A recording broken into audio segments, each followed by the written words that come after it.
Pleased to be welcoming you all to our first meeting of the Advisory Council on Alzheimer's Research, Care, and Services in 2026 with a new cohort of members and a packed day to learn more about the work that we've been doing. So I invite our non-federal members who are new to come up on the stage for swearing in. Don't be shy. Come on up. And I'll turn it over to Greg Stewart from OHR, who's going to be leading the swearing in.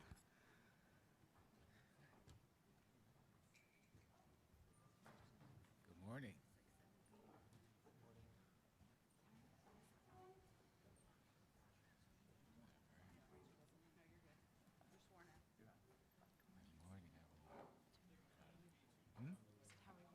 Oh, Connie, yeah.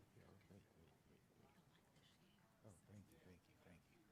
Do I have all the new members here? Can everyone hear me? Yeah, does everyone hear me? Turn it to the side a little bit. All right, how was it? Okay, great. If I could have everyone raise their right hand and repeat after me. I state your full name.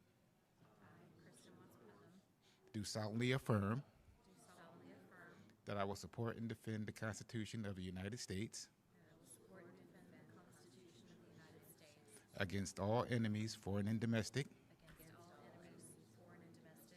That I will bear true faith and allegiance to the same. That I take this obligation freely. Without any mental reservation or purpose of evasion. That I will well and faithfully discharge. The duties of the office on which I'm about to enter. So help me God. Congratulations, you're all now officially appointed.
Good morning to everyone. We are so excited to have this Alzheimer's Advisory Group here. Thank you to all the new members. Michelle, thank you very much for agreeing to be our chair. And Dr. Randall Bateman, thank you again for deciding to come back and join us. I am Cindy Goss. I am the Acting Assistant Secretary for Planning and Evaluation. I am 1 week into this acting position.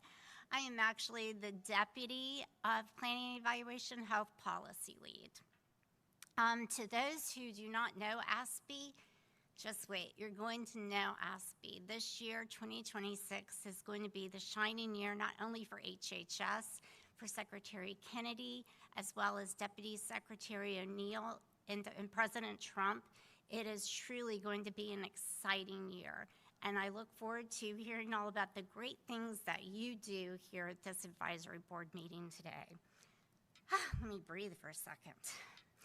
As you are aware, policies, they're difficult at times. So you're entering into a difficult policy, solution-driven organization.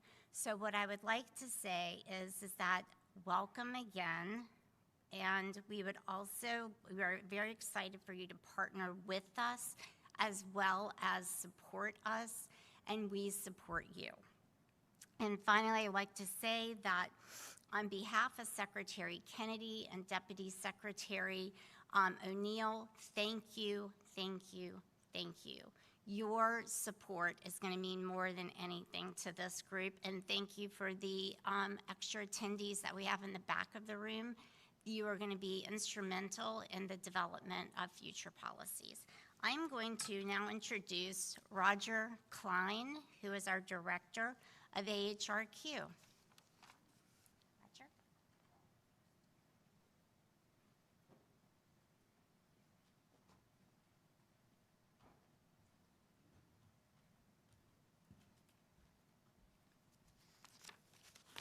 Thank you, Cindy. Good morning. Thank you for the opportunity to join you here today.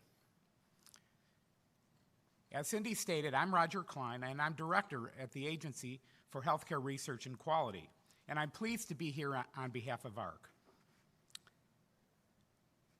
I want to begin by welcoming the new members of the Advisory Council on Alzheimer's Research, Care, and Services. We're grateful for your willingness to serve and for the expertise and perspective you bring to this important work. This council plays a crucial role in shaping our nation's response to Alzheimer's disease and related dementias. Your recommendations inform both the Secretary of Health and Human Services and the Congress. I also want to thank returning council members, our federal partners across the HHS, and the staff who support the council's work. Your recommendations are central to the annual update of the National Plan to Address Alzheimer's Disease, and they help ensure federal efforts remain focused, evidence-based, and responsive to the needs of patients and families. Many, if not most of our families, are touched by Alzheimer's disease or related dementias, whether through parents, spouses, relatives, or friends. Alzheimer's doesn't merely impact those who are unfortunate enough to be affected with it. The disease changes the lives of patients' families and friends who are their caregivers. Under President Trump and Secretary Kennedy's leadership, HHS remains committed to advancing Alzheimer's research, care, and services. AHRQ is proud to assist that work by improving the quality of care delivery, enhancing the lives of families and caregivers, and contributing to the evidence base that informs how dementia patients are treated and how care is delivered. At AHRQ, our mission is to generate evidence that improves healthcare quality, safety, and accessibility, and value, and to implement that evidence to improve patient outcomes. Alzheimer's disease affects every part of the care continuum, from primary care, specialty care, to long-term services and supports. It places significant demands on patients and families. Addressing those challenges requires rigorous research, thoughtful implementation, and sustained collaboration. AHRQ Senior Advisor Kevin Chaney will speak in detail about our efforts in dementia care. At a high level, this work focuses on improving care delivery and coordination, advancing quality management, supporting caregivers, and generating actionable evidence to improve real-world care. Our emphasis is on what works in practice. The Council's guidance helps ensure that these efforts remain aligned with national priorities and responsive to the needs of patients and families. We greatly value our partnerships with this Council and our colleagues across HHS and look forward to continuing to support your works in the months ahead. So thank you again for the opportunity to join you today and for your continued service. I wish you a productive and meaningful meeting. Thank you.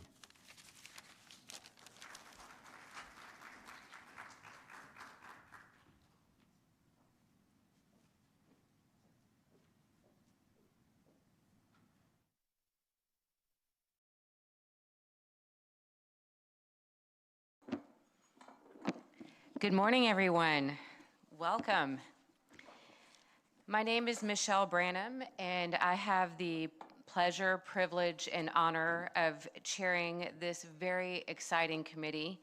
As everyone in the room knows, I was very anxious to get started, so it's such a great blessing to be with you all today. Just to have a few opening remarks, and then I'm going to turn it over to Helen. Do you want to just have them quickly introduce themselves? Yes. So I was just wondering, because most of us are new, if we could go around the room and just briefly to each other and to the audience, just say a little bit about yourself, where you're from, and what brought you to the committee. Again, thank you so much for all the council members. I'm so excited to do the work with all of you. We have much to accomplish and a short runway to do it. So I'm looking forward to getting started and having some really meaningful and robust conversations here today.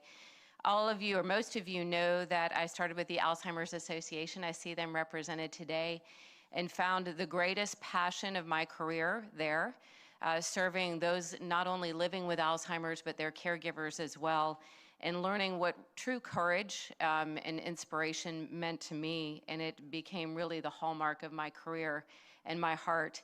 So just a special thanks to Gina and Steve Waterhouse, who have been shoulder to shoulder with me, not only in DC, but in Tallahassee, showing me what true courage looks like. So thank you both for being here today. It's an honor to serve with you. So those of you that know me know that from the Alzheimer's Association, I went and became Secretary of Elder Affairs for the great state of Florida. I didn't know this, but I'm the oldest sitting secretary, oldest, not by years, I promise you. But by time spent, which means in a big state like Florida, we spend a lot of time.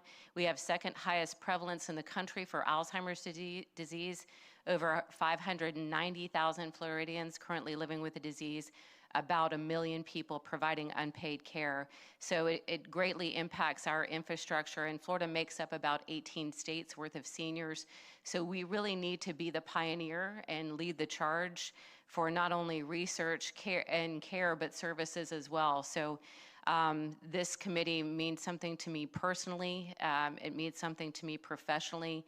And I'm just so proud and honored to be doing it with colleagues that I've worked alongside, some old, some new. So thank you all so much for being here.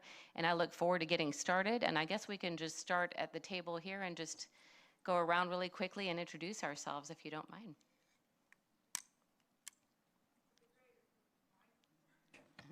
This one works. Hello, everyone. I'm new to the council. My name is Valentina Mantu. I'm from the FDA. I'm a psychiatrist by training, but I studied regulatory in 2013, and I was talking to Dr. Bateman about this with Alzheimer's disease. And I think Alzheimer's disease has been my first love in terms of drug development. I've been trying really hard to advance drug development in this area, and I'm very happy to be here with you this morning. Thank you. My name is Melissa Miller. I'm the program manager of the Alzheimer's Research Program within the Department of Defense, specifically in the Congressionally Directed Medical Research Programs. I come with a research background in neurodegeneration and neuroscience, looking in the towards drug development, and I'm really excited to be here on this council. Thanks. Thank you. Good morning, I'm Joan Weiss. I'm the acting director in the Division of Medicine and Dentistry at the Health Resources and Services Administration and the agency lead for geriatrics workforce development and enhancement. And I've been involved with workforce and development and enhancement in geriatrics for many years, probably going back to 2020. And you'll hear more about the work that we're doing later this afternoon. Thank you. Thank you. Hello, my name is Sam Giles. I'm a community neurologist and founder of a couple groups in this space. I'm out of Jacksonville, Florida. Our private practice setup is primarily to actually diagnose and treat with the most efficacious therapies, disease-modifying therapies for Alzheimer's disease in the community setting. We've been very busy in Florida, given our patient population. We are partnered with a national infusion company, and as a result, I have a bit of a unique perspective in seeing the clinical, administrative, and then also ambulatory infusion center hurdles, and then have been part of troubleshooting those In addition, I'm founder of a solution called CerebraLink for looking at ways that we can help streamline and allow other neurologists that are in the community setting to deal with the administrative, clinical, and any other obstacles that may pop up. Thank you, Dr. Giles. Good morning and happy Monday, everyone. I'm Christy Putnam. I am a 25-year-plus veteran in health and human services in Florida, Kentucky, and most recently in Arkansas. I'm originally from Florida, but now we live in Kentucky. My focus has been, so in all three agencies, I had supervision responsibility for aging and adult protective services and long-term services and supports. Really interested in how we can embrace AI and technology to help with some support, but also caregiver support and connection to community resources and making sure that we form those ecosystems around people that really help them through as family members and as patients. Thank you. Happy to be here. Thank you so much. I'm Amy Bonnie Adams. I serve as the acting director for the National Institute of Neurological Disorders and Stroke at the National Institutes of Health. And we partner with our colleagues at the National Institute on Aging in advancing research on Alzheimer's disease and Alzheimer's disease-related dementias. I came to NIH over 20 years ago from a background in fundamental neuroscience and have been spending almost my entire professional career after leaving the bench working to take the results of research and thinking through how we can translate them into better care for all. So thank you so much. It's really a pleasure and a privilege to be here. Good morning. Jonathan Weiss, great honor to be here. Michelle, we really look up to you, and thank you for all the work you've done prior to this and everything we're going to do together. I think we're going to do great things. My name's, again, Jonathan Weiss from the state of Florida. I'm a business guy, entrepreneur, and it's a great honor that you would seek to have my perspective here. Most recently, I served as the chairman of the Alzheimer's Disease Advisory Committee for the state of Florida. Part of what I do, or the technologies that I'm involved in, is able to, has an application for Alzheimer's disease, and so that's where I got into this space, and it is a mountain to climb for us, and with God's help, I hope that we were able to make a difference. Good morning, everyone. Retired Major General Hammer Hartzell. It's just a call sign. It's a good one. A nice one, not a 37 years Marine, retired, served with Michelle in the great state of Florida as an agency head for Veterans Affairs. And when I retired, I wanted to serve those who served that I served with, and that's healthcare and behavioral health, mental health, a lot of different ways that we can do that. And when I realized that there's over 450,000 veterans living with Alzheimer's, and that the VA is predicting a 8.5% increase in veterans with Alzheimer's over the next 7 years, it's a battlefield that I want to fight in. And I have a passion for helping us stay as vibrant as possible as veterans for as long as we can. I have personal family members, my father, that dealt with this toward the end of his wonderful life. So that's why I was so honored to be asked to be on this commission. Yeah, thank you. I'm Randy Bateman, a neurologist from Washington University in St. Louis, and I began my work in Alzheimer's a little over 25 years ago, and I've been seeing patients in my clinic and doing research, and so much of my work has centered on the causes and how does Alzheimer's begin, how does it progress, and how does it take away the cognition and the thinking of our people. And over that time period, I'm going to present later today some of the advances that have been made over the past 20 years in Alzheimer's disease, including diagnostic tests, interventions, and then what the future might hold, the very near future over just the next few years, and what we might be able to do to help stop and prevent Alzheimer's. I'm Richard Hodis, Director of the National Institute on Aging at the National Institutes of Health, where we support research across the broad spectrum of basic biology of Alzheimer's related dementias, the translation of that understanding into diagnostic and therapeutic interventions, as well as research on the care and services that are a part of dealing with those individuals with Alzheimer's and those who care for them as partners.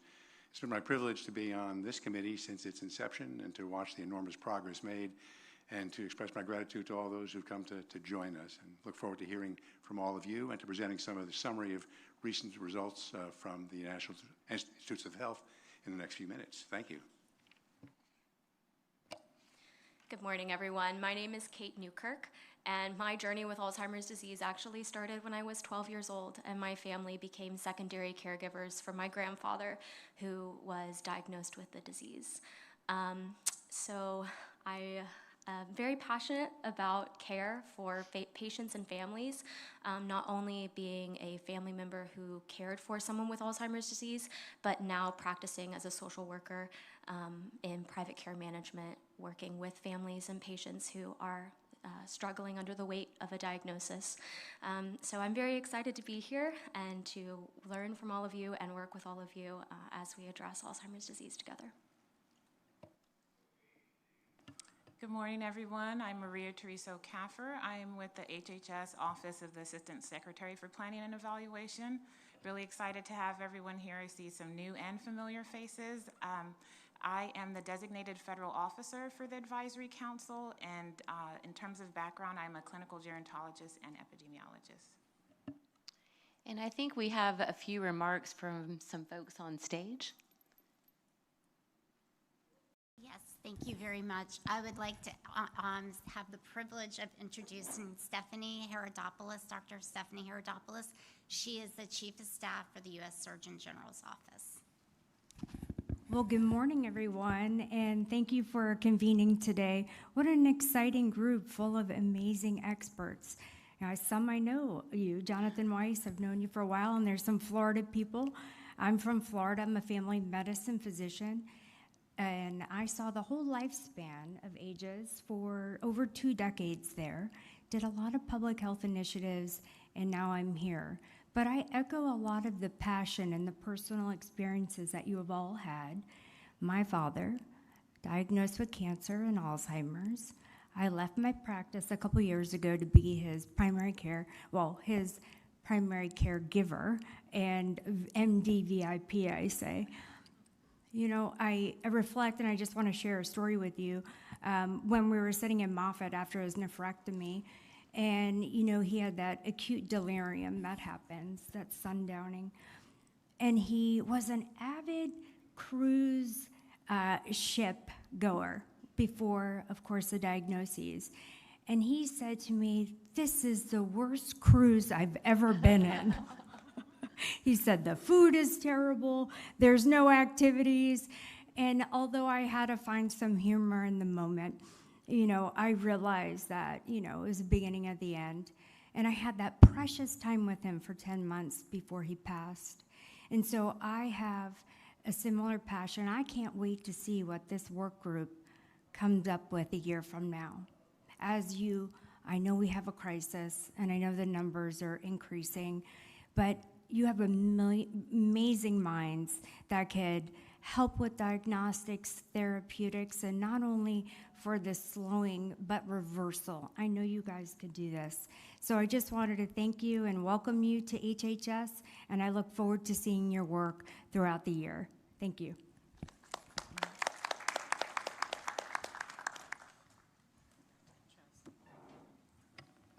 Good morning, everyone. It's good to see you all.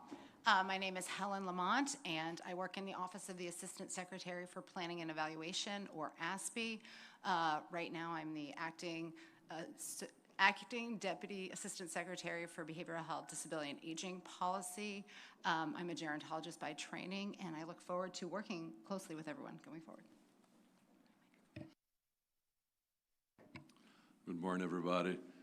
Thank you, Michelle. Sorry, my voice is kind of loud. For those that know me. Thank you, Michelle, for the invitation to serve here. My name is Ricardo Hanna. I'm a neurosurgeon, born and raised in Brazil, working at the Baptist Jacksonville in Florida, dedicated for stroke and cerebrovascular care my whole career, till this opportunity of impacting dementia through surgery, first with NPH, now with Alzheimer. I think it's very exciting to see union of forces allowing us to do a science experiment. It is the REMIND study you guys are going to hear later this afternoon, where we're trying to increase the drainage of the lymphatics of the brain to augment the clearance of this protein deposit that turn into Alzheimer. So I heard from our National Society, I'm the first neurosurgeon to be on the Alzheimer Council, so I'm honored to be here and bring a potential different tool with all the drugs and developments that you guys made over the years. I think if we can bring a different perspective and hopefully enhance that for all these people.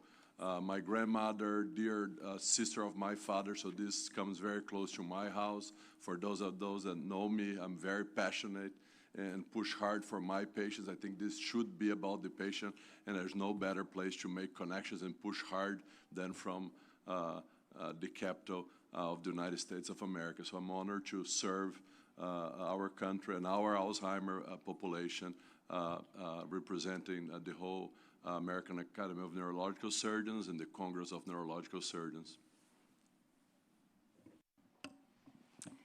Good morning. I'm Erin Long. I represent the Administration for Community Living, the Administration on Aging.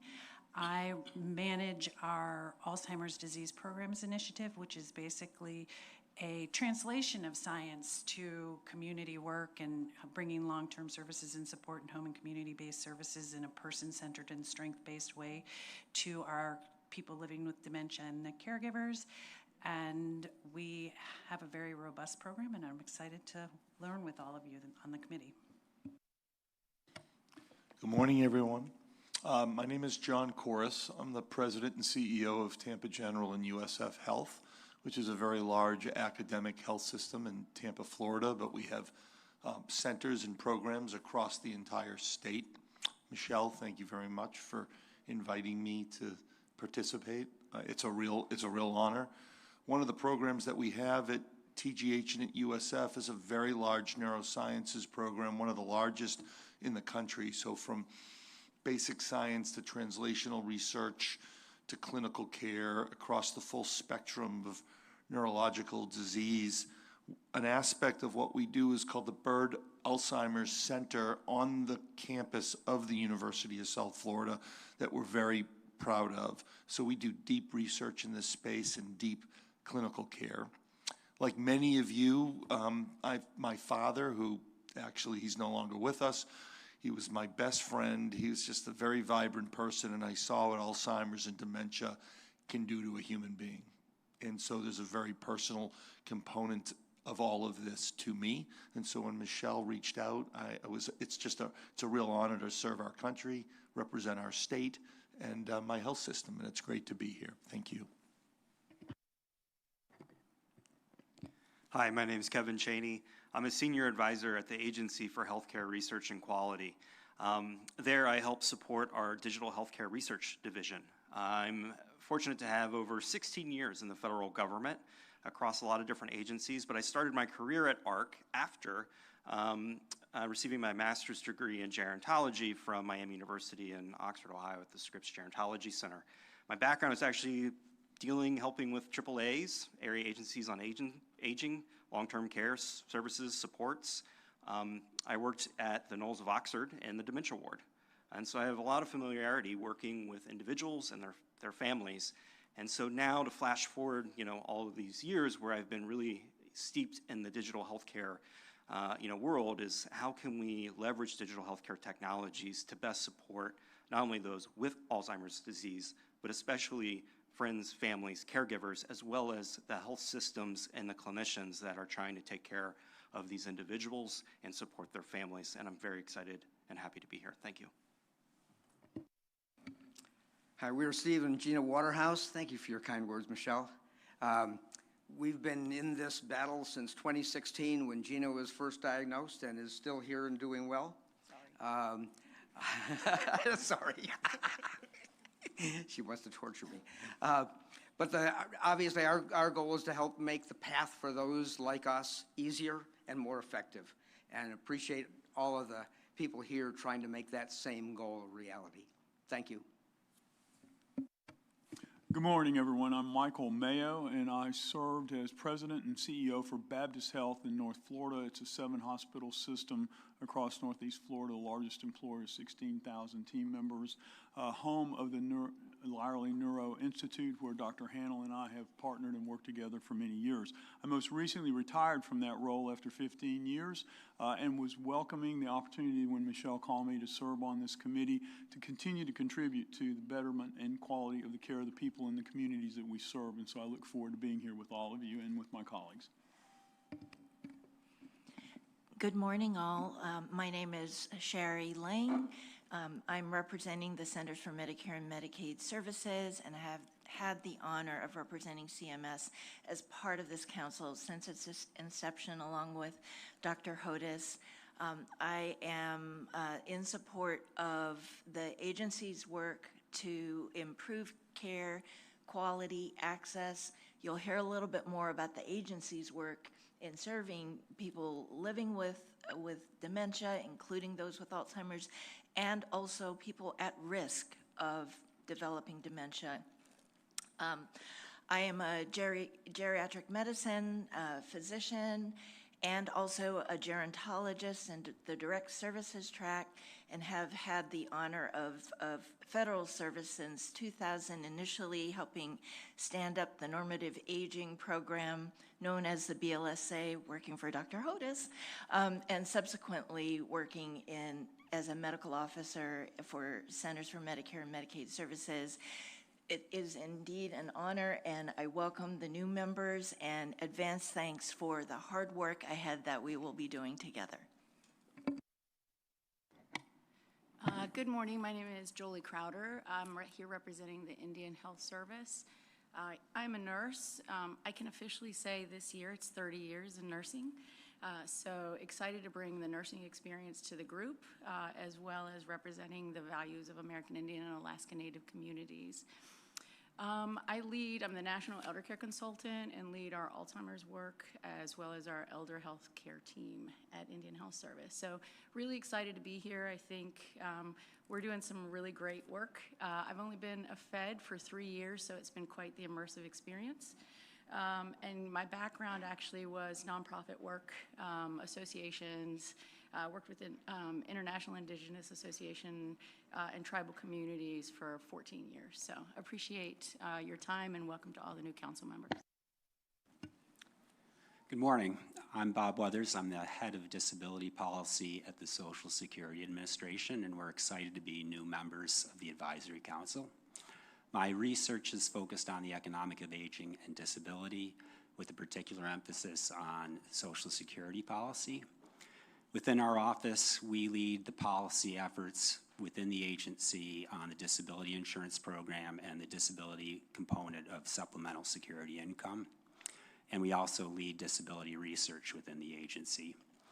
Two areas that we're looking forward to working with the council on are improving our disability insurance program and SSI disability programs as it relates to Alzheimer's disease. And the other area is the representative payee program that we need to administer for all of our programs, including retirement benefits. And that can be a particular issue for people with Alzheimer's disease. Thank you. Hello, I'm Michael Goldstein. I work with Bob at Social Security Administration. I am the Director of Medical within Disability Policy. I'm excited to be here. It's an honor. I've got a bit of experience working across agencies. A number of the sub-agencies within HHS regularly work with them and others throughout the federal government, and thoroughly enjoy working with the different advocacy communities across the spectrum as far as those afflicted with various medical impairments. Honored to be here. Thank you. Thank you, everyone. And someone special just stepped into the room that I was hoping would introduce herself. Thank you, Michelle. I appreciate being here. I'm sorry I'm late. I'm running from one meeting to the next. My name is Mary Lazaire, and I am the individual who is serving as the administrator with the delegable duties of the Assistant Secretary on Aging. So that's a mouthful. Anyway, this is my second opportunity to be here at HHS. I was here during the first Trump administration, and like a bad penny, here I am again. But it is an absolute privilege and a pleasure to be with all of you today. And Michelle, with your convening of this group, I know things are going to be outstanding. I'm at the Administration for Community Living here at HHS. The Administration for Community Living, albeit ACL, focuses on two populations, older adults and people with disabilities across their lifespan, as well as the caregivers for older adults and those who support people with disabilities. ACL is focused on community living. So while we do not do direct health services, we're certainly very focused on community living support services, particularly supporting people who need respite, caregivers who need respite, individuals who need caregiver services, advocacy, support. So we are very tuned into the work of this committee and appreciate all that you do. Hopefully you'll hear later from Aaron Long a bit more about the specific programs that ACL does provide. But with the growing, I'm going to say maybe the wrong healthcare word, but epidemic of this issue among older adults and those not so older, which is certainly becoming more and more of an issue facing all of us, that becomes more of an issue for all of us in terms of community living. So that's why it's important for the support services to be available as well, and it's our privilege to be here with all of you, and thank you for being here. Thank you, Michelle. Thank you. And if you aren't feeling reassured, all of you members and audience, that we have assembled such an amazing group from just different spaces in the disease, whether it be caregiving, research, health systems. But our job here, I feel like our mission, what we are commissioned to do here, is not only to create runway, but to fly the plane. So we've got some work to be doing here that will be, I think, just incredible as we convene not just the research that will advance while we have caregivers and people living with the disease, but also how we wrap services around our families in America living with the disease now while we keep working on research. So I'm excited to get started. Thank you all so much for being here. With that, I'm going to pass it to Helen, who has had to deal with me the past couple of months to get started and has just been a terrific partner. So thank you so much to ASPE for all the assistance and all the support. Thank you, Michelle. I just want to acknowledge there are a few federal members who are online. For the sake of time and technology, we will have them introduce themselves when they talk about their federal agencies today. But they're also very important, so I don't want them to be forgotten. So again, good morning, everybody. My job today is to give you an overview of what you're walking into. What is this NAPA, as we call it, the National Alzheimer's Project Act? What does it mean? What is the infrastructure? And the goal of today is to sort of level set so that we can take off. So first I want to do a little bit of history of NAPA. This is a tricky one. It was passed in late 2010 and it was signed into law in early 2011. It's a short, I think it's 3-page piece of legislation, and it's relatively straightforward. These are the requirements for what the Secretary of HHS needs to do, and it includes 2 main pieces that are what I'm going to talk to you about today: create and maintain an integrated national plan to overcome Alzheimer's, and to create an advisory council, this group today, to review and comment on the national plan and its implementation. It's quite simple, but it's had a big impact. And I also want to mention, especially as we move into the next decade, that Alzheimer's disease in the legislation specifically calls out related dementias. So when we use the term Alzheimer's disease, with the exception of our scientific discovery and research, we are often talking about Alzheimer's disease and related dementias holistically, and we don't forget about the related dementias. So this is a not-to-scale timeline of NAPA, but you'll see it was enacted in January of 2011. We took over in April. We had our first meeting in September, and then our national plan came out, the very first one came out the following May. So it was quite a quick turnover the first year. And then following that, we've updated the national plan annually. It's been consistent except for in 2021 when we added a goal focused on risk reduction, goal 6. And then we were so pleased, well, now 2 years ago, when NAPA was reauthorized on October 1st. Originally, it was set to sunset at the end of 2025, but recognizing the importance of this work, adding some members, and codifying the focus on risk reduction, we really appreciated Congress's support for this work into the next decade. So first I want to talk about, out of order from the legislation, the Advisory Council, or this group. This group is governed by the Federal Advisory Committee Act, or FACA. So if you ever hear it informally, we sometimes call this the NAPA FACA very affectionately, and that's our shorthand. All it means is that our deliberations are in the public domain and that we have meetings where we vote on recommendations. This group meets quarterly. You all are charged with making annual recommendations, both to the Secretary and to Congress. That's a really important and unique aspect of this advisory committee as opposed to other FACAs, because the breadth and depth of the issues that we're facing are so large. I think that the authors recognize that it's outside of HHS's purview to tackle everything. And so many times our advisory council will come up with recommendations that require statutory changes, and we have the authority to make those recommendations to Congress, and they have acted on a number of those, which is really exciting. And the way that we organize our work historically has been, I think, going forward in 4 subcommittees that roughly align with research, care, and services. So a research subcommittee, a clinical care subcommittee, long-term services and supports, and then risk reduction, which was again added. That one was added in 2020. So sorry for the wonky graphics. This is a rough timeline of the work that we do, just so you can get an idea. We might have to adjust it, of course, because we're meeting this year in February. But our goal is for the recommendations to inform the national plan. And the national plan, if you go backwards, I don't know where I could point, is released in the fall. So what we try to do is have this group make recommendations at the July meeting. Maybe we'll do it in October this year. And then historically, we've had meetings focused on various different topics to inform the development of recommendations. So this is a January meeting. Historically, we might have done this meeting on clinical care, with a focus on clinical care, an April one on risk reduction and research, and then in July we would have the recommendations, and then October would focus on long-term services and supports. A lot of the meat of the work happens in those subcommittees, which I'll get into in a few minutes. And so those subcommittees generally are working from that January to July timeline, developing the recommendations for presentation and adoption in the July meeting. So we'll meet quarterly. Our main deliverables are the recommendations, and then the HHS's deliverable is the national plan. Our advisory council has now more than 30 members, which is amazing.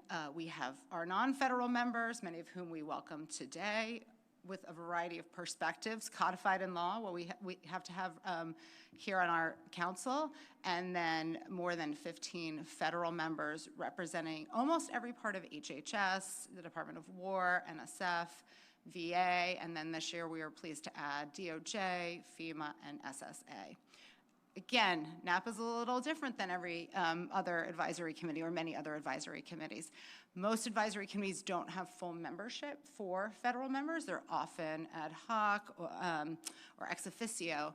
So in the beginning, this was a little bit, we had to figure out how to make this work, but I think we've really developed collegial relationships where what the federal members do, the non-federal members lead the content of what we're focusing on. They tell us what's important, and then your federal colleagues will help you figure out technically how you achieve that goal. So as a result, we have very rich, specific recommendations. We don't just say, improve life for caregivers.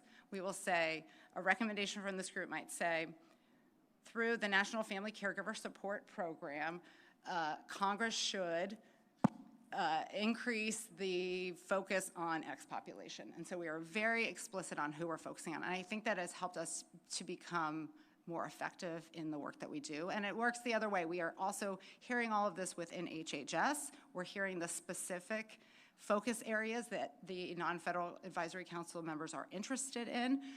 You all will make recommendations to the secretary, but also know that there's a little more diffusion process where by us feds sitting at the table and hearing, for example, that there's a population that we need to focus on, like people living alone with dementia, your federal colleagues will take that back to the work that they do and add it to the work that they're doing. So it's both a very formal process, but then the informal part of it has been extremely important as well.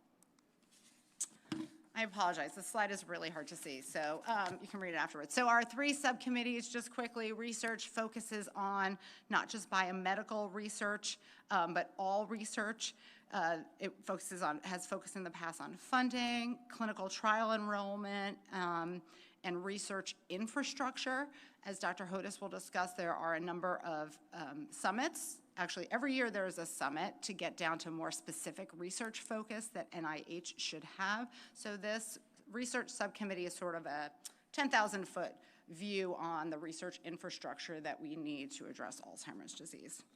The clinical care subcommittee focuses on everything from detection and diagnosis to the workforce, models of care, treatments, all the way through end of life. Long-term services and support subcommittee focuses on institutional and home and community-based services, efforts to support family caregivers, and issues like safety and autonomy. And then finally, our risk reduction group, which was added with the new research that showed that there were steps that people could take and that we could take as a society at large to improve the health of folks, but also to reduce their risk of developing dementia, looks at people in the preclinical stage, building the research evidence regarding risk reduction, building the infrastructure to act on that research evidence, and then making sure that we're spreading the word about things that we can be doing to reduce the risk of developing dementia. Most of the substantive work and discussion happens in the subcommittees, not in these big meetings. It would be far too much. Generally, those subcommittees meet monthly for an hour to an hour and a half. They're organized by the subcommittee chair, so stay tuned for your ask to be a subcommittee chair. They may also work on planning a panel for one of our quarterly meetings. And then most importantly, they craft the recommendations for presentation at the July meeting. And as I mentioned, our federal staff provide technical assistance on those subcommittee meetings. And then internally, we have a lot of federal coordination happening. We meet regularly to talk about the work that we're doing, what's coming up with NAPA, and better ways to coordinate. I would say, again, this is both formally and informally. The relationships that have been developed between the agencies as part of NAPA don't have to go through NAPA. So if Joan at HRSA has something that she wants to be doing with ACL, she will reach out directly to Aaron, and it's been a great way to extend the reach of the work that we do. We coordinate and collaborate on many issues, and then obviously are leveraging resources between the federal agencies to achieve more. As Sherry mentioned, she's been here since the beginning. Dr. Hodes has been here since the beginning, and the others, Joan has, the others that have not been here maybe since 2011 have been here for a very long time, and we've really appreciated the consistency in federal staff and federal leadership focus on NAPA, and so that's been a way to elevate the issues that this advisory council makes. I'd say across the board, you'll notice that, well, with many issues, of course, but with dementia, that there's sort of a whole of government recognition of the importance of dementia, the impact that it has on all of our programs, and in an effort to address those challenges that people are facing. And it's been used as a model. Recently, the national, I forget the exact name, the Parkinson Act is actually almost exactly the same as the National Alzheimer's Project Act. So it's really flattering, and I think a testament to what can be done through this infrastructure. And then finally, you might have noticed that you're seated in and out, fed, non-fed, and that's intentional because our goal is to develop these collegial and personal friendship relationships between our feds and our non-feds to make this work richer. I will talk a little bit more later about our national plan to address Alzheimer's disease, but really quick, it has 5 goals. I don't want to get too far into it. They roughly follow research, clinical care, long-term services and supports. We recognize public awareness and engagement, and then infrastructure to track our progress. And then the last goal, not in the order that it was added, is focused on risk reduction. And again, we'll talk about that this afternoon. It is updated annually. The current draft for 2025 was held up by the prolonged shutdown, so that's currently in our clearance process, so you'll see the 2025 update out soon. Underneath each of our goals, we have strategies, and then we have specific steps that the federal government is taking to achieve those goals. Historically, the national plan has summarized all the completed, current, and planned work that the federal government had underway, and so the 2024 update was north of 170 pages. It was really a comprehensive book of everything the federal government was doing. And then the actions that are in that national plan come from the recommendations. They come from public comments that we'll get at the end of the day, issues in the field that your federal colleagues are hearing about and working to address, and then topics raised by federal partners and those cross-agency collaborations. So where are we today? What does that put us today? And how do you do something when you're joining an effort that's been underway for nearly 15 years? So here we have an almost entirely new slate of non-federal members, which gives us new energy and fresh perspectives. We don't want you to think like, gosh, I'm coming into this, what can I possibly do? But really we have 15 years of success and partnerships to build on. So we're sort of primed to achieve more, to do much more in the coming decade. We have new energy from the Trump administration and opportunities with the Make America Healthy Again initiative, which, as you know, aligns very well with dementia risk reduction. And that NAPA reauthorization underscored congressional commitment, and Congress has really been supportive of this work across all of the agencies through research, through funding, and through recognition of NAPA. So we see an opportunity to build off of all of these things that are happening at once and to reimagine our national plan to serve us for the next decade. And we'll be talking this afternoon about how we go about doing that and the role that this group will play in that work. So today's agenda is to learn about the federal agencies' roles and progress. You will hear about agencies you've never heard of before, and there will be a lot of acronyms, so apologies in advance. We'll do our best on acronyms. But we thought it was important for you all to understand the landscape of the work that is happening and what has been achieved. We will introduce our new federal partner agencies who we've been working with in the past, but now are formally parts of the advisory committee. We'll learn about some innovations in the field, and Dr. Bateman will tell us about how those innovations can start to inform recommendations. We'll discuss an approach for this national plan in 2026, which is going to be our roadmap for the next decade. And finally, a really important part of our meeting is to hear public comments at the end. So thank you all for being here today. I think that's it. Thank you so much, Helen. Oh my goodness, we've got a lot of work ahead of us, don't we? But 15 years of outstanding infrastructure in place. But I think Helen's right. We have lightning in a bottle right now, a lot of opportunity from the administration, a lot of great minds here at the table, and just a research pipeline that is so robust and energetic. So I think the time is now. I'm going to pass it to Maria, who's going to introduce our new federal partners, correct? Yes, thank you, Maria. Thank you, Michelle. So now we'd like to introduce 3 new agencies that have joined the council. So we're going to start things off with the Department of Justice. So I see Andy Mayo's on the line. Turn it over to you. And thank you for allowing me to join. I'm sorry I can't be there in person. My name is Andy Mayo. I'm the Department of Justice's National Elder Justice Coordinator. And in that capacity, I help to coordinate the department's law enforcement and prosecutorial efforts to combat elder fraud and different forms of elder abuse. In that capacity, I also help to coordinate and support the efforts of state and local law enforcement and prosecutors in their work to combat elder abuse, neglect, financial exploitation, and fraud. Obviously, in all of our works at the federal, state, and local level in combating elder abuse, elder fraud, elder financial exploitation, we interface and intersect with older adults living with Alzheimer's disease and other related dementias. And so something that we have been working on for the past several years is how to improve our agents, our investigators, and our prosecutors' interactions with those older adults.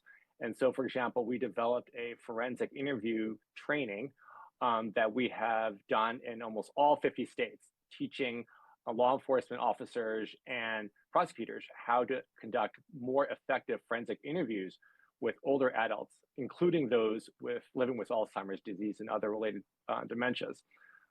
On Wednesday of this week, we're going to do another training for the elder justice coordinators. These are prosecutors in every one of the U.S. attorney's offices with a responsibility for prosecuting elder fraud. And we're doing a training for them on the aging brain, what we know today, what we don't know today, and some of the best practices for interfacing with and interviewing those older adults.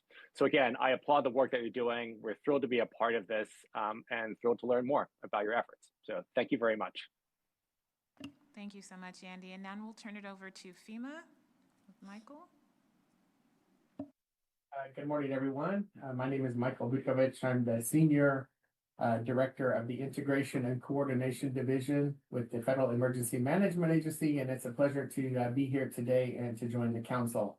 FEMA's mission is to help people before, during, and after disasters, and that mission includes individuals with disabilities, including Alzheimer's disease and their caregivers. FEMA's Integration and Coordination Division ensures compliance with federal civil rights laws and disability statutes across FEMA, as well as for recipients of FEMA's financial assistance. It's a privilege to join this distinguished council and to represent FEMA as we work to address the critical challenges posed by Alzheimer's. I'm grateful for the opportunity to contribute and look forward to collaborating with all of you. FEMA is committed to supporting and integrating emergency management expertise into the national strategy for Alzheimer's care and support. FEMA currently has over 80 civil rights and disability integration members who deploy on-site to disasters to ensure access for the public, including people with Alzheimer's and their caregivers.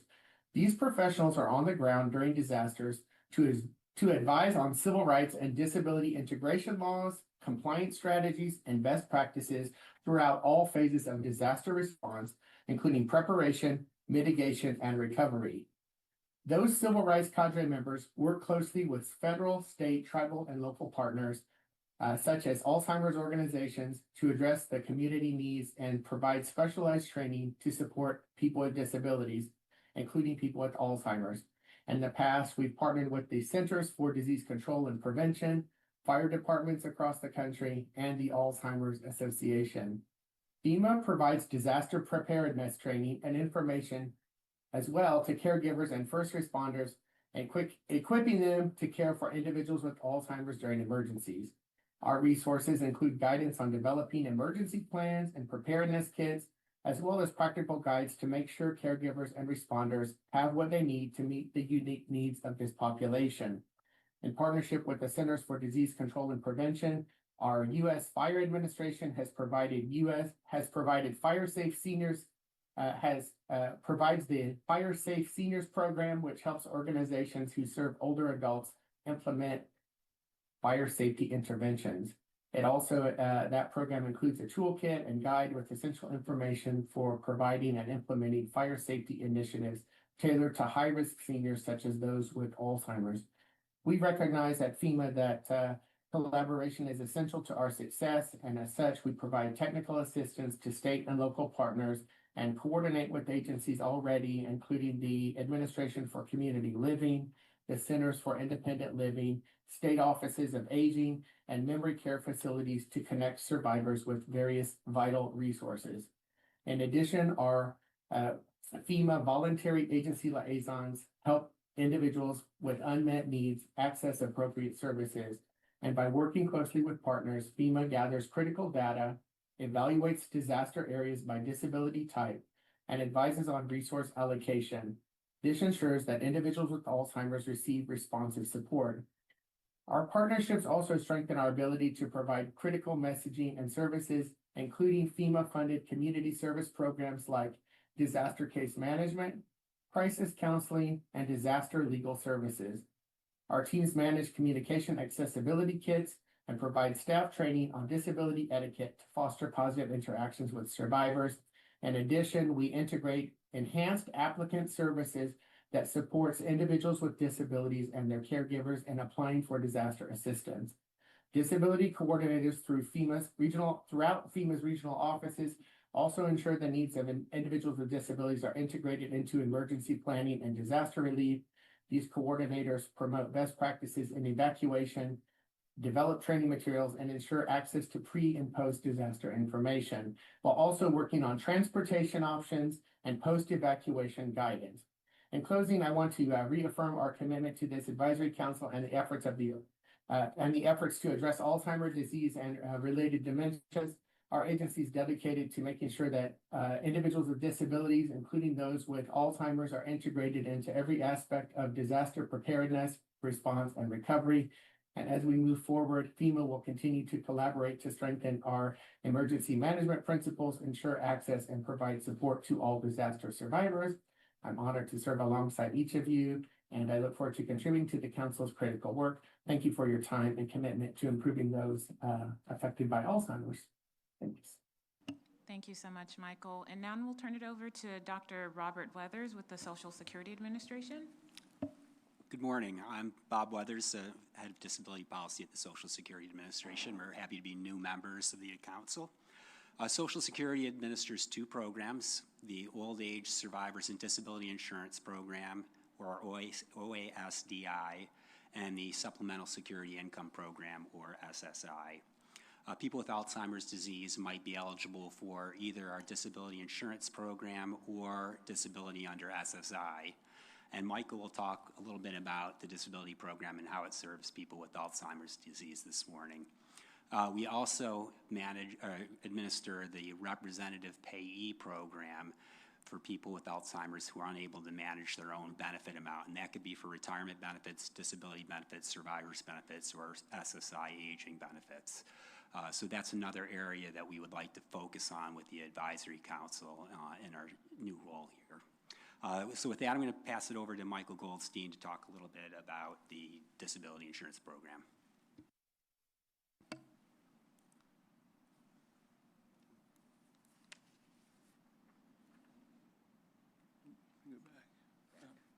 Yeah, that's good, actually.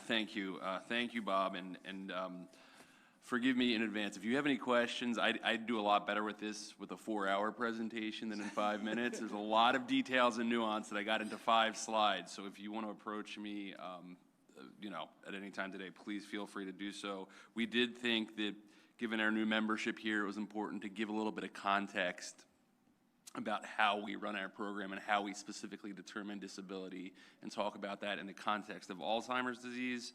So real quick, you can see here, this is at the top is actually based on the statutory definition from the Social Security Act and how we determine disability. We're looking, are you working and earning certain income? You cannot be disabled if you are. Do you have an impairment that is severe and meets our durational requirements, which is at least 12 months or likely to result in death? That's actually a fairly easy threshold to cross. Rare is that someone going to be denied at that step. We'll focus a bit today. I'll talk about the medical listings that are applicable to Alzheimer's disease.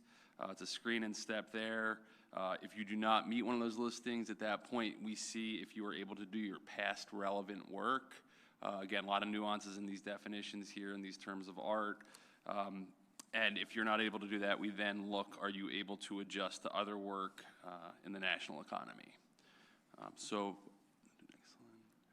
For Alzheimer's disease, primarily, we're looking at listing 12.02 for neurocognitive disorders. So a lot of these listings are broader.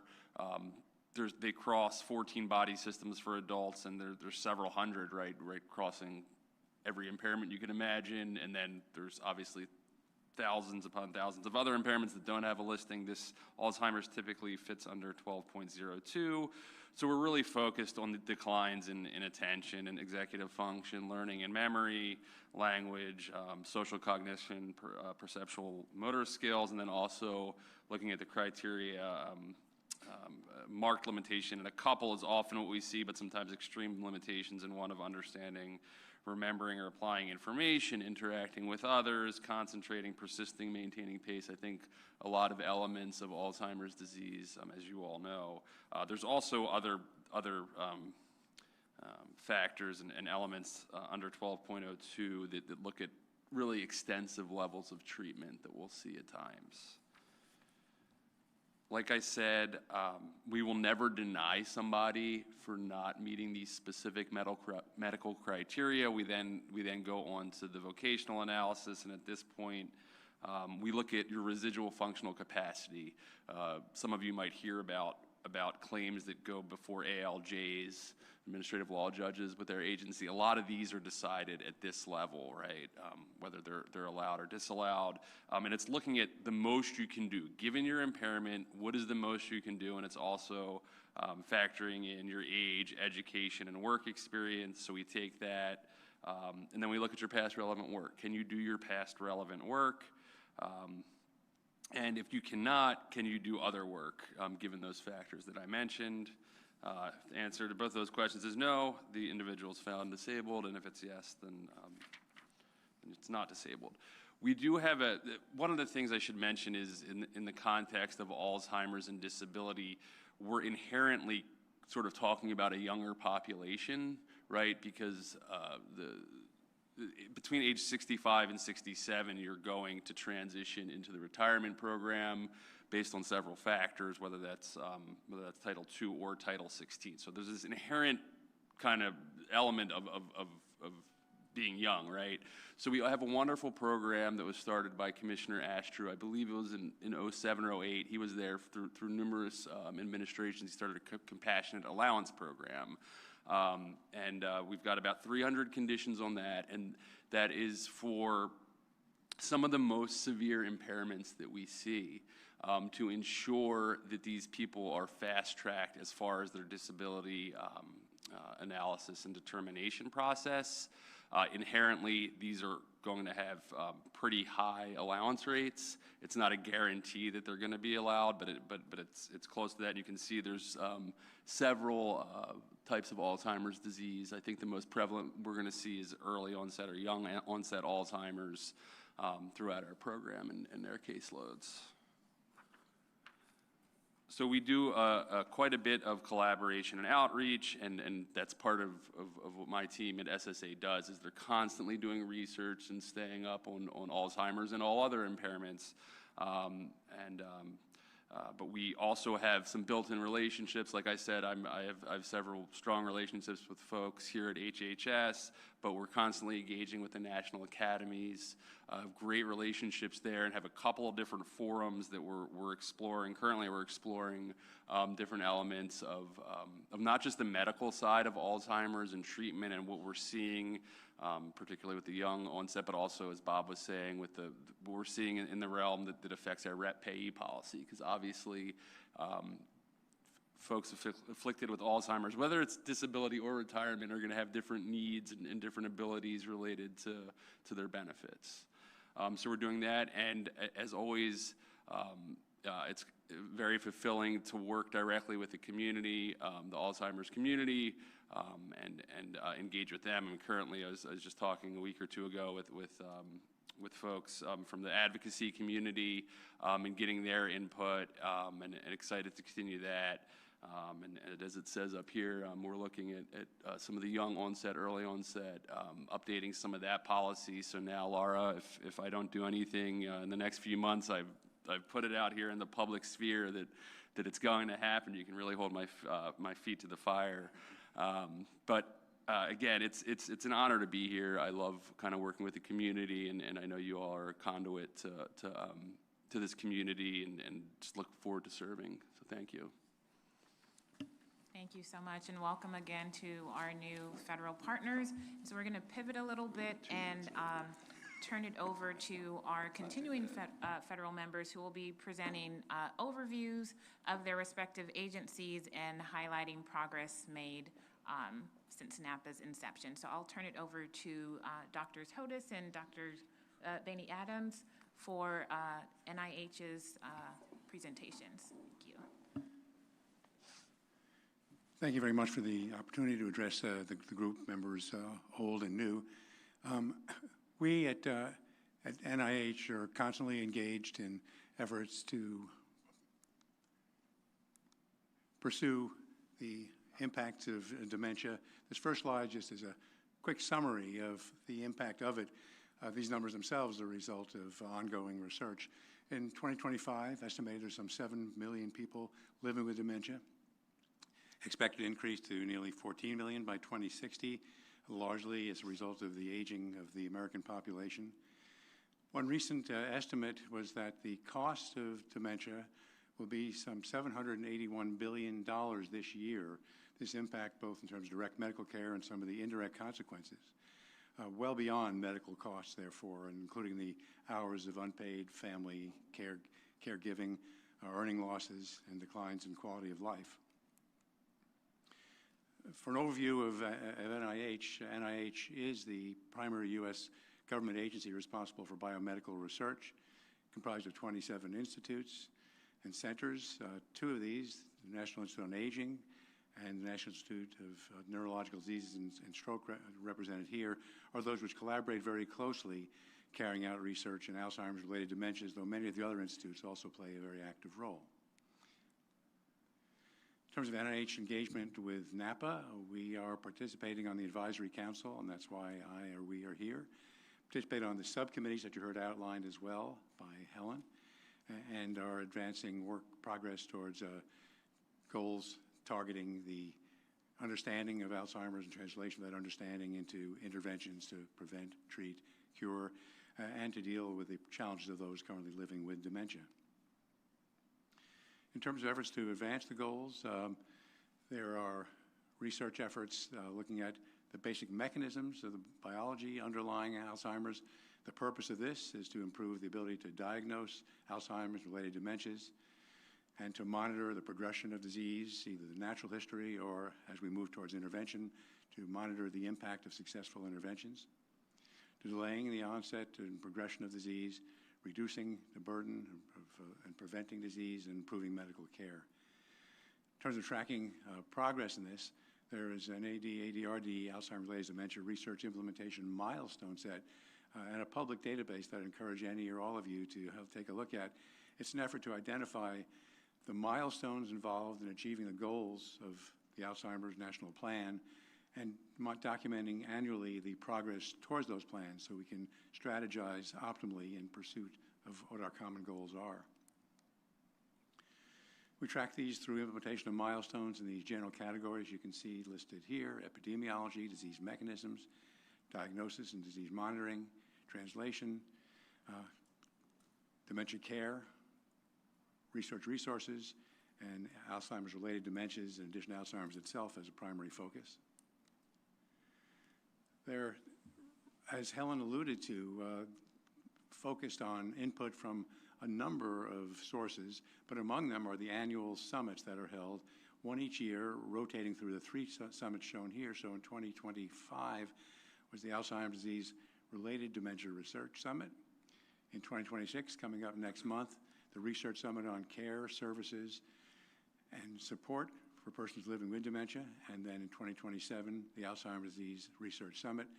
These are international meetings with hundreds of participant input from leaders in the field that lead to evaluation of our milestones, progress, establishment of new milestones, and trying to optimize the progression of our research and investments, along with the other many important sources of input that we have. Professional judgment budget for Alzheimer's-related dementias is required by law. Congressional action since 2016 requires that each year the director of NIH communicate directly to Congress, that's why it's a bypass budget, doesn't go through a usual bypass budgetary process, an estimate of the funds needed above current levels to optimally pursue the goals and targets of the annual plan. This is then used as the metric by which we can measure progress and continually revise the targets and goals thereof. A quite remarkable slide shown here, which illustrates the bipartisan, bicameral, congressional support there has been for Alzheimer's disease over the years, is this slide, which illustrates over the past years of the existence of this meeting, from 2015 through 2024, a total from about $1 billion to now over $3 billion, really a remarkable level of funding. The increase is some 6- or 7-fold in Alzheimer's-related dementias and Alzheimer's itself, reflecting the way in which the public recognizes the importance and the effectiveness that we've had in addressing the challenge of Alzheimer's disease and related dementias. I'd like to turn now to our closest partner in crime, the National Institute of NINDS, and the current acting director who introduced herself just shortly ago, Amy.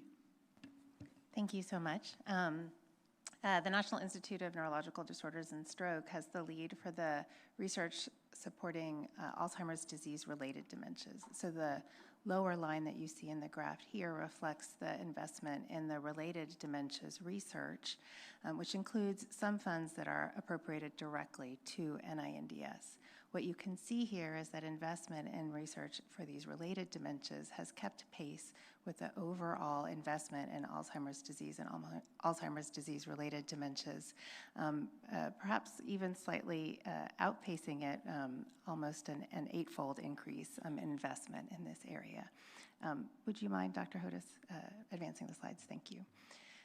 From the first version of the Act and the initial national plan, the importance of research into these related dementias was recognized, and 4 of these related dementias were named in the Act. And so as a result, we call them the named related dementias. And this includes Lewy body dementias, frontotemporal dementias, vascular contributions to cognitive impairment and dementia, and mixed etiology dementias, or dementias that have a variety of causes. But science continues to evolve, and we keep pace. And what we have come to understand is that there are other dementias and other emerging pathologies that fit within this ADRD framework. And so now our research portfolio also includes projects in some of these other areas. For example, in our growing understanding of the cognitive impairment that can emerge from traumatic brain injury, and also the dementia that can come from repeated head trauma or chronic traumatic encephalopathy. Next slide, please. Indeed, the mixed etiology for these related dementias is increasingly a central area of focus. As has been mentioned already, the global prevalence of dementia is rapidly increasing, and we have a growing understanding, but still imperfect, of the wide-ranging and complex genetic and environmental risk factors that are contributing to that increase. As we continue to understand it better, it becomes also increasingly complex. And now we have a greater understanding of the overlapping clinical presentations of different dementia diagnoses, often in the same patient. So a single patient can have multiple systems disrupted. This includes different types of abnormal protein folding, not just amyloid, which you've heard about many times, but also tau, alpha-synuclein, TDP43, and others. Also, inflammatory systems can be disrupted, metabolic systems can be disrupted. The vascular system, which supplies blood to the brain, can be diminished and otherwise affected. And of course, we can have cellular aging and death. And all of these need to be teased apart as we gain a greater understanding of how we can advance treatment to these patients. Next slide, please. And in fact, the multiple pathologies are critically important for a variety of reasons. So in this slide, you're looking at a group of individuals that had a clinical diagnosis of probable Alzheimer's dementia. But upon pathological examination, what became clear is that actually only a subset of them had pure Alzheimer's disease, which would be characterized by amyloid plaques or tau tangles. The vast majority actually had a combination of Alzheimer's disease and other forms of pathology, which includes vascular and other neurodegenerative markers and signs of protein aggregation. So it's important to understand the complexity here for a variety of reasons. One of the focuses of our effort is thinking through how we can develop biomarkers so that we can more clearly understand what is going on in each patient, what types of pathology or other disruptions are they contending with. Not only so that we can track the outcomes for those individual patients, but also as we design clinical trials. It's critically important that we can track the outcomes for these patients, but also so that we can ensure that we have enough patients with these different combinations of pathologies that we can understand how the treatment under study is affecting that particular group. So this greater understanding, I think, will pay off as we move forward in being able to advance therapy development more effectively. Next slide. As Dr. Hodes mentioned, we use these summits to help shape our priorities moving forward. The plan really is a living document. So it's not just the incredible input of the amazing experts assembled here today, but through this annual process, we were able to bring in experts from across academic science, clinical communities, government experts, but also experts from industry and nonprofits. And critically important, we bring in people with lived experience, the patients, the caregivers, their families. It's a very interactive series of meetings where together we come to a greater understanding of what really are the priorities. In the related dementia space, for example, this last summit, which was held in 2025, our fifth of these summits, really called for us to focus on implementation research, thinking through how to advance our understanding into more direct care. How we can understand the impact of the exposome or an individual's cumulative environmental exposures on their risk, individual risk and outcomes in Alzheimer's, and also to greater understand both the named and some of the other emerging dementias and how they interact with each other. So with that, I'll hand it back over to Dr. Hodes.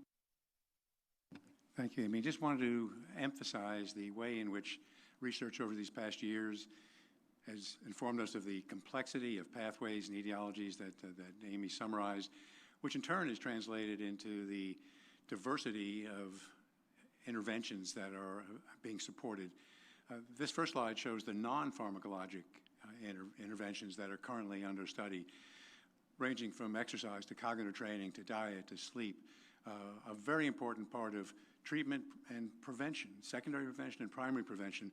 And these are randomized clinical trials that over these next years are going to give us increasing information about which of these are important contributors and which we can effectively intervene upon to delay or decrease the risk of Alzheimer's disease and related dementias.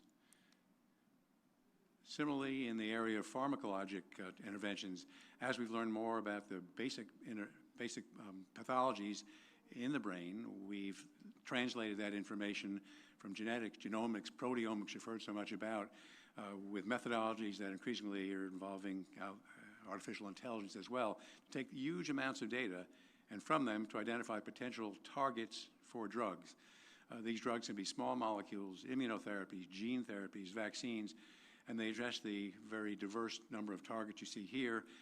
Those 50 trials are the early stage, phase 1 and 2. How they do, and those interventions determines which move on to phase 3, the definitive trials.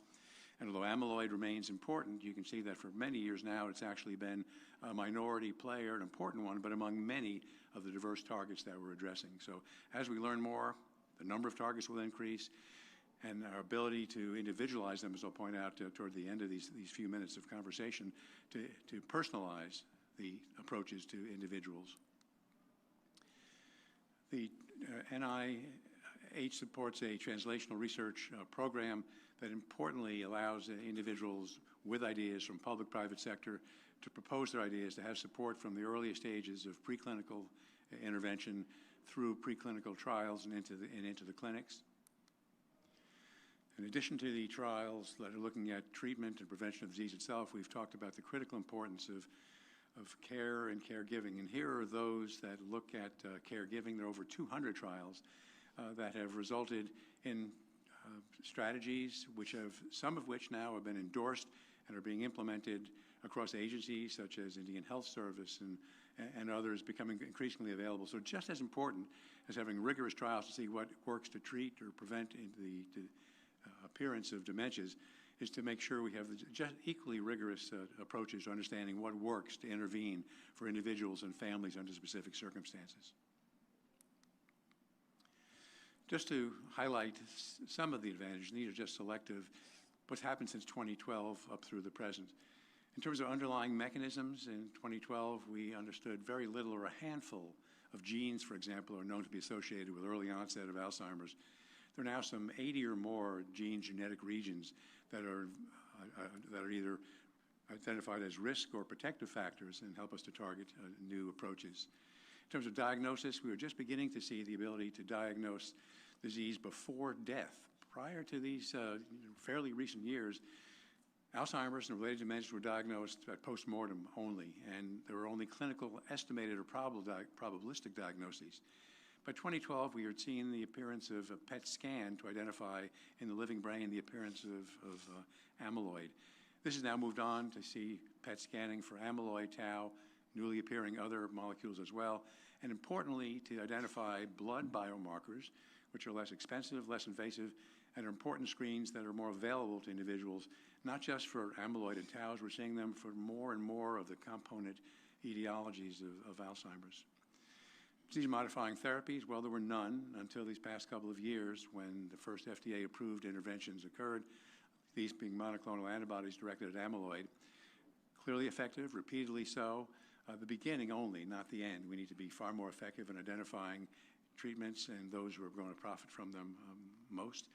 Prevention, in 2012, actually up through 2016 and 17, when we addressed through the National Academy surveys where there were preventive strategies that were of adequate certainty and power to warrant public health campaigns, the answer was none. There were only some that were promising. Now we have seen extensive information showing the effectiveness of normalizing blood pressure in those with hypertension, and this is translated into an enormous public health campaign, not yet adequately implemented. We're seeing now the impact of strategies that look at multiple risk factors and interventions addressing them, so diet, exercise, cognitive training, and these are proving to be effective. We're seeing more and more suggesting that individual interventions are going to be effective, and over these next years we're going to be approaching the time to implement these publicly. Similarly for care and caregiving, I mentioned we have the first of these that are sufficiently documented and reproducible to be taken into widespread application. So current and future priorities, just point out in the sequence of summits that March 17th through 19th, this is going to be a virtual meeting. The 2026 Dementia Care and Caregiving Research Summits. Encourage you to participate, to register for this meeting. It'll give us a next iteration of updates on the progress in this field of research. We turned to the national academies recently to ask them to independently carry out a sense of what the priorities are for research towards interventions in Alzheimer's. They came through with a series of interventions that are now a part of the armamentarium being integrated into our milestones and strategies that I alluded to earlier in this conversation. And this is sort of a summary of what we've been talking about in terms of precision prevention and treatment. The entire patient population not so long ago was blind to us in terms of what was ongoing in terms of pathologies. As we've identified patients with characteristics that might have more amyloid or tau known and identified contributing pathologies, we now understand how heterogeneous the population is shown here, shown in these variations of colors. Right now, however, in the studies up to the present, we have largely been treating all individuals with a diagnosis of amyloid or amyloid-related dementias with relatively similar interventions. Our target, as we become more and more aware through biomarkers and understanding of the individuals, is to move to a state where we're individualizing, where for each individual at risk or with early stages of dementia, we're able to target just those processes which seem to be affecting that individual and are most likely to make a difference. You'll be hearing more about this in the talks to follow, and this is a part of the excitement that we share with you and look forward year by year at these meetings to hopefully present to you some of the progress that we are making. Resources, just want to emphasize again what resources we have available to the public. The Alzheimer's Disease Education and Referral Center, or DEAR, which is available on request by online or telephone or written requests, extensive information about Alzheimer's. Alzheimers.gov, another website that provides information on this as well. And with all this, I thank you for the opportunity to take this time to give you this presentation, updating what's going on at NIH, and looking forward to years to come with your help and your input in documenting the progress that we all look forward to. I thank you. Thank you, Dr. Hodis and Dr. Adams. We'll now turn it over to Dr. Valentina Mantua with the Food and Drug Administration. Hello, everyone. I introduced myself before. I'm the Associate Director for Regulatory Science in the Office of Neuroscience and the Center for Drugs. Thank you, so that I can advance the slides, actually. And I will be speaking on behalf of the Food and Drug Administration. Since there's new council members, there's new federal partners today, I will start off by telling you a little bit of what the FDA does in this field, and I'd be very much appreciated if you could put up my slide number 2. I can advance and put up the slides as well. All right. Right, so in terms of how the Food and Drug Administration supports NAPA, now, first of all, in the first goal, prevent and effectively treat Alzheimer's disease and related dementia, we ensure rigorous evaluation of safety and efficacy of Alzheimer's disease therapeutics. We review clinical trials for both disease-modifying agents as well as symptomatic agents. These are those directed to other symptoms like behavioral symptoms or psychosis in the context of Alzheimer's disease. And also, we interact with sponsors and with the community through guidances, through regulatory advice on clinical trials, on the development of biomarkers. We qualify biomarkers because they can accelerate drug development. If we didn't have biomarkers, we would have gone anywhere in Alzheimer's disease. Under Goal 2, enhance care quality and efficiency, FDA contributes by helping making an earlier diagnosis and monitoring disease possible. We authorize diagnostic tools. We have helped the development of blood-based biomarkers that you've heard before from the NIA. We clear medical devices. We clear digital health technologies that assist with the capability of interacting with the cognitive problems that these patients have. We approve imaging agents to support clinical decision-making. And overall, our cross-cutting contributions include supporting innovation in the pre-competitive space and collaborate with sister agencies like the NIH, the NIA, I see there's CMS here, and other federal partners. Now, I'll tell you a little bit of what the progress has been in terms of the FDA contribution to NAPA since 2012, and I will start off with therapeutics. 2 milestones in the last few years reflect this progress. In 2023, we converted approval of lecanemab, an antibody directed against the amyloid in the brain, from accelerated approval to traditional approval. Traditional approval for us means that there's been actual benefit that has been observed in clinical trials, and now a patient feels, functions, and survives. In 2024, we approved donanemab, which is another monoclonal antibody for the treatment of adults with Alzheimer's disease. And I will not get into specifics of labeling of these 2 products, but we held an advisory committee, which is public live streaming about donanemab in June 24. I want to say that these are landmarks. So we haven't had any therapeutic for Alzheimer's disease for a long time. And importantly, we have approved these drugs, as I said, by observing direct benefit for patients. It was very interesting when we held the advisory committee for donanemab. I don't know if any of you have seen it, to hear patients that were actually into the clinical trials that were treated with the drug telling us, well, I wasn't driving, and now, after 18 months, I'm able to go back into my car again. It was really moving. Now, I will move on to the imaging agents. The first imaging agents that we've approved between 2012 and 2014 were allowed us for the first time to actually visualize amyloid in the brain in vivo. That was unprecedented even at that time. Since then, in 2020, we have approved the first tau PET imaging agents that allows us to actually see also neurofibrillary tangles in the brain.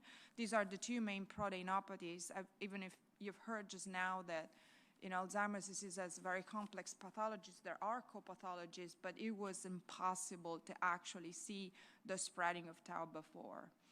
In 2025, we've updated the label of these tracers. Now, it may sound like only a regulatory action to you, but it was really important because we now allow these agents to actually tell us quantitatively how much of this protein there's in the brain. And that allows clinicians to select patients into clinical trials to understand if a drug works, actually clears out amyloid off the brain, and when to stop the treatment. And that is allowed by an FDA label, which also aids the work of the day-to-day work of the clinicians to get and select patients to get them into clinical trials. So really taken together, these therapeutic and imaging milestones support a more integrated pathology and treatment pathway, helping clinicians identify the appropriate patients and supporting responsible use of disease-modifying therapies that are now available. We'll now move to progress in diagnostics. As you've heard before, there's been traditionally very invasive diagnosis or very expensive on the other hand done, and now we're slowly moving into more accessible. In 2022, we have first approved the first CSF. So CSF is an acronym that stands for a spinal fluid that requires a lumbar puncture. So initially, as for not having a PET scan, you still had to do a lumbar puncture to detect the presence of either amyloid beta or amyloid beta tau ratio into the CSF. Now, the first was approved in 22.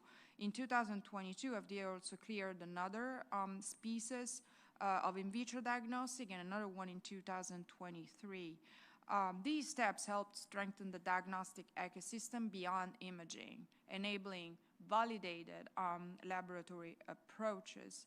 However, we then moved to blood-based testing, which it was a significant step forward. Right now, in May 2025, Lumipulse phosphorylated tau position 2017 amyloid beta ratio became the first FDA-cleared blood-based test to aid diagnosis of Alzheimer's disease for individuals 55 and older. In October 25, we also approved the Acclacis phosphorylated tau position 181 as a plasma test to be used in primary care. Now, how these two tests differ? Now, the first one rules in Alzheimer's disease, in that it is used in specialized care by neurologists. There's already a suspect of a diagnosis probable to be Alzheimer's disease. And with these tests, it's a confirmation that rules in the diagnosis. Now, the other test rules out the diagnosis, and it's mostly used in primary care settings in that it is a blood test that has a very high negative predictive value of 97%, in that if you have a negative test, you're 100% sure you don't have, or 95 or 97% sure you don't have Alzheimer's disease, and probably your symptoms are due to something else. So this is very important to have as in the armamentarium in primary care setting. I will really briefly show you what I think those approvals and those step forwards mean for the global community with Alzheimer's disease. Now, first, earlier, a more accessible detection of the disease over time. We've seen a shift from pathways that relied primarily on expensive PET scan or invasive CSF test to blood-based testing, which has the potential to make evaluation more accessible and to improve the appropriateness of use of drugs. And second, better patient selections for therapies. So the expansions of diagnostic capability reinforce the link between evidence of pathology and clinical diagnosis. And third, more treatment options for early Alzheimer's disease. Now, both the drugs that we've approved have been approved in a population with mild cognitive impairment or mild Alzheimer's disease relatively early in the process. And even in an early population, we were able to observe meaningful benefit in about a year and a half of trial. So in summary, FDA's contribution to NAPA are centered in enabling innovation and maintaining evidentiary standards needed for safe and effective use of drugs. Thank you. Thank you so much. And we will now turn it over to the National Science Foundation. I believe Dr. Rebecca Farrell is joining us via Zoom. Yes, I'm here. Good morning. Can you hear me okay? Yes, thank you. Great. I'm not sure if you can see me or not, but my name is Rebecca Farrell, and I'm here representing the U.S. National Science Foundation this morning at this important meeting of new and old partners. It's great to see and meet everyone, and thank you all for including NSF. I am a section head in the Social, Behavioral, and Economic Sciences Directorate at NSF, where I am the section head for Neuroscience, Cognitive, and Language Sciences. NSF has recently reorganized, and so this is one of the sections within SBE.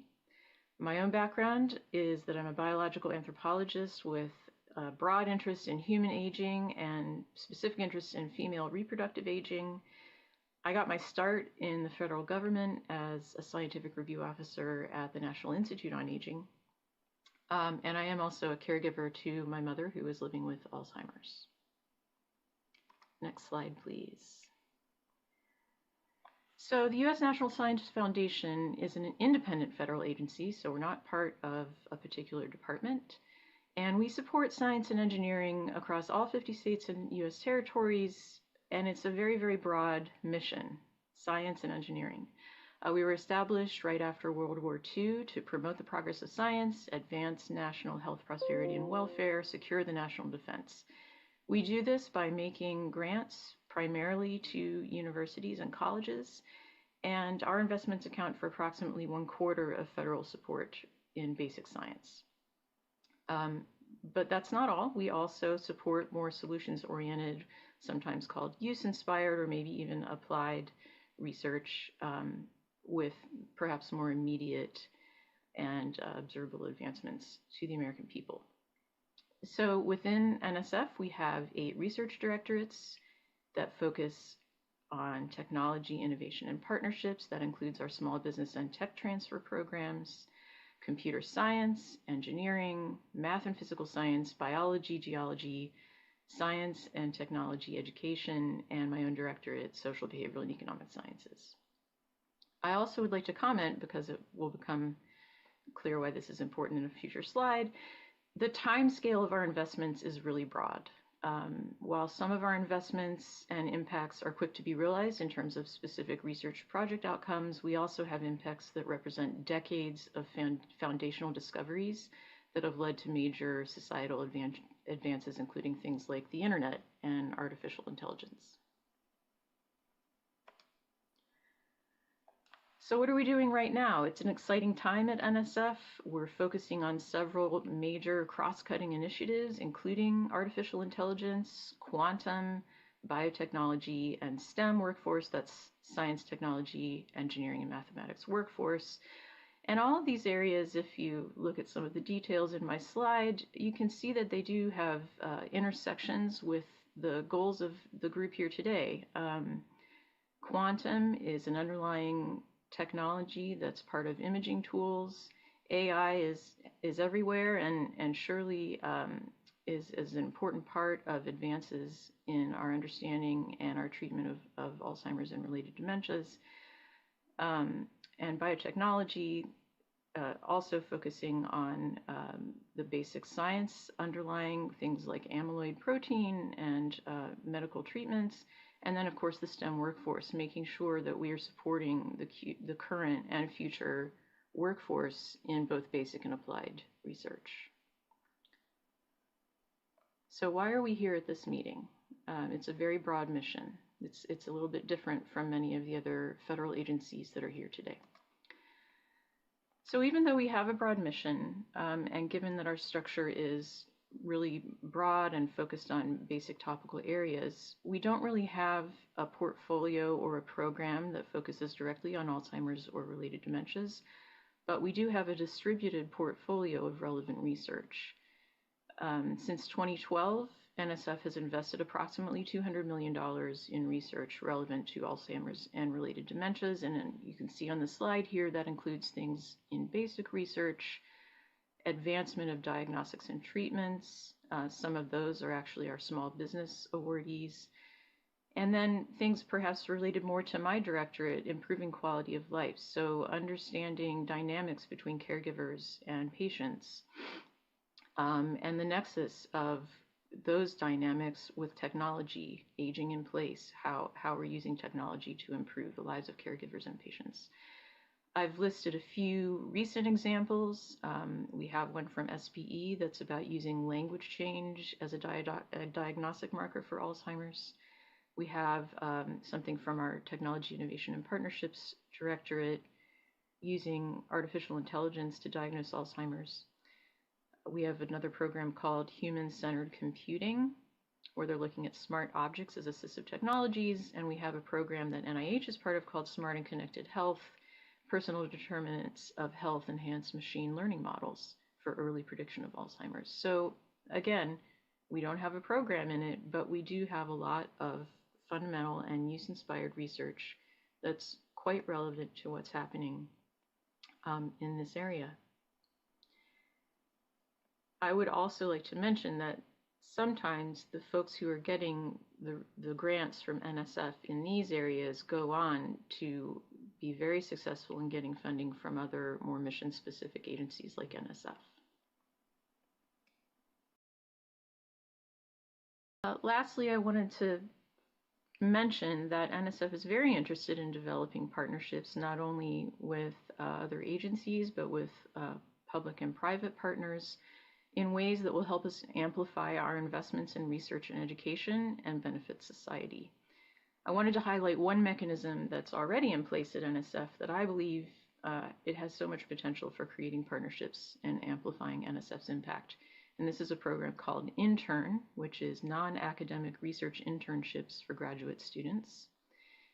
This is a program which bridges the gap between our very broad research community focus and more targeted research applications by placing students of NSF grantees into non-academic internship opportunities.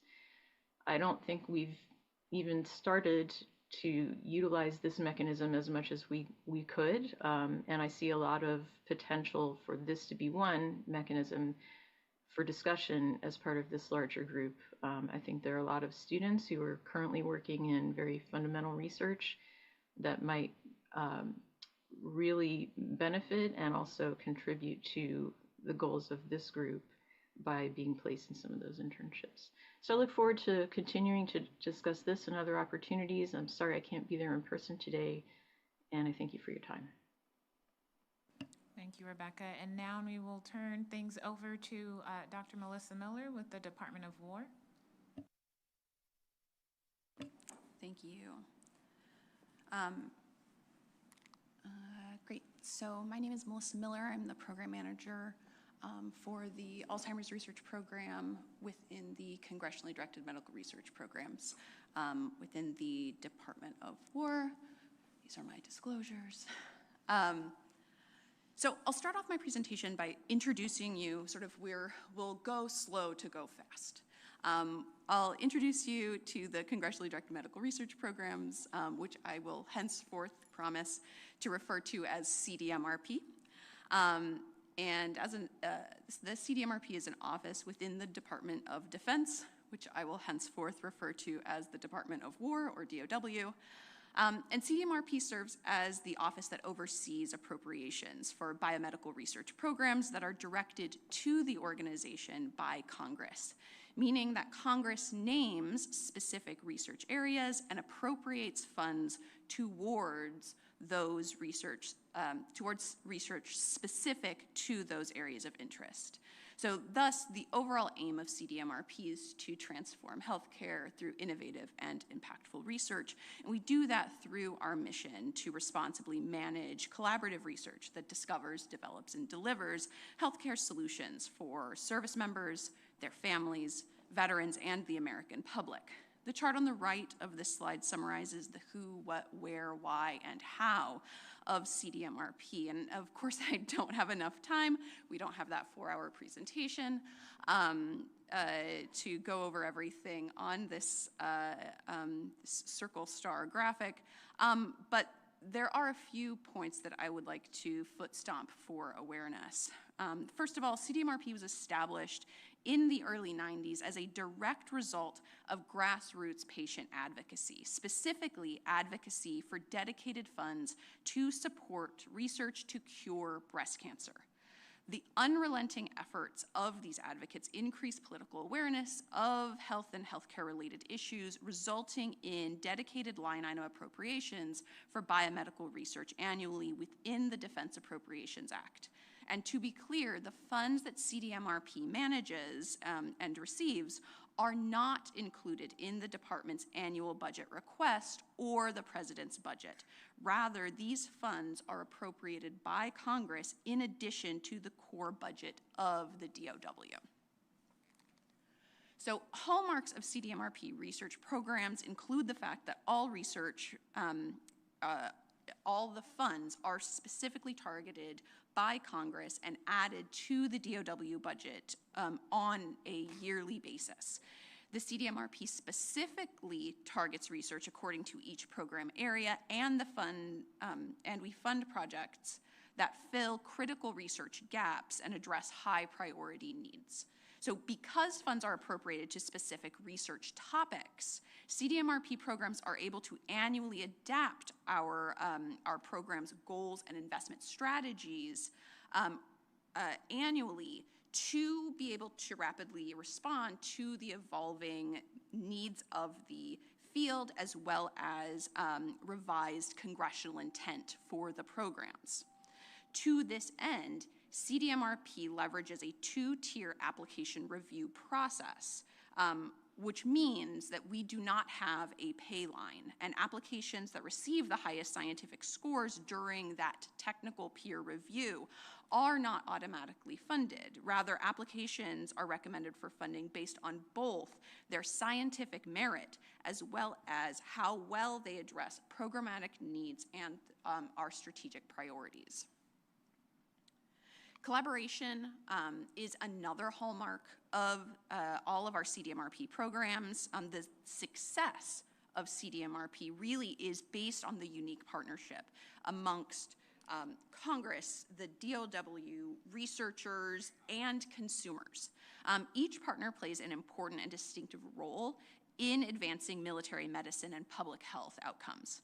As noted at the top of this slide, consumers, which we define as individuals living with the disease, injury, or condition, and in some cases, their care partners, are key contributors throughout CDMRP program processes. Consumers serve as full voting members on nearly all CDMRP peer and programmatic review panels, adding unique perspectives and a sense of urgency for our mission. Their participation ensures that the human dimensions of the target diseases, disorders, or injury are incorporated into the program's policies, investment strategies, and research priorities. Our programs also collaborate with our federal partners to ensure that the research supported across the federal and nonprofit space are complementary rather than duplicative. With the signing of the Consolidated Appropriations Act of 2026, which just happened, this law appropriated funds for the upcoming grant cycle. CDMRP will manage $1.27 billion of appropriations for 34 programs. This slide summarizes the appropriations for all CDMRP programs within the last 3 years, and apologies for the typo at the top right column that should say FY26, not FY25.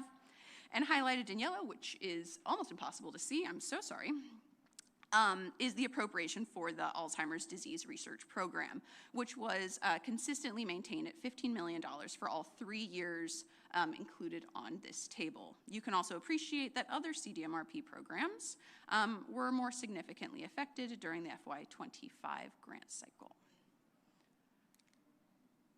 The CDMRP has developed and uses a common program management approaches, yet each program has individually tailored goals and a unique vision to enable it to meet the specialized needs of their research community and advocacy.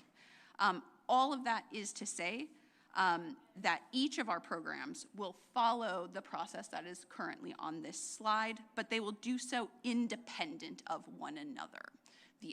The efforts of one of our 34 programs does not necessarily dictate the efforts of any of the other programs. We are independent of one another. The first major milestone in this cycle, and the reason why I'm showing you this, is that we host annually a vision-setting meeting during which the program convenes a panel of experts, which may not be as robust as this one, but this panel contains expert scientists, clinicians, and importantly, consumers to assess the research landscape and develop an investment strategy that is implemented throughout the program cycle through our funding opportunities. As noted earlier, involvement of consumers and people with lived experience is a hallmark of the CDMRP process, and these key community members serve as full advisors across the CDMRP program cycle that I just showed. This slide highlights by the numbers just how many consumers and advocacy organizations help to inform and strengthen CDMRP's commitment to improve health care for our service members, their families, veterans, and the American public. Additionally, more and more CDMRP programs are requiring or encouraging consumers and people with lived experience to participate on research teams, thereby maximizing the potential impact of the research outcomes for end users. And at the vision setting meeting, the types of funding opportunities or award mechanisms that the programs will use to solicit will depend on the priorities and needs of those individual areas. There are numerous types of award mechanisms offered by CDMRP programs, and each of those are tailored to the particular goals of the program. Many funding opportunities span the research and development spectrum, while we have some award mechanisms that also support the training and mentoring of the next generation of scientists. So with that broad introduction to CDMRP out of the way, let's now focus on the efforts of the Alzheimer's Research Program. So this program was initiated by Congress in FY11, but CDMRP's management of those appropriations began in FY14. So to date, the program oversees roughly around $228 million in appropriations, and that number does include the $15 million to be executed in FY26. The vision of the program is to mitigate the impact of Alzheimer's and related dementias associated with TBI, military, and diverse risks, and the program delivers on that mission, or delivers on that vision through our mission to fund impactful, solution-oriented research to address critical needs and improve quality of life of service members, veterans, their families, and the public who are living with Alzheimer's disease and related dementia. This council is well aware, and we had an excellent overview of the scope of the AD-ADRD problem, so I'll forego belaboring the statistics that are located in the middle of this slide, but I do want to highlight a few key considerations why Alzheimer's disease and related dementias have a unique relevance to military health and readiness for our warfighters. First, these statistics are highlighted in the yellow box on the right, is that individuals with a history of traumatic brain injury have a 70% increased risk of developing dementia. And remember that traumatic brain injury is widely considered the signature wound of the post-9/11 conflicts in Iraq and Afghanistan. However, the story doesn't end there, as veterans are 2 to 8 times more likely to develop dementia post-TBI than the general US population, meaning that military service itself is a risk factor for dementia development. It's therefore incumbent upon us to better understand how other risk factors and military exposures contribute to dementia development and establish effective preventative measures. With that in mind, the program has established 5 strategic goals to drive innovation, fill research gaps, and address recognized risks within the field. And these goals are depicted within the pie chart on the left side of this slide. These goals focus on key areas of research, like understanding health disparities within ADRD, as well as understanding risk factors to reduce and prevent Alzheimer's disease and related dementias.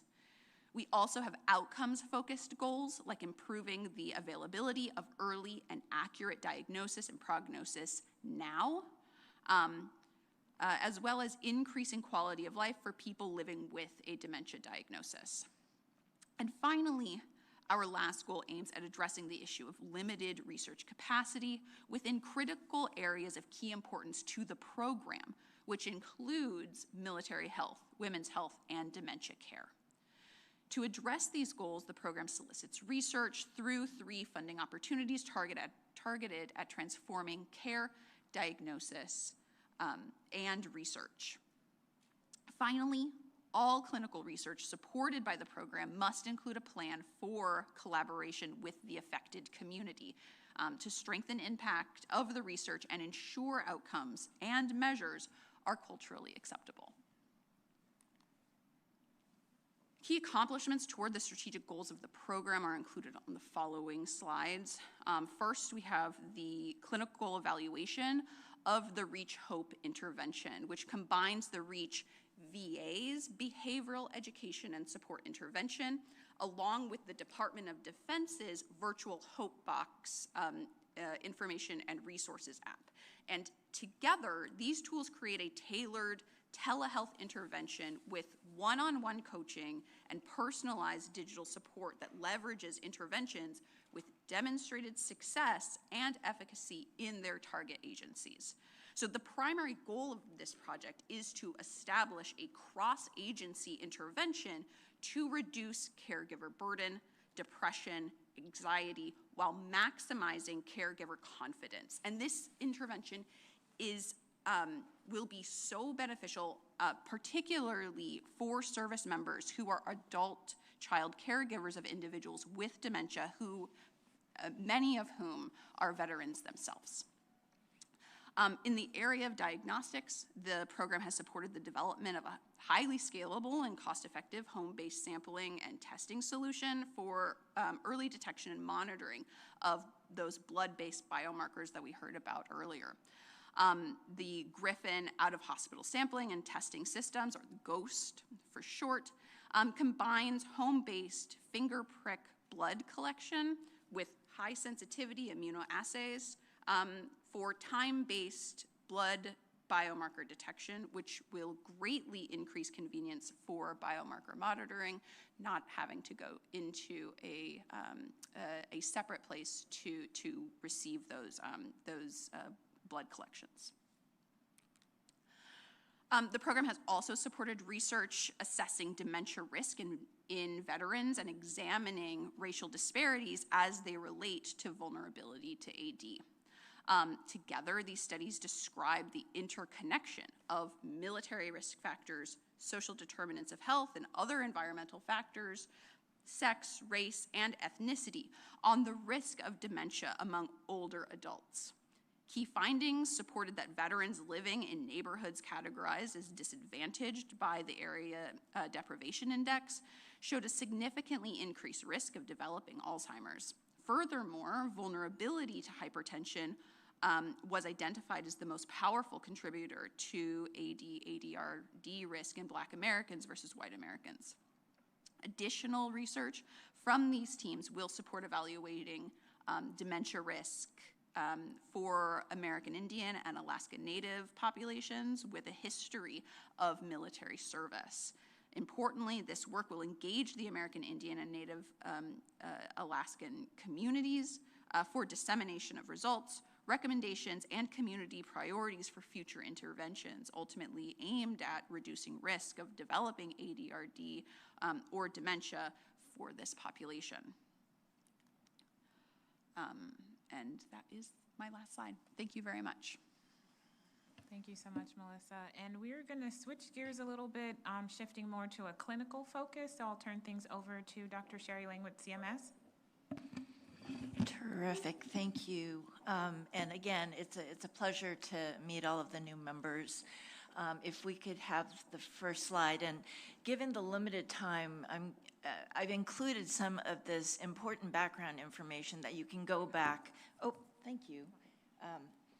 And review, but just to give you broad strokes as a reminder of CMS authorities and the scope and reach of the agency. So just briefly, CMS Centers for Medicare and Medicaid Services, there's only one M, although we have Medicare, Medicaid, and dual populations who we serve, as well as work through coverage through Marketplace.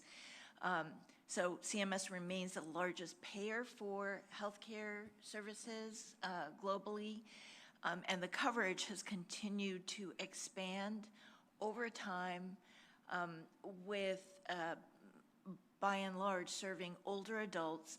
80% of Medicare beneficiaries are over the age of 65. That means also, though, that Medicare serves people who are under 65 who come into the benefit by way of disability, end-stage renal disease, and the like. So there are also individuals who age into Medicare as well as are dually eligible for both Medicare and Medicaid, which has some financial restrictions. And these are the numbers of the people who we serve across our programs, but importantly, I want to highlight this snapshot. This is a cross-sectional snapshot from our original Medicare program in 2023, just to delineate and explain the complexity of the population that is becoming increasingly complex over time. So the small arrow actually points to the line that represents those with a diagnosis of Alzheimer's disease and related disorders. What appears in the light blue, however, is the percentage of the population that has just dementia. And as you go more towards the right, we have people who have one or two other conditions displayed in yellow. The beige is 3 to 4 other conditions, and the darker blue is those in the population that have 5 or more conditions in addition to the diagnosis of dementia. So when we think of and implement the authorities, the statutory authorities vested in CMS and in Medicare, we think of the population of people who we're serving, many of whom either have or will develop dementia, but also have complexity because they actually are living with other conditions in addition to dementia. And this is just a laundry list, if you will, of some of the care and I will share, these slides are going to be publicly available. And happy to dive in and provide more information on anything that I mention here. These are just some of the services that are used by older adults that are helpful, that may be helpful to people living with dementia and also their caregivers. Being that CMS's primary role over time has been one of payer, we use the payer lens and authority to develop a cognitive assessment code that also requires care planning, and this code has been in use now. What it is intended to do is support a evaluation or a screening, if you will, including the use of a tool. We do not specify a specific tool, but in our rules often point to resources such as the NIH toolbox because those resources are kept up to date.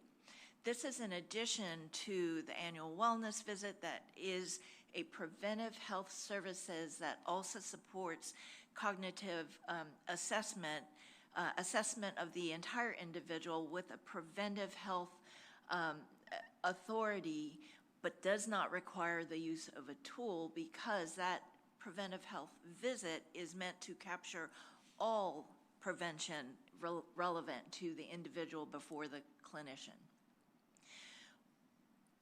Being that CMS also has been moving away from a volume-delivered health system towards one that is more value-focused and value-based, we must also address quality of healthcare services, and therefore the development of quality measures that not only assess quality of care delivered to people living with a diagnosis of dementia, but also that would encourage earlier detection. So we've included these quality measures in our quality reporting programs for clinicians involved in the merit-based incentive program that incurs a financial incentive, if you will, whether it's a bonus, and currently if you don't report and participate in the program writ large, there's a financial penalty. I will flag there are two improvement opportunities that really point to activities that clinicians can engage that demonstrate improvement in their practice and how they identify cognitive impairment over time in the population they serve, and also help support them in delineating what their goals of care are and mapping out a care plan that is informed by those preferences and goals. I will say that it's difficult to delineate what happens in 2025 versus 2026. Some of this work has been ongoing over the years, but I will just mention a couple of things just to illustrate how CMS works. So supporting Goal 1, prevent and effectively treat Alzheimer's disease and related dementias by 2025. So we are continuing to work on this through our National Coverage Authority. Again, this is a statutory program that must serve Medicare beneficiaries and builds on the evidence that is developed and applied to these policies in support of the access to monoclonal antibodies. Several, as we've heard from Dr. Hodis and others this morning, by way of coverage with evidence development. And why that is a national coverage determination in and of itself, it is important because CED is utilized where there's evidence that's promising but not definitive as it applies to the Medicare population. So being able to match up what do Medicare beneficiaries look like as exemplified by the graph I showed earlier is important in providing the evidence to get to yes and full coverage. There have been 4 such studies approved. They are all continuing to accrue by including support of 2 registries that are growing over time.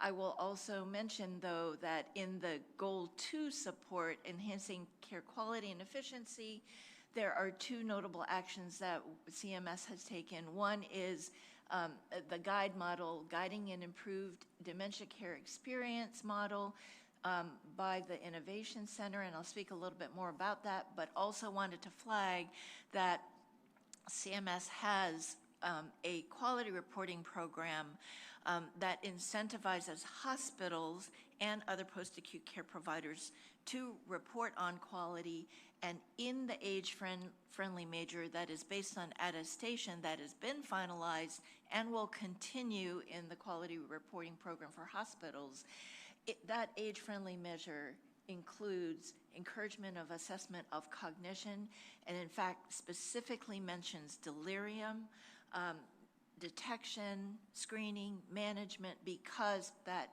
risk is so much higher in people who have dementia, and also can result in long-standing cognitive impairment requiring additional care and services. So with regards to the guide model, the purpose of the guide model, and let me just pause to mention, the guide model was informed by a variety of additional model tests or pilots under the Healthcare Innovations Awards supported by the Innovation Center, but importantly built on the work that was done by our partners at NIH and also the Agency for Healthcare Research over time. This model really puts together coordinated care, so care coordination and management, caregiver support and education, and also respite services. So therein, meeting needs of what we have heard that both our people living with Alzheimer's and also their caregivers could really utilize this type of help. And over time, this program initially started out with those practices and systems that were accustomed to providing high-quality dementia care, but really started to encourage participation by new entries across the nation. We now can say we have models and participants, that is the providers of care and services, that serve beneficiaries and patients across all 50 states. They do so a little bit differently across the states, but the point is that it is available and it's being done, and we're learning a tremendous amount and expect to have quarterly reports that will be publicly available during 2026. With regards to supporting people who have long-term care and service needs, CMS continues to support the long-standing PACE efforts, Program for All-Inclusive Care for the Elderly, many of whom have cognitive impairment or dementia, and also by way of dementia being qualifying conditions for special needs plans, which CSNPs are part of the Medicare Advantage plan. And these, again, provide access to highly coordinated care and services. The links are as provided. Now, in looking forward, the guide model will continue, and remember that the guide model under the CMMI's authority must test care and payment models that will either improve quality of care, reduce costs, preferably both, and those are criteria required to scale. We're continuing with our work in the age-friendly space, supporting the development of additional quality measures for inpatient quality reporting, but also all 26 quality reporting programs that CMS has authority to support. Again, we are definitely learning and partnering across our federal family and also with our new members to use all the authorities that we have to really drive towards better care that really will deliver to better health outcomes that are meaningful for the people we serve. Again, really an honor, and we'll look forward to working with you all. Over. Thank you. Thank you, everyone. Does everybody have all that? Got all that?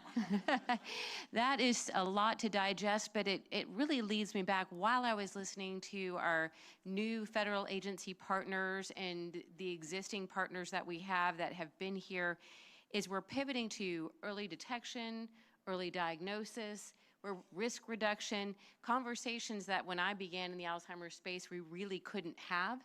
So the word that keeps bubbling up for me is hope. So I hope that you all are feeling very hopeful and engaged as we listen to our federal partners. It is so exciting to think about that. And I really invite all of you to consider signing up for the virtual summit. I think that will be very exciting. There'll be many more opportunities like that. And then I'm going to invite you also to do some Q&A. So while we're doing lunch, while we're breaking, and these federal agencies are here, and you have all of these lead experts around, for all of our new members, I just suggest you take some time, meet with some of these experts, get time to know them, exchange phone numbers. The networking, I think, will be incredibly important. So just a couple of housekeeping items.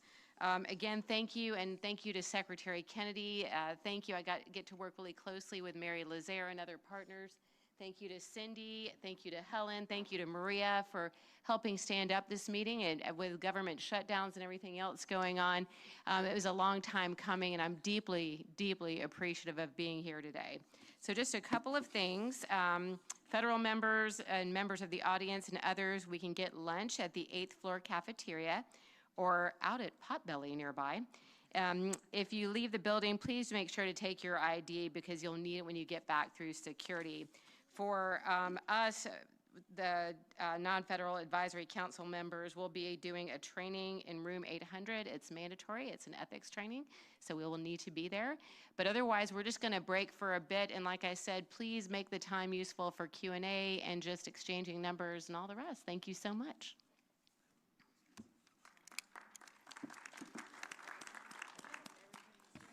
Visitors, you cannot wander the building, turns out. So a number of our HHS and ASPE colleagues are in the hallway, so just make sure if you go up and down the elevators that you are with somebody from ASPE or from HHS. Thank you. Feds, you're good. So I can do 10 minutes now? Yeah. Okay. Yeah.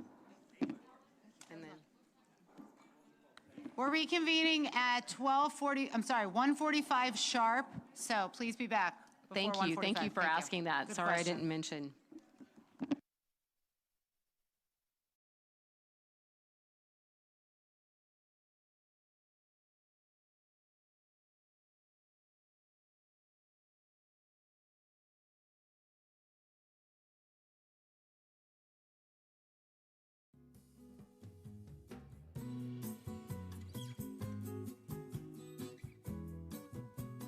Like there is a lot going on in this space, yes. So I am so grateful again to hear all of our federal agencies. We got introductions around the table from our non-federal members and our federal members. I want to switch it up a little bit on you because we have a distinguished member. He is a member of the council, the past council, and the only returning member, I believe.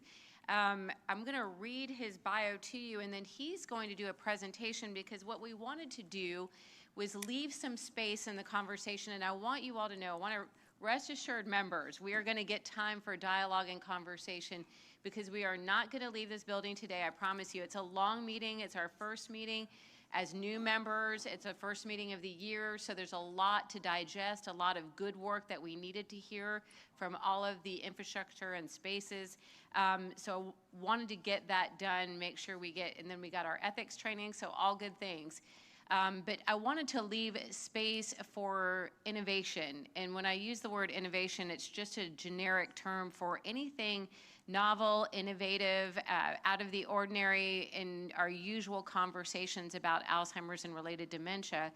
And I thought it would be really neat, we thought it would be really, really neat to start with our returning member, Dr. Randy Bateman.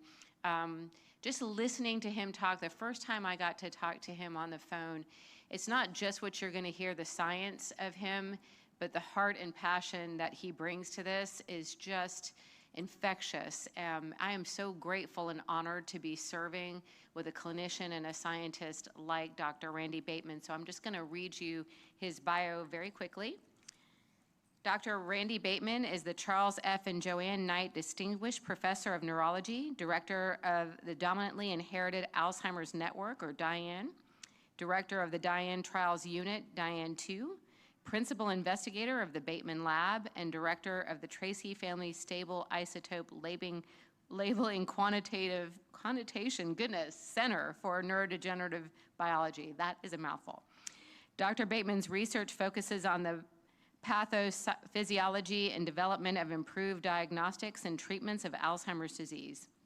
Dr. Bateman treats patients with dementia at the Memory Diagnostic Center of Washington University. Dr. Bateman is a productive innovator with 47 active or pending patents, has established multiple research consortiums and established the Silk Center to further advance in neurodegeneration and aging by utilizing precise measures of neurodegenerative proteins and their production, transport, and clearance in health and disease. He's been a member of the Advisory Council since 2021. Please join me in welcoming Dr. Randy Bateman. Thank you for, excuse me, thank you for the very kind and gracious welcome back. It's good to be back here and with a new crew. I'm really looking forward to the next 4 years and what we're going to accomplish. I wanted to take the opportunity to share some good news of what's happened over the past 10 years and to point to what I think is likely to happen over the next 4 years of our service in NAPA. And so I'm going to cover 3 major domains. One is going to be on Alzheimer's disease and diagnostic testing and where we're at in terms of blood tests and simple diagnostic tests. I'm going to focus on what's coming next, and I think that's going to be how we can substantially stop this disease through prevention. And I'm going to end on a forward-looking statement and vision of how I think the latest generation of artificial intelligence will transform everything we do in science and medicine. I want to start with a base foundation here. What is the challenge? What is Alzheimer's disease? Most of us are very familiar with Alzheimer's disease. We've worked with it very closely over many years, decades. And still today, we don't have a definitive way to absolutely stop the disease. We have made progress. We've made progress in being able to deliver some of the first disease-modifying treatments that change the course of Alzheimer's disease for the first time in human history. We've made other progress, but there are still fundamental things we don't understand about this disease. And these fundamental things are clues. One of the biggest risk factors for Alzheimer's disease is aging itself. And I believe that some of the things that drive Alzheimer's disease is the aging process of the human brain. And so that if we really want to understand the fundamental risk that causes Alzheimer's disease and other age-related neurodegenerations, we need to begin to understand the aging process in the human brain. Alzheimer's disease has been known for over 100 years. During this time, as I said, we've recently been making breakthroughs, but for a long time, there was little progress being made. It wasn't until the 70s when it was realized that Alzheimer's disease was a common disease of aging people. And then in the 1980s, when the first proteins of the Alzheimer's pathology were described in amyloid plaques and tau tangles. The 1990s brought about genetic insights that led to the molecular biological revolution that led to the ability to develop treatments targeting these pathologies.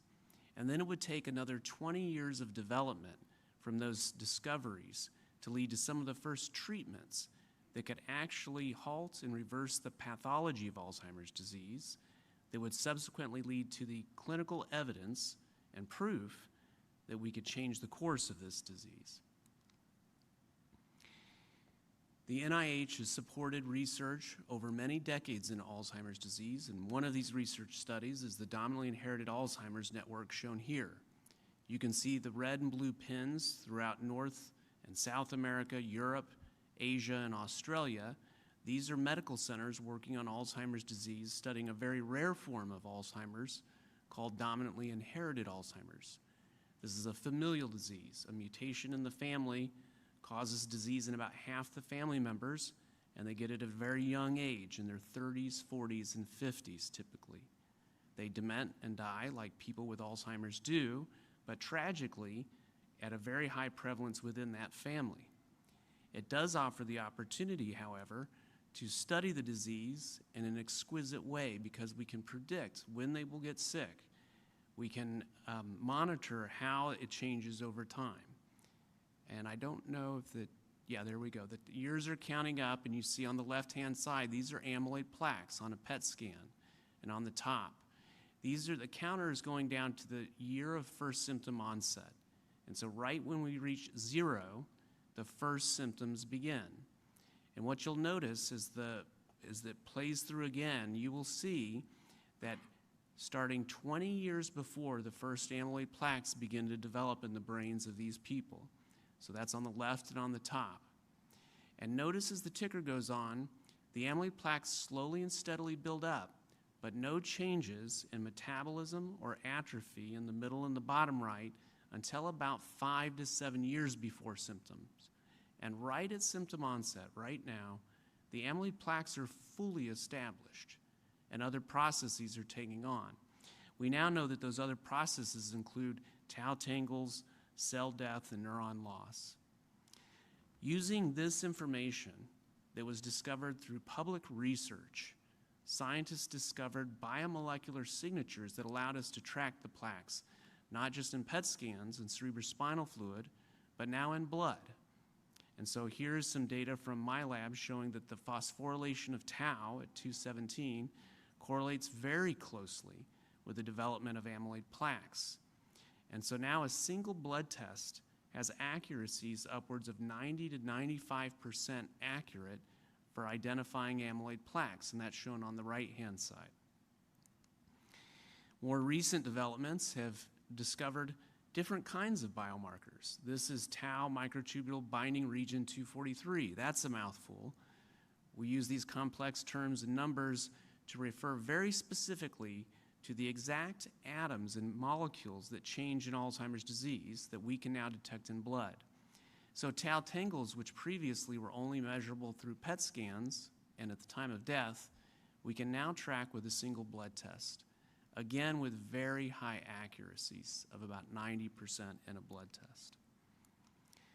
So how are these scientific advances that we're making in biomarkers, clinical treatments, how are we applying them right now in the clinics for our patients, and how are they likely to be applied in the future, including treatment, but also prevention? So shown here are some reports showing highly accurate Alzheimer's disease blood tests are clinically available now. These reports demonstrate that compared to the standard CSF and PET scans, these blood tests can be just as accurate, if not more accurate in some comparisons. And they can be used in primary care clinics, even beyond the specialty clinics like mine that we typically are involved in.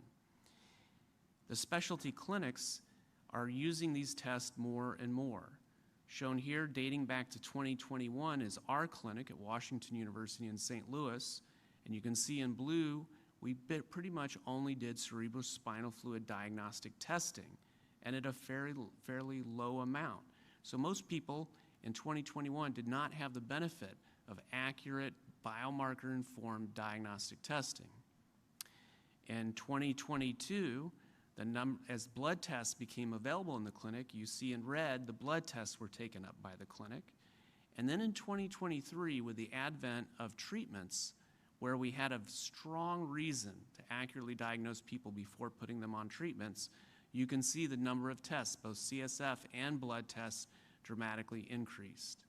And then with coverage of amyloid PET scans, shown in gray in 2024, you can see those tests increasing.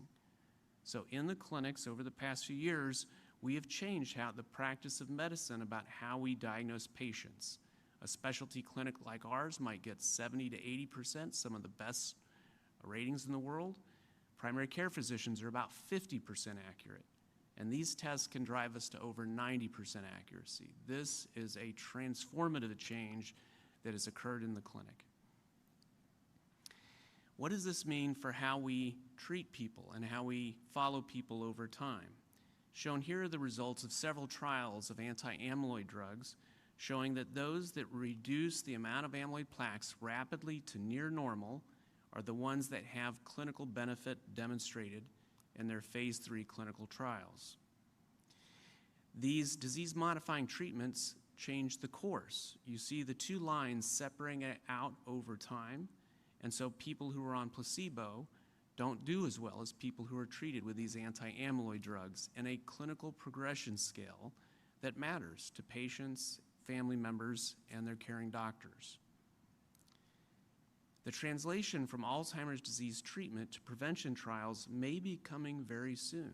In fact, it may be within the next few years. a precursor or a sentinel study may be these families who have the mutations. Back in 2012, with the support of the National Institute on Aging, we launched the first Alzheimer's disease prevention trial in dominantly inherited Alzheimer's disease family members. At that time, we did not know which treatment was going to be most effective. We did not know if it would work. We launched with 2 different drug programs that went on, and after the results of that initial trial were read out in 2019, we switched to the one that was lowering amyloid plaques and normalizing some of the biomarkers, an antibody called gantenerumab, which removes amyloid plaques. That study was extended for another 2 to 3 years in an open label extension, and I'm going to tell you a little bit about that study now. And these individuals who were treated for nearly 10 years over the time period, who were destined to get Alzheimer's disease, and those who were treated the longest, the people who started on gantenerumab from the beginning, who had no symptoms at the time, and continued on that trial, our latest readout of that drug as we ended it was that they would have approximately a 50% reduction in their risk of having an onset of symptoms of dementia. So half of the people who were expected to go on to have the onset of dementia did not, compared to controls. That means the world to these people who are otherwise destined to have the disease. And here is a report of the actual findings of that trial. This report is the direct readout of the statistical analysis plan. And when you analyze that magnitude of effect, the question that people have is 50% sounds impressive, good, but what does that mean for an individual? And when you model it out, what it could mean is that these individuals could have 5 to 15 years of dementia-free life. And that's something an individual patient and family can understand, that is important to them. And then the question is this going to predict something like what we could see for sporadic Alzheimer's disease? And to help answer this question, we've continued the study in what's called the DIAN-2 amyloid removal trial, because we've switched from using the previous gantenerumab, which is no longer in development, to lecanemab, which is approved. And we're continuing to treat these individuals and follow them because they're now all at that age of onset when they should be having dementia, but many do not. And so we're going to continue this study for at least another 5 years to determine how long and what is the magnitude of effect that these people will have over time.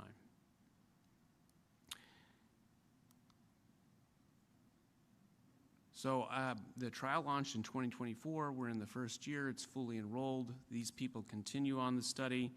Recently, there was a CBS morning special on one of these individuals who ended up, due to the success so far and not having dementia, they actually decided to have a child. They were that optimistic about the future. And so it is changing these people's lives in a substantial way. And I just want to point out that in medicine, we will periodically have major breakthroughs in our approach of what we can do for our patients. And some 30 years ago, people who had hypercholesterolemia due to a familial mutation might die of a heart attack or stroke in their 30s, 40s, or 50s. My uncle was one of those individuals. He died at 33 of a massive heart attack. My other uncle, his younger brother, has been on anti-amyloid treatments for an extended period of time and is now a retired lawyer in his 70s because they were able to lower the cholesterol in these individuals. And shown on this slide on the top, you can see the cholesterol deposits in these individuals even in their 30s. And if we treat them with strong cholesterol-lowering medications, they can be prevented from having heart attacks and strokes. And similarly, if we can lower the amyloid loads, prevent the tauopathy, or treat the tauopathy, we may be able to prevent Alzheimer's disease in this population of people with these mutations, but also potentially for the rest of us. So how will we solve this fundamental problem of how aging, brain aging itself, causes Alzheimer's and other neurodegenerative problems? To that end, we believe we can leverage some of the latest scientific advancements of artificial intelligence to make breakthroughs that otherwise would be difficult, if not impossible. And one of the recent organizations that we and other stakeholders have formed is called the Consortia for Biomedical Research and Artificial Intelligence in Neurodegeneration. Cleverly, we coined the term C-brain so that it would be easier to say than the full title. Shown here is a QR code to the website, and what we're trying to solve is the challenge we're having that we're generating petabytes of data, incredibly complex biological information that's not feasible or possible for humans to fully understand. And so we're going to augment our approach by adding to the approach that we're taking AI systems that can comprehend that much data and can decipher it in a way to lead to biological insights about what is it about the aging brain that leads to these neurodegenerative diseases. What can we do to help prevent, slow down, or stop the disease? And so today, the way we currently do it is it takes several decades to train researchers like us. There are too few of us, and there's too much knowledge to handle. And so the breakthrough of generative AI, deep neural nets, and the capability of learning and understanding information promises to help us pass this huge energy barrier that we face. We need to engage the biomedical research scientists that are the experts and leaders in the world in this field, bring them together with the AI researchers who know how to build these systems and implement them in effective ways, and establish and grow a consortium of us that allows us to lead forward on how to make breakthroughs in our fundamental understanding of brain aging and neurodegeneration.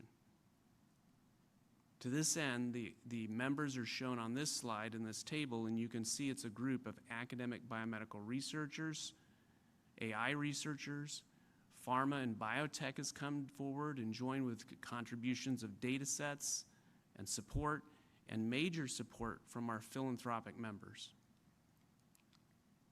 So with that, I will wrap up and just encourage everybody, if you're interested in this initiative, please join us at the website, cbrain.org, shown here on the QR code, and indicate that this process of NAPA, of bringing together the information, bringing together the federal agencies, the other stakeholders who are all together in the fight against Alzheimer's, that it's this process that helps us lead to success, that has led to some of the foundational changes over the past 10 years, and that promises to continue to do so over the next 10 years.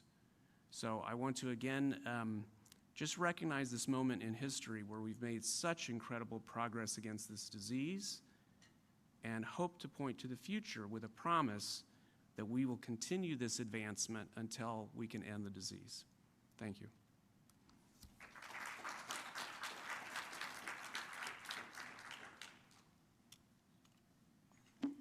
Thank you, Dr. Bateman. I'm still absorbing, so thank you so much. I'm sure all of you are too. We have time for 1 or 2 questions for Dr. Bateman.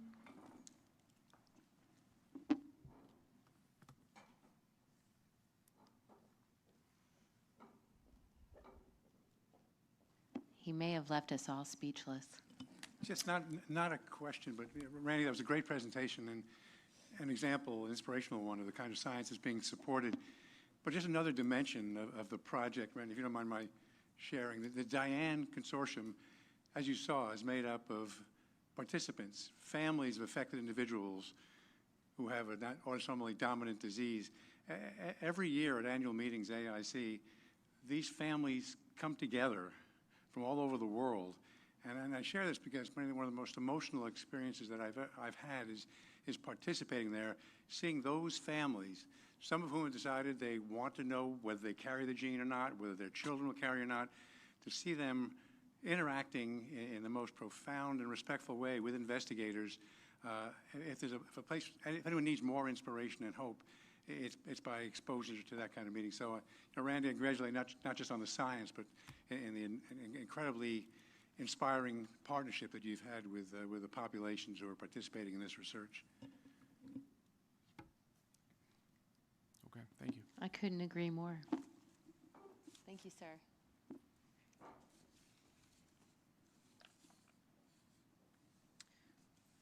I'm going to hand it back to Maria because we're going to pivot back to the federal agencies who are going to give us their updates. Thank you, Michelle. We are going to kick things off with Aaron Long and ACL. Am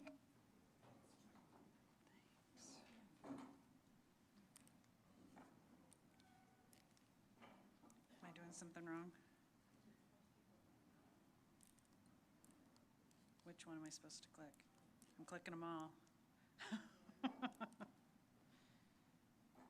Maybe I'm going the wrong, oh, you know what, maybe I did, maybe that.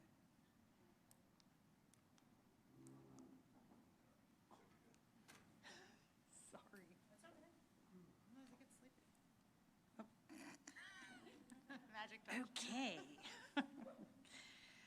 I'm super excited to be here and tell you about all the good work that we've been doing at the Administration for Community Living. The first thing I want to do, though, is I suspect that some folks aren't familiar with the Administration for Community Living. The Administration for Community Living is one of the operating divisions within the U.S. Department of Health and Human Services. We were founded in 2012 when they brought together aging and disability. Our founding principle is that people with disabilities and older adults should be able to live where they choose, with the people that they choose, and participate in their communities. I work within, and all of our Alzheimer's programs that we have are run out of the Administration on Aging. The Administration on Aging is established under the Older Americans Act, which was actually passed in 1965 along with Medicare, Medicaid, and it was the act was founded with the Medicare and Medicaid, and actually it's reauthorized every 5 years. The last time it was reauthorized was in 2020. And what the Older Americans Act does is authorizes a wide range of programs and services that help older adults to age in place. You probably don't know, but it's your Meals on Wheels, it's home delivered meals, it's all those home and community-based services, the congregate meals, nutrition. We have something called the Nutrition Services Incentive Program. We have someone mentioned the National Family Caregiver Support Program. All of our tribal programs, we call it Title VI. There's long-term care ombudsmen, those folks that help in the nursing homes, and the elder abuse, neglect, and exploitation programs. I did want to give you just a sort of snapshot of the aging network. That's what we call all of the entities that we fund and that deliver Older Americans Act authorized services. And I mean, I'm not going to go through it all, but it's those state units on aging. It is tribal organizations. It's those area agencies. Different places call it different things. Some call it councils on aging. It just depends on where you are, what your state, how your state sets it up. But it serves, so we're basically helping up as much as 14.6 million seniors, so 1 in 6 seniors, to remain in their homes through low-cost community-based services. One of the data points that always astounds me is that for every $1 the government puts in, we get $3 back in between the services that when bringing volunteers, and so for the folks that look for ROI, Older Americans Act, serious ROI. We at the bottom of the pyramid there, you would see if it wasn't so small, you would see that we serve 250 million meals each year, or we have served 250 million meals. 3.3 million hours of case management, 23.8 million hours of personal care and other services, and 7.1 million hours of respite. And I would just say that those numbers aren't necessarily all people living with dementia, but there is a vein of dementia through every single service that the Older Americans Act funds. So the programs that we have in terms of Alzheimer's disease, we've been providing Alzheimer's related programs since 1992. It started with states, and over the years it's evolved. Most recently in 2018, our programs evolved to be called the Alzheimer's Disease Program Initiative. But just our core program requirements are to improve and expand strength-based, person-centered care for people living with dementia and their caregivers, support paid and unpaid caregivers through the provision of education, training, and tools, delivery of dementia-specific, evidence-based, and evidence-informed interventions to support people with dementia and their caregivers to remain in their communities. And through all of our programs also, we have very robust evaluation requirements so that we can demonstrate the impact of our programs, which is a really hard thing to do with any program. We do have multiple variables or multiple programs in our suite of programs. At the core of our program of ADPI is our state, community, and tribal grants. And they are designed essentially to, we've targeted 3 audiences. We let the communities identify the needs, but our community grantees are targeting supporting people living alone with dementia. We have a significant portion of our programs are focused on, or our work is on people with intellectual and developmental disabilities and dementia, and then also just supporting caregivers, providing consultations and behavioral training in the behavioral symptom management. So that's our core program. We also are sponsors of the National Alzheimer's and Dementia Resource Center. So when you get the slides, if you haven't visited our resource center in the past, I like to think it's good. One of the unique things that we do there is when our grantees create good stuff, we put it on there so that everybody can benefit from it. So whether it's innovative programs, tools, training, just papers they've written, they're all housed on. We have a wonderful webinar series that we reach about 10,000 people just in terms of registration for those webinars on a variety of topics that are identified by the communities and are supported by the work that we fund. Those webinars are also hosted by the Resource Center. A couple years ago, we started funding dementia-specific respite programs that is actually funded through the Alzheimer's Association, and it's $5 million a year.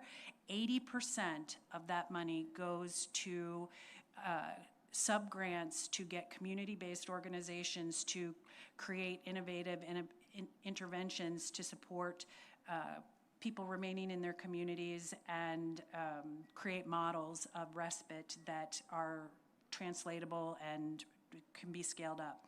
We also support the Alzheimer's Association's National Call Center. We give them $2 million a year. And this year, everybody is very aware that there's workforce challenges out there. So this year we funded a new program that was just funded in September of 2025, and that's our Developing Dementia-Capable Community Health Workers and infusing them into the Aging Network. So we're excited about that. We're really new into it, but we're very optimistic on what will come of that work. Just so that you can get a sense of where our programs have touched, this is just a map of the different states. Everything that's in blue are the states that we've funded since 2014, and then there's a list on the side of the different types of organizations that we have funded in terms of area agencies, universities, disability service providers, just a very broad range of providers that can have an impact in keeping people in their homes and communities, but also the little icons that are throughout show that we are creating resources and services that are culturally competent and designed to meet people where they are, whether it's African Americans, rural populations, people with intellectual and developmental disabilities. We're really doing our best for the communities to identify the need, and then we help them create resources to support.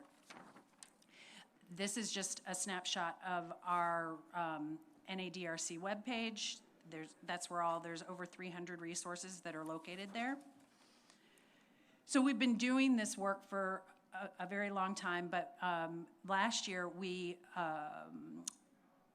commissioned a paper to sort of demonstrate the impact of our programs, and so our contractor was able to do a survey of all of our all of our previous grantees, and then realizing that what they realized with the research was that 98% of our grantees sustained some or all of the activities that we funded. 85% of those sustained activities are actually still being delivered 1 to 8 years later. 70% of the grantees expanded one or more of the activities, so they built upon what we funded them to start, we're very proud of that. When they start these programs, they start with sustainability at the front, so that, and that drives their evaluation criteria, so that they have the data to go to the outside of their federal funding.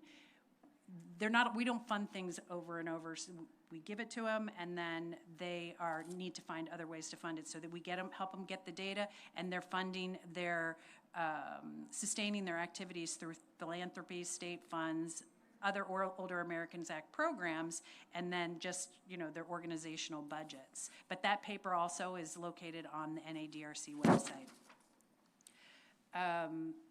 This is just a plug for, we have a webinar this week, actually, and it's going to have some experts on IDD and dementia, intellectual and developmental disabilities and dementia, and it's on increasing the need for dementia care and support with people with intellectual and developmental disabilities and dementia, and they're going to talk about our successes in serving that population. So there's a link there on how to register it. We also have one coming up soon on food insecurity and people living with dementia, one on homelessness and housing insecure people with dementia, and then bridging healthcare and social services for people living with dementia. So now I'm just going to go through the next few slides are going to talk about some other caregiving programs that we have at ACL and provide a little insight into the number of our ongoing initiatives. But keep in mind that this is only scratching the surface. Much of what we do at ACL is connecting to caregivers. So we're home to the national strategy for caregivers. In 2018, the Recognize, Assist, Include, Support, Engage Act, the RAISE Act, became law, and it directed for the development of a national family caregiving strategy. In 2022, the first strategy to support family caregivers was created and delivered. They're actually in the process now of updating that strategy, but just a snapshot of that is there's two councils. There's the RAISE Council, and then there's the Supporting Grandparents Raising Grandchildren Council, and both of those councils are working towards achieving the 5 goals, which include increasing awareness and outreach on caregiving, advancing partnership and engagements in caregiving, strengthening services and supports, ensuring financial and workplace security, and expanding data, research, and evidence-based practices. ACL is leading the implementation of the national strategy to support family caregivers, and it's being updated. Another component of that national strategy is our state implementation grant program, and that is essentially state units providing resources to state units to develop, test, and scale models that implement commitments and recommendations that were included in the national strategies. So far, they're cross-fertilizing departments, caregiving across the lifespan, supporting grand families and kinship focus, elevating caregiver issues to governors and state legislatures, and developing disabilities interventions. There are actually presently 9 states that are funded. They've had 2 rounds of funding for that. Another long-term program that we have at ACL is the Lifespan Respite Program, and they basically are supporting the coordinated state systems providing planned and emergency respite care for family caregivers across the lifespan. And as I noted before, you know, people living with dementia and their caregivers are they would be a part of the eligible community for benefiting from those grants, from those programs. A number of years back, we created the Community Care Corps, which is focused on training and getting interventions for volunteers.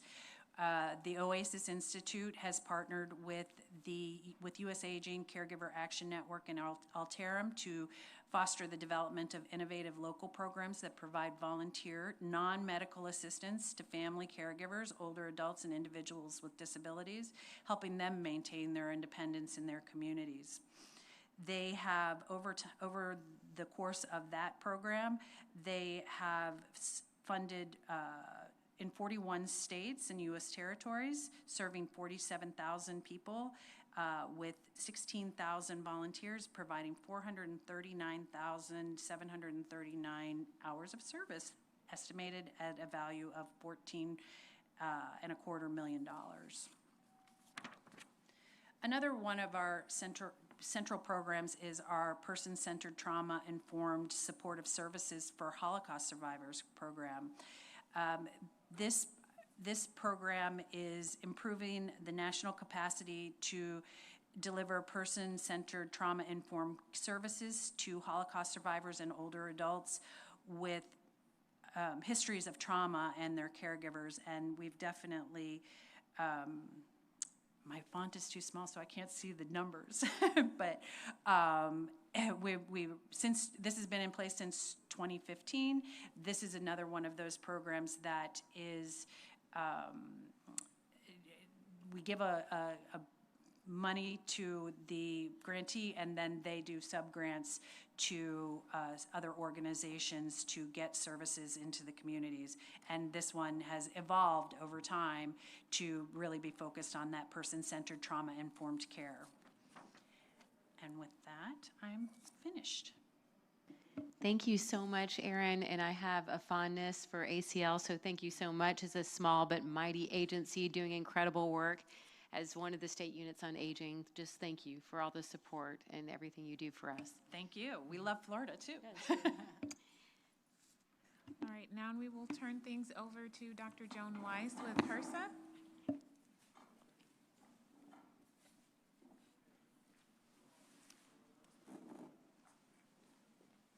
Thank you. That was great. Okay. Hi, everyone. I'm Joan Weiss. I'm the acting director in the Division of Medicine and Dentistry at the Health Resources and Services Administration. And I'm going to give you an update today on our geriatrics programs. But first, I'm going to tell you a little bit about HRSA and a little bit about our bureau, and then get into our geriatrics programs. So the Health Resources and Services Administration's vision is healthy communities, healthy people. And our mission is to improve health outcomes through access to quality services, a skilled health workforce, that's our area, and innovative high-value programs. And the goal is to support and empower existing healthcare systems, helping communities serve their own people with long-term, cost-effective outcomes. So if you look at the title, two words should stick out: resources and services. So part of the agency is focused on providing services to communities. Programs I'm sure you probably heard of: federally qualified health centers, federally qualified health center lookalikes, community health centers, Ryan White programs. So these are our services side. But you need resources to get the services out. So the Bureau of Health Workforce, where I work, is the resources piece. We train the workforce. We are focused on workforce development. So just a little aside. Now, these are our strategies for success. So we recruit individuals from the communities that we serve. We train them in rural and underserved communities. We enhance training for better health outcomes, and we distribute the workforce through our loan and scholarship programs and through our National Health Service Corps loan repayment programs. HRSA's workforce aims are to increase access to care. We want to make it easy for people to get the care that they need in their communities when they need it. We want to increase supply. We want to increase the number of healthcare providers and clinicians and balance that supply of health workers with demand, getting them, distributing them to rural, underserved, tribal communities and other communities that do not have an oversupply of providers. And quality, we want to improve the quality of the health workforce and the care that they provide. So this slide, we switched our focus quite a few years ago from hospital-based training to community-based training. So we want to educate and train students in the pipeline at the undergraduate and graduate level and get them into service into these underserved rural and tribal populations. So now I'm going to talk about our Geriatrics Workforce Enhancement Program, which we call GWEP. The purpose of this program is to educate and train the healthcare and supportive care workforces to care for older adults. And by supportive care workforces, we mean the direct care workers, patients, families, and caregivers. We want to maximize patient and family engagement to address care gaps and improve health outcomes for older adults by integrating geriatrics and primary care and other specialties using the age-friendly health systems framework, which is what matters to the individual. It's 4 M's, what matters to the individual, medications, mentation, and mobility. So these are the objectives of the program. Develop reciprocal partners between academia, primary care, site and delivery systems, and community-based organizations. So like, you're probably saying, what are reciprocal partnerships? So reciprocal partnerships are when all the partners know what the other ones are doing. So for instance, we would have primary care practices send someone to a community-based organization, maybe to our colleagues in the administration and community living for Meals on Wheels. And then we would never know, like, did they get the service? Did they go? Didn't they go? So we set up these trainings so primary care would know what community-based organizations are doing, academia would know how to train both sets of partners, and it works really great because now when primary care sends patients for community-based services, they have that feedback loop. And what we found out is some patients take the service if it's covered under insurance. Others may pay out of pocket depending on how expensive it is, and yet a third group won't take it because it's too expensive. And that was really valuable information for us. So we want to transform clinical training environments into integrated geriatrics and primary care sites and delivery systems that are age-friendly and dementia-friendly. Provide interprofessional geriatrics clinical and didactic training. This is a statutory requirement. So all our trainings are interprofessional, team-based. And then we want grantees, we require that they establish and/or maintain education and training programs in tribal organizations, underserved and rural primary care sites and delivery systems. This is another statutory requirement, and we call this TTOR for short. For our reciprocal partners with the 19 to 24 cohort, they developed over 3,000 partnerships between academia, primary care, and community-based organizations. In 2024, we had a new cohort and awarded 42 awards. That's 5 years from 24 to 28. Each award is up to $1 million each for each of the 5 years.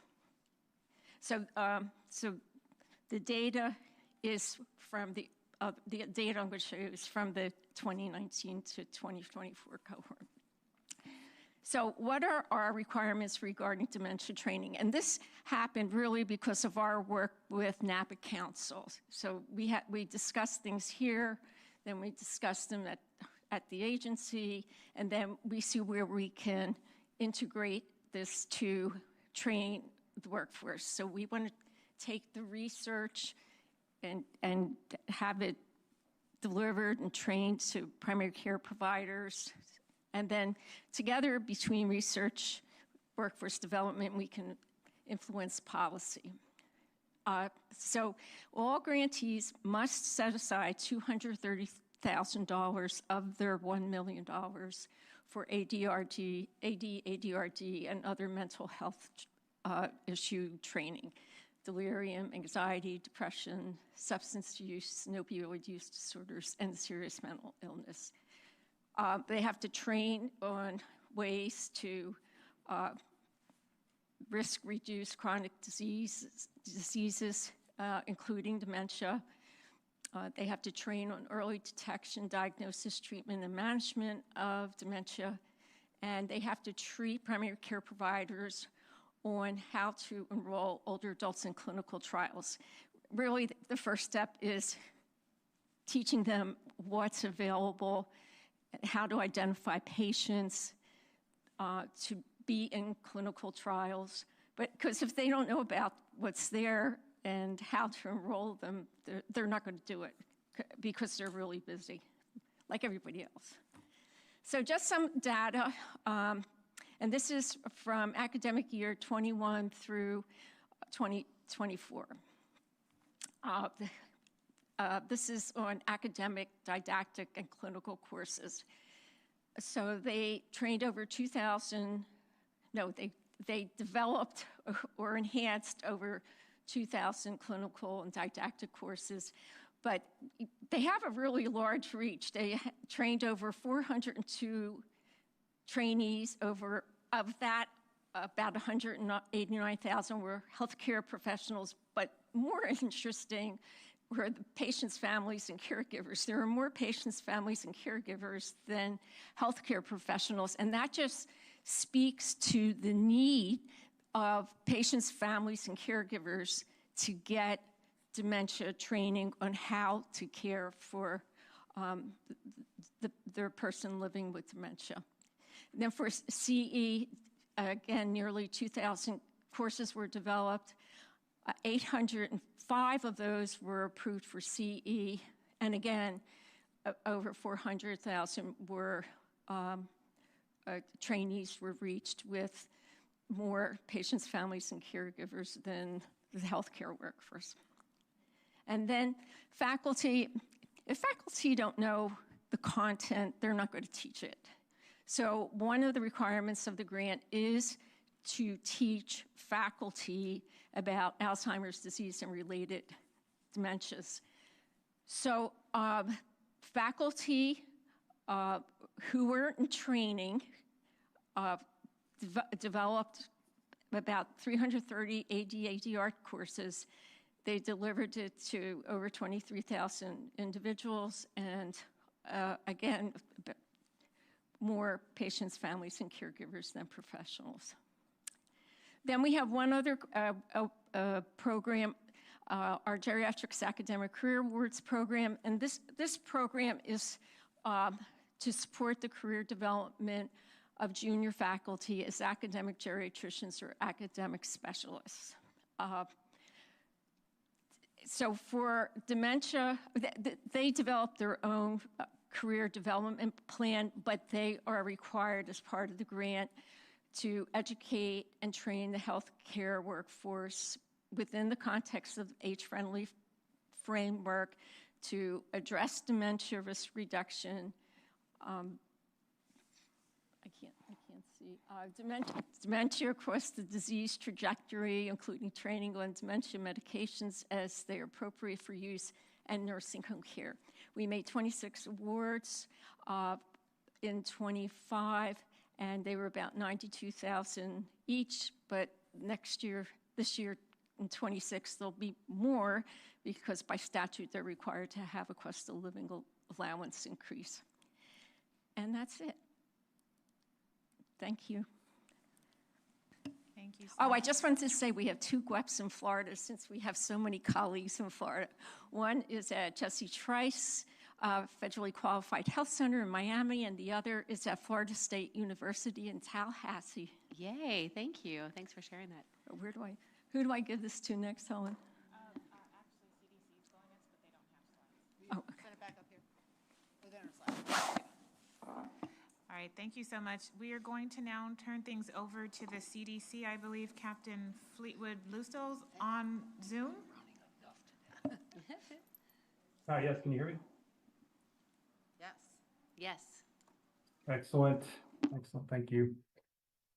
Thanks for that. I'm excited to be here today, and I'm 8 feet tall behind you if you need to turn around. It looks like on the screen there. So that is a scary rendition. It's my first time here with the group, and so I'm really excited to present the work of CDC.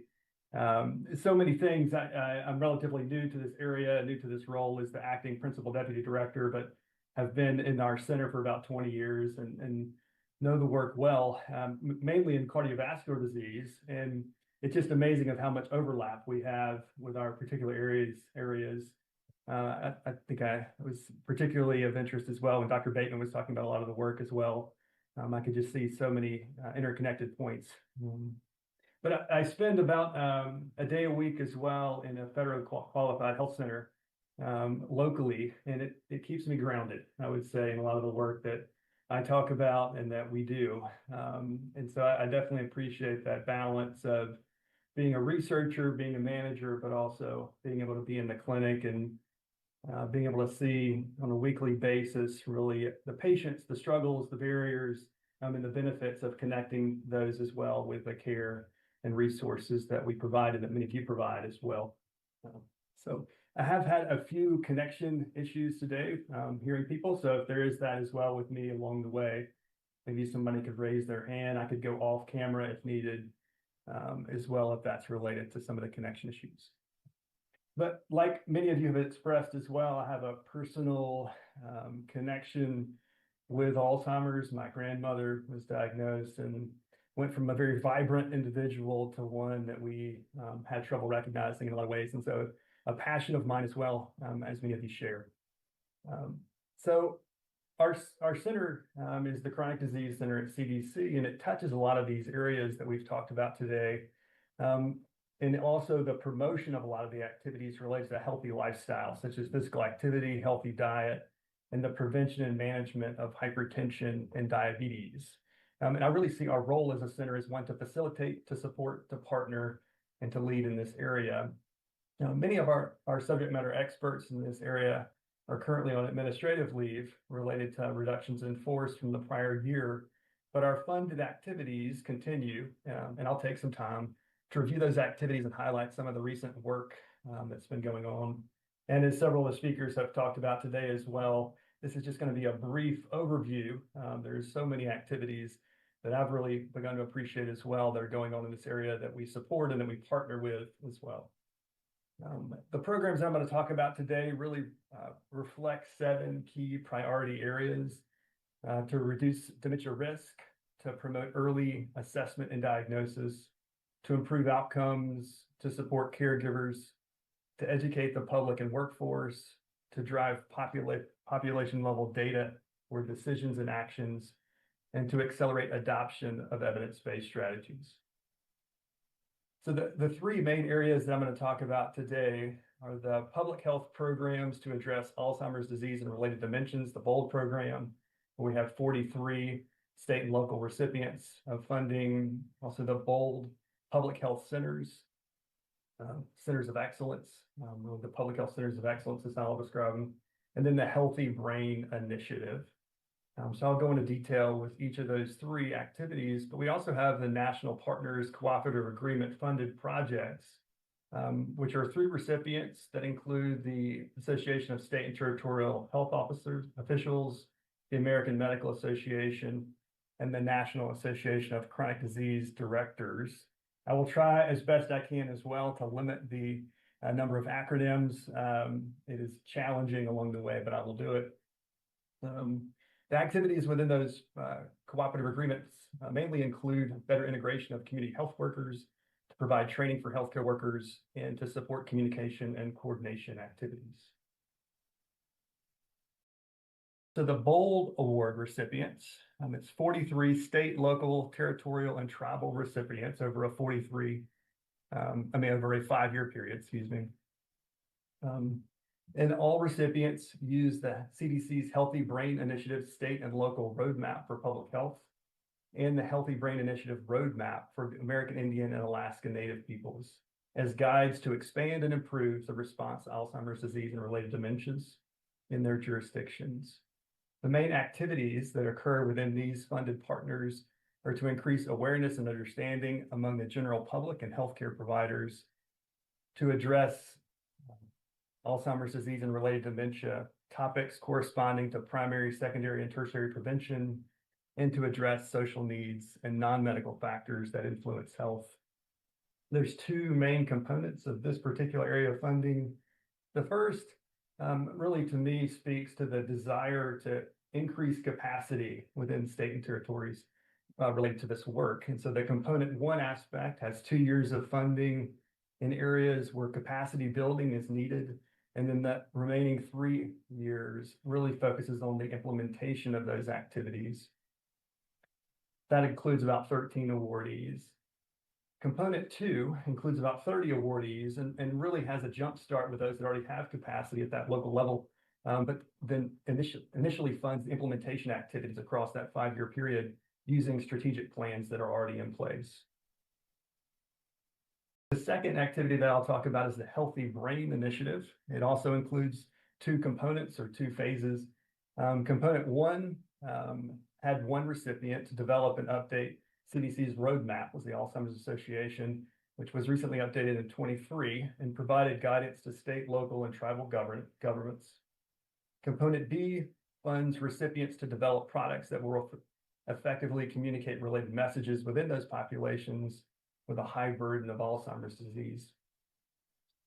And like I said before, and many before me, there are many activities that I could focus on within this particular area. And just to hit a few, with the amazing leadership of the Alzheimer's Association, we're excited about the new 2026 cohort of 16 awardees for the Healthy Brain Initiative and Roadmap Champion Program that will strengthen local and tribal public health capacity, and the upcoming 2nd Annual Healthy Brain Initiative Summit for state health departments that will be held in June in Chicago.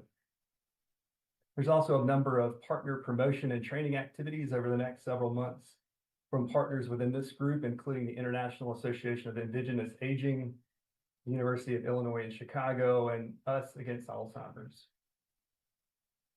The third area that I'll focus on is the Public Health Centers of Excellence. And this funds 3 recipients to identify, disseminate, and to promote best practices in one of the 3 topic areas: dementia risk reduction, early detection and management, and dementia caregiving. Each of these 3 partners work specifically to improve tools and resources that support implementation of Healthy Brain Initiative strategies. There's also a substantial amount of work in this area, and just to highlight a few from our partners, from the University of Minnesota and NYU Medical School, There's a number of activities supporting local communities, including educational webinars and virtual roundtables, and really serving as the bullhorn at national conferences to promote the work of the Centers of Excellence. And with the Alzheimer's Association, I'll also highlight the learning collaboratives to promote community action, where in 2026, 38 local and tribal health departments were selected to participate in the next 3 risk reduction learning collaboratives.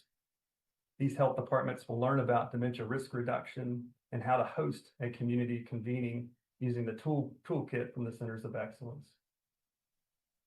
And lastly, I want to highlight the upcoming release of CDC's Behavioral Risk Factor Surveillance System data from 2025. It will be released in late summer or early fall of this year and will include data on caregivers and cognitive decline.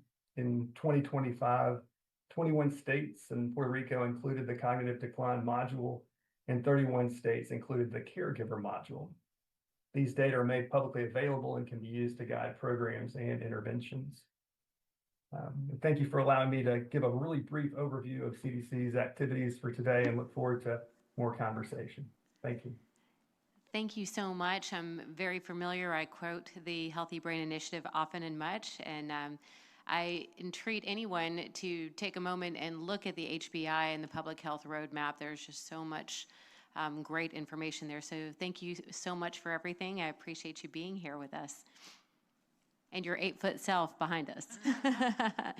Thank you. I just wanted to take a moment because I think we all just need a couple minutes because we're digesting a ton of information. I just want to reiterate, we're getting our baseline. We're baking in our infrastructure here and just getting the base of everything that all the federal agencies that touch this initiative, and it should, again, reassure you that so many do and so intricately and so well. So I'm just grateful to hear. I'm learning so much. I thought I knew a lot, but there is so much more to know. So I want to again thank our federal agencies, but I just want to give us 5 minutes to just digest. We passed out some information that Dr. Bateman had on his screen that I thought, Helen and I both thought were just really incredibly helpful to look at the process by which the council works with the federal agencies and the public to engage and make some meaningful reports and advise Secretary and Congress. So look at that real quick because I think it's a really good diagram, and take a minute, grab a cup of coffee.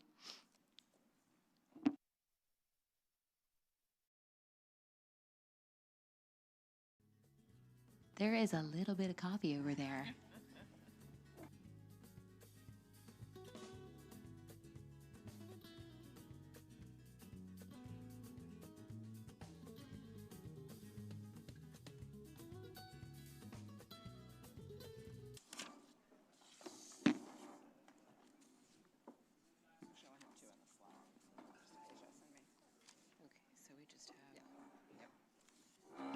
We are going to move into the last part of our federal agency roles and progress reports, and we're going to have Dr. Jolie Crowder start us off with IHS.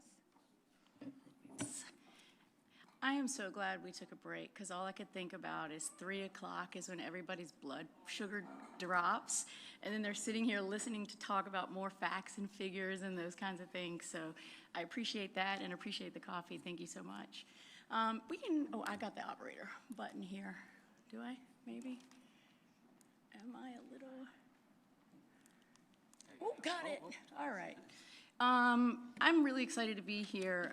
Many of you know Dr. Bruce Fink, who was a representative for eons, it felt like, since the beginning of time. So I'm very excited. This is the second time I've represented the agency at one of these meetings. So like everyone else, all of my federal colleagues, just wanted to give folks a little bit of background about the agency. I feel like we're a little unique maybe, but we probably all do in our roles. So the Indian Health Service is the agency. We're a sub-agency of Health and Human Services.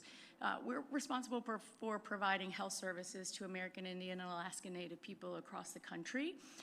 We are a provider first, direct care and services. We also are a payer of sorts, and I'll talk a little bit about that system in a couple slides. So The agency and the funding by Congress grew out of government-to-government relationships that were codified in the Constitution, treaties, laws, Supreme Court decisions, and executive orders that said the United States needed to make due on their promises and provide health for American Indian and Alaska Native communities in exchange for land and those types of things. So our mission is raising the physical, mental, social, and spiritual health of American Indians and Alaska Natives across the country. We really take that spiritual part it's very important to us in all the work that we do. Let me see, flip over. So about Indian Health Service, it doesn't sound as cool to say we're the 18th largest health system in the United States, but it feels pretty cool to be that system that is the 18th largest health system in the United States. We serve 2.8 million American Indian and Alaska Native people from 575 tribes. I was excited that the last one that made its way in was in Virginia, and I've watched that as a resident of Virginia. Those tribes exist in 37 states. We have a system that has 12 areas in 37 states, and even for the IHS facilities, care is very local. So you'll see a slide later that says culture is also local. So if you've seen one facility, largely you've seen one facility. We have a budget of about $5 billion, which sounds like a lot until you look at the number of people we serve and relative to the other agencies. Not my program. My program has a very little bit amount of money. So just a quick primer on what the ITU system is. So we talk about Indian Health Service, which is the federal agency, and there are three parts, and oftentimes you'll hear us talk about the ITU system or that acronym. Indian Health Service, so we have our own facilities, primary care clinics, hospitals, those types of things that we staff and fund with federal employees. And then we have tribally operated, so that's the T in that. And as of 2025, I think 65% of our budget goes to tribes to decide how to take care of their folks locally on their own. We also fund 41 urban Indian health organizations. That is a system and a program that's woefully underfunded since 70% of American Indian and Alaska Native people no longer live on reservations in tribal communities, but doing the best we can with the funds that we get there. Typical services, maybe, I think when we first started as an agency, we were prevention and public health. You'll see we still, a lot of the money, a lot of our budget actually goes to sanitation. We have people who don't have running water. I think we had somebody from Alaska who came last year and spoke to the group. We have people without running water. We have many people who don't have paved roads. There are homes without electricity, and so some of our funds go to building that type of infrastructure in communities. In addition, we do all of those things plus. Dental services, nutrition. What's kind of cool about a lot of our clinics is it is all of those services in one many times. And so if you can get them in the door, then you can also get them to dental care and pharmacy in ways that you might not be able to do otherwise. On the right, you'll see a big part of our budget and funding goes to purchase and referred care program. Many people who are American Indian and Alaska Native don't look fondly upon this program because we often run out of funds and it's very restrictive purchasing. It means that if you can't, I don't have a neurologist in my system, my tribal system or the IHS system, then I will pay for you to go see a neurologist in another system. But if we run out of money, then we can't do that. So it becomes a very rationed situation of care. The tribes also have the ability to, once they receive funding and submit a plan, the tribes can offer other services. So you will often see in that whole notion of once you've seen one tribe, you've only seen one tribe, so you could walk into any clinic and get a different perspective on how those folks are providing that care. Our workforce is 14,000 employees. It should be, I think, 15 or 16,000. We've run about, I think at the peak of this year, it was 37% vacancy rate.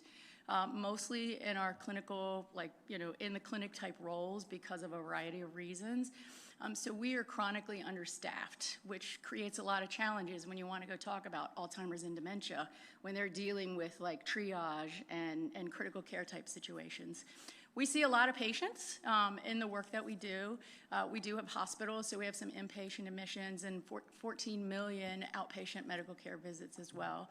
I've already touched on the challenge of recruiting and retaining healthcare staff.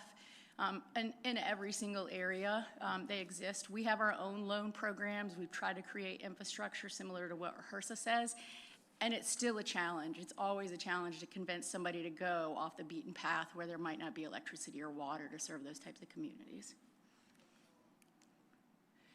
And I've said it, in the cultural context, you've seen one tribe, you've seen one tribe.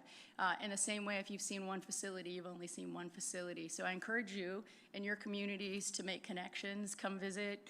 We have a meeting next month, come visit and meet the people from our communities as well. I'm actually not sure that this is necessarily unique, but the cultural significance of elders and tribal communities, I revered my grandparents. I think we all do, but I think in a way, in a perspective, that our communities view their elders, like we use that term, not in a pejorative way, is a little bit unique. And who we consider an elder isn't conveyed by age. It is sometimes the wisdom and experience. And that's often because their life expectancy is so much lower than that of the rest of the population. So I have a lot of color, I think, on my slides compared to the other folks, but not a lot of graphs. So we were funded. We got money the first time in 2021. It took about a year to get staffed up through 2022. We put some grants out pretty fast at the end of that year. I have, I think, a slide with our staff on here. We're a pretty small program, I think, relative to some other agencies and their funding for these types of areas. We really ground ourselves in our communities and our people, and we see the work that we do as walking alongside of our communities. We have cooperative agreements for that reason, not because we want to tell you how to do the work as part of a cooperative agreement, but because we want to help you walk that path together. And so a core of our work is creating relationships with the communities that we serve.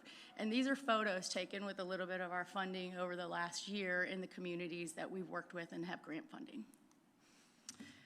Our 4 priorities, I think they're pretty similar to kind of the public health wheel and some of the other things that you might see from other agencies. I think what's unique to our agency is we also do the work at the direction of the tribal communities we serve. So we have to engage in tribal consultation and urban confer before we can do anything. So they gave us money, and then it took us a year to talk with tribal leaders and urban Indian health leaders, who then said these are our 4 priorities. I tried to create the little chart based on money and like how much we're spending where. Number 1 out of the gate with us was grants and program awards, so getting money into the communities. The appropriations language said, go build a model of care, and we quickly found there is no single model of care. What we did is fund programs to create models of care, and we're still in the evolution of that process. The other big piece is workforce development, training, and education. I think Joan spoke. We've used a lot of the HRSA materials, their GWEP grantee materials. Sometimes we're the funnel. Like there's 2,000 things that happen out there, and I can't get a primary care provider to pay attention to, an email with lots of things. So we have to funnel it, we have to make it relevant to the work that they're doing, and we have to figure out the right space and time for us to get the primary care provider's attention. We also do some outreach and awareness, so that's our lovely little graphics. Principally, our work in this space is really focused on creating awareness. I think stigma is in every community, but particularly so in really small communities when the person who works at the front desk is probably your cousin. You don't want them to know your business.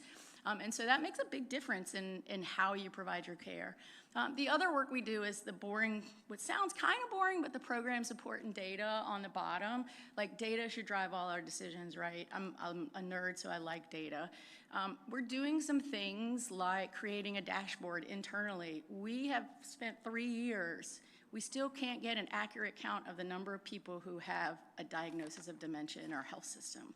And people come to me all the time and they're like, can you give me data? And I'm like, I really can't because it's not quite that easy. So those are our 4 priorities. This is our amazing team. Nicole's our boss. There's myself, Valerie, and actually Jamie, we're full-time. And then Dr. Bellantoni, who works in the Phoenix Indian Medical Center, is our consultant. We get about 10% of her time. When I was counting up for another slideshow the other day, we have 18 things we're working on, not little things, but big things, pilots, programs, and initiatives, because we're all just so passionate about the work. We have a family member, we have personal experience, those types of things. So we're always looking to do something more, better, different. As I mentioned, the big thing is grants. I loved Aaron's map. We have a little map of our models of care grants. So far, we funded 18 communities, pretty much all over the United States. We were glad in our last batch we got some over on the East Coast. Practically speaking, most of the tribes are on the other side of the country, which is why you don't see a lot of dots over here. So these are just some of the things that our grantees have done. And it might seem really basic to you to say, oh, you put together a memory care basket and you gave it to the caregiver, and it might seem really simplistic as a grant-funded activity, but those folks need that sort of care and support and connection and resources, even big or small. We've had the things that our grantees are doing are really big, but they're also just sort of that personal connection in their community to change hearts and minds. We have so much more funding stuff that we do. For instance, we're on our third cohort of working with community health reps, which is the tribal corollary for the CHW workforce. We've done a mini-cog pilot and been really successful at training CHRs to do screenings in the community and then get them into the primary care clinic. So excited about that. A lot of you saw on that chart, a lot of our money, how am I doing on time? Go faster? Okay. I'm coming in there. Yeah, I could talk all day, but that would be boring. We don't do a lot of policy, and we don't do research at all, really. If we do, it's epidemiologic research. The closest we come to policy in our program and in our work is we create a dementia care pathway. It seems like the most basic thing you could do in the world, but if you were a doc and you tried to go out into the universe and figure out how to diagnose somebody and what that conversation looks like next, it didn't really exist. You'd find yourself in a random PDF on the internet. Or I had a doc who said I printed out a journal article from AAFP, and that's what he was using, is flips those pages every time a patient came in. So this is really simple, stripped down, bare bones. Some of our last recommendations, no offense to the neurologist, but are you really don't have to see a neurologist for a diagnosis. And so that's really got to change hearts and minds in that space. So that came out this year. We started up recently a dementia clinical support line. You got a patient, you have a question, call us. We're still trying to get the word out, but we've heard from nursing homes, we've heard from primary care providers, lots of folks who are just like, I don't know what to do next and I'm stuck. So that's been pretty successful as part of our support area. We are rolling out right now quarterly dementia trainings. Congress said we needed to do quarterly competency-based training, so we're doing that for all of those folks.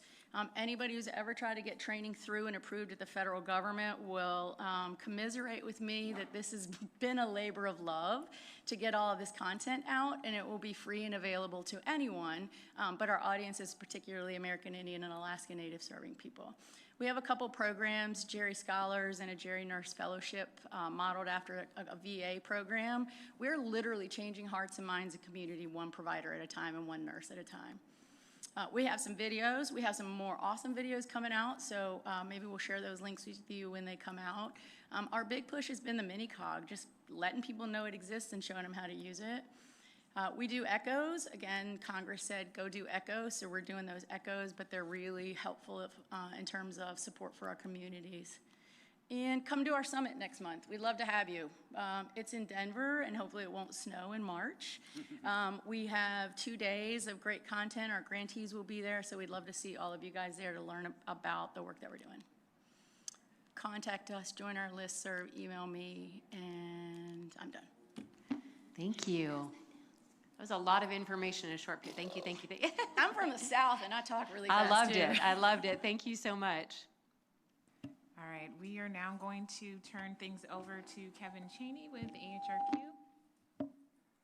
Okay, let's see if I can get the clicker to work. I'm from Southern Ohio, so it's kind of like the South. But I have more of a slower, but I'll try to keep up the pace, and so we'll see what we can do. Again, my name is Kevin Cheney. I'm a senior advisor at the Agency for Healthcare Research and Quality. I support our Division for Digital Healthcare Research.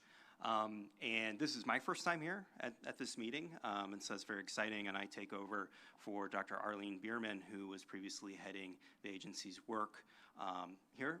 She is hopefully enjoying retirement.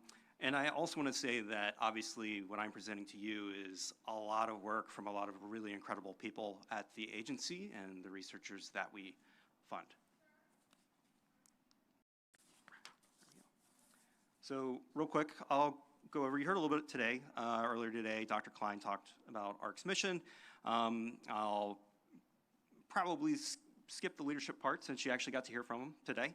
And then I'll go into what our current research priorities are, kind of how are the different ways that we help improve outcomes for the American people. And then I'll talk about more of our recent work in support of ADRD.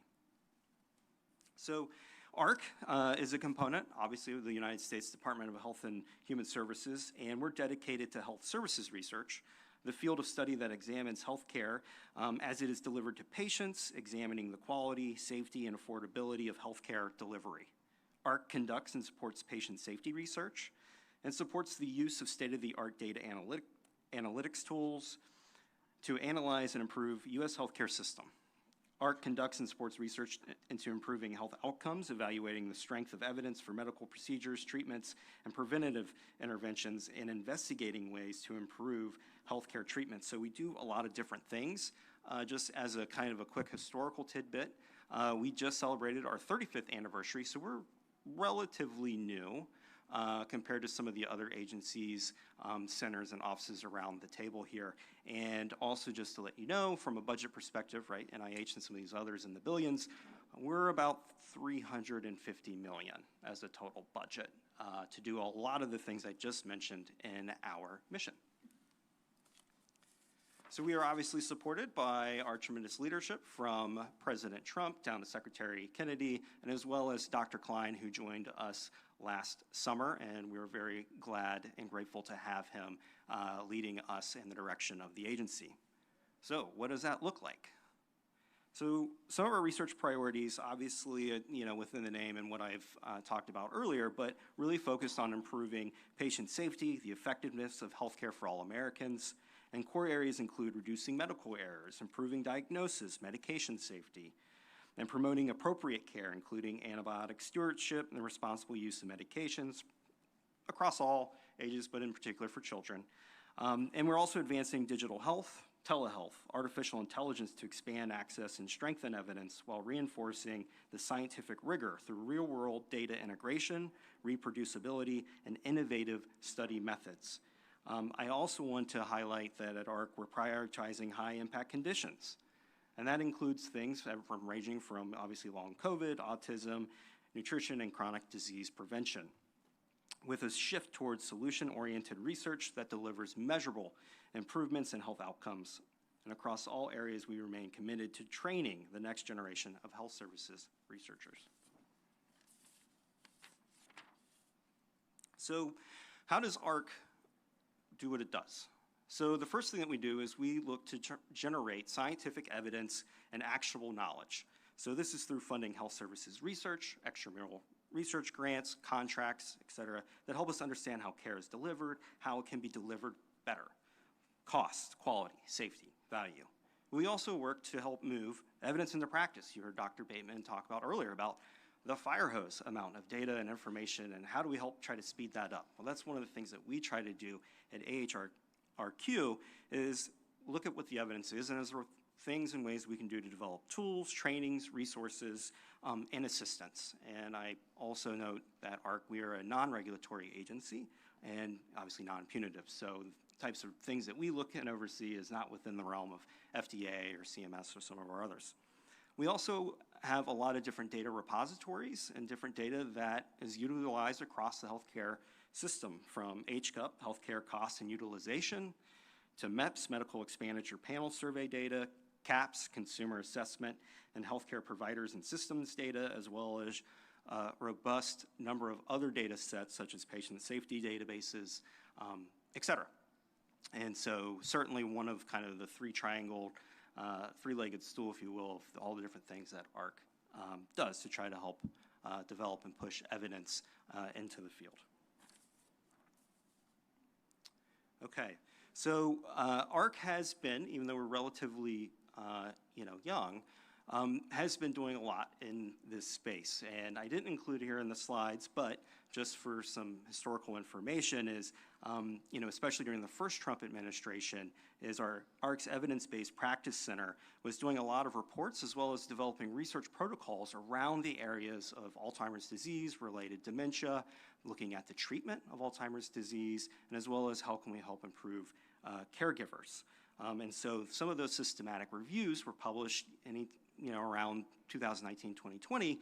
And one of the things you would find in there, and especially given how rapidly and quickly evidence is starting to change, is some of the evidence wasn't strong or it was low because we're still rapidly assessing and gathering data. And so some of the things you would see in there maybe an I grade, so insufficient evidence at the time.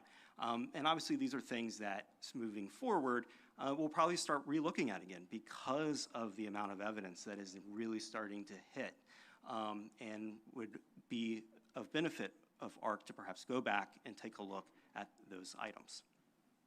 So more recently, some of the work that we've been doing and started with my colleague I mentioned, Dr. Arlene Bierman, is supporting person-centered care for people with multiple chronic conditions. This initiative supported the goals of NAPA by advancing person-centered care for individuals with multiple chronic conditions, including those living with Alzheimer's disease and related dementias. And through AHRQ's Action for Network, we were identifying practical, evidence-based strategies to integrate person-centered care planning into routine clinical practice. And the work engaged experts, partners, frontline stakeholders, and it culminated into an action plan to support national implementation and scale. So what this slide does is it's going to summarize some of the key findings that came from this Action for Learning community on person-centered care planning. Some of the key things participants emphasized was that PCCP supports progress across the quintuple aim, including improving patient experience while supporting clinician well-being. At the same time, implementation barriers are real, time constraints, particularly for care team members, along with funding mechanisms, measurement challenges, training needs, and transformation fatigue were consistently identified. Successful implementation depends on leadership and clinician buy-in, supported by a compelling business case and real-world examples. Teams highlighted the importance of coordinating training, enabling by partnerships with professional organizations, as well as digital tools to support information sharing and care coordination. Addressing patients' health-related social needs through community partnerships and applying implementation science methods to fit the PCCP to specific clinical contexts were also identified as critical strategies. I have the link here if you want to read more into that report and the findings. But my big takeaway, and as we're all here and we all realize, it takes a village to do a lot of this work.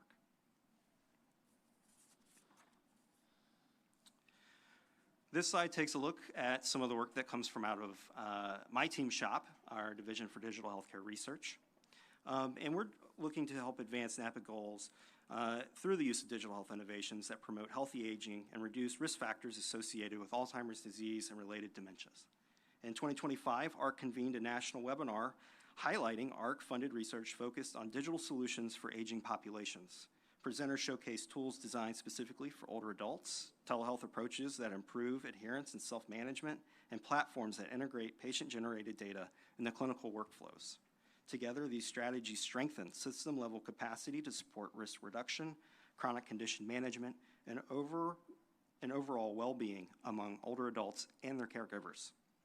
I will also highlight one of the projects for this was Lab Genie, which is out of Florida State University, Dr. Z. He. And he was looking at artificial intelligence and particularly the use of large language models to support both older adults and their caregivers when they get lab results to not only hopefully help them understand the results, but also to define what questions should they be asking their clinician when they go for follow-up. So we've been doing some of the early research in the large language model space around generative AI. And there's a link there to the webinar. As I mentioned, AHRQ had done some earlier evidence reviews, and we're doing some more. And so in 2025, AHRQ's Evidence-Based Practice Center program completed a peer-reviewed draft systematic review focused on improving the management of menopausal symptoms in perimenopausal and early postmenopausal women. The review was developed to inform an NIH Pathways to Prevention workshop and examine the benefits and harms of pharmacological treatments, including outcomes related to Alzheimer's disease and other dementias. To date, the authors found no evidence of harm from these treatments with respect to Alzheimer's disease or cognitive decline.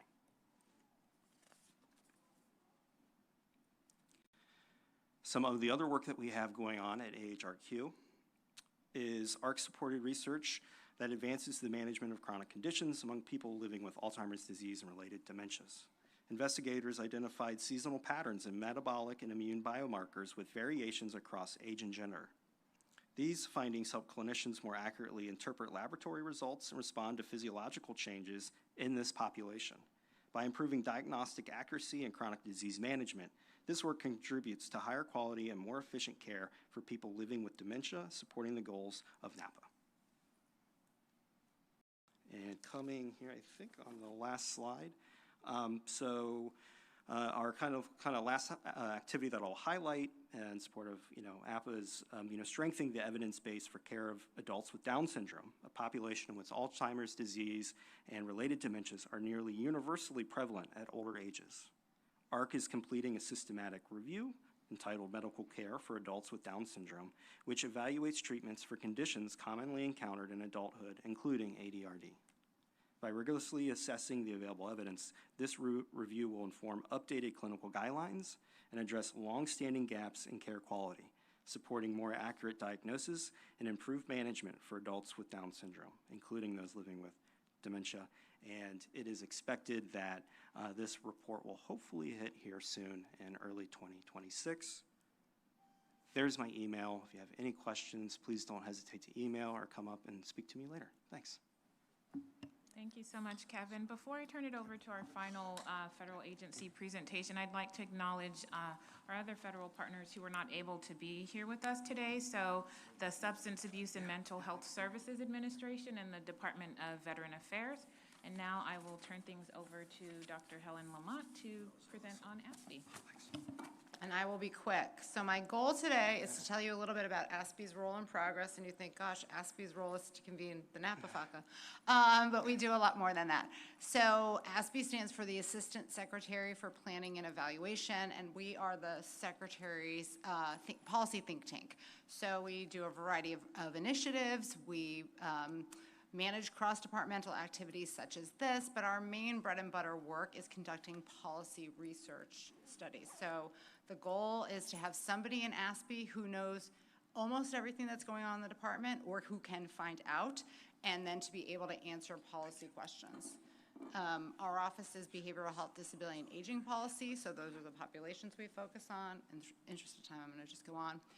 So our approach to our work is to identify emerging problems and policy issues, to figure out what the policy options are to address those issues, to figure out the strengths and weaknesses of each of those options, usually to figure out which one we can do with no funding, and then to come up with key considerations for policymakers. So as you think about all of these challenges that we're thinking about, this is sort of the hat that we wear.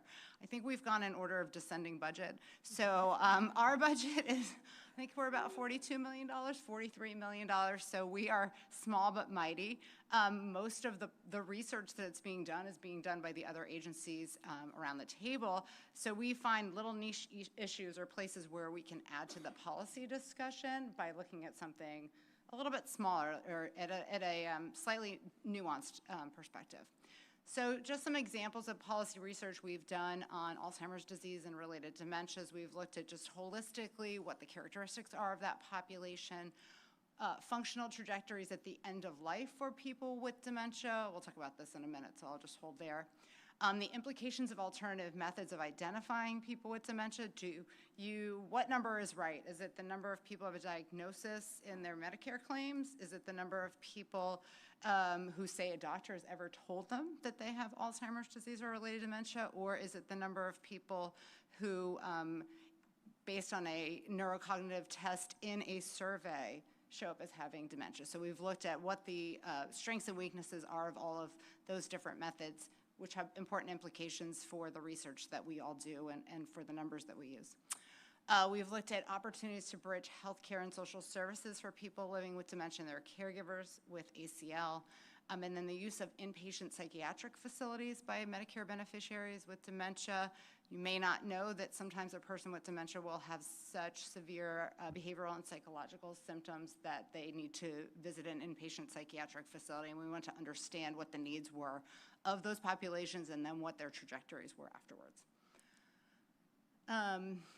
So some recent policy research that we just came out with was approaches to dementia care and special needs plans.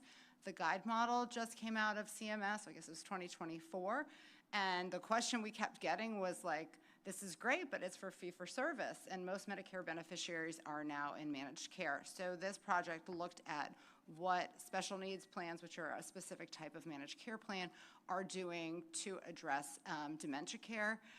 So I suggest you take a look at that. And then alluding to this trajectories of people with dementia at the end of life, we looked again at what hospice use patterns are for people with Alzheimer's disease or related dementias.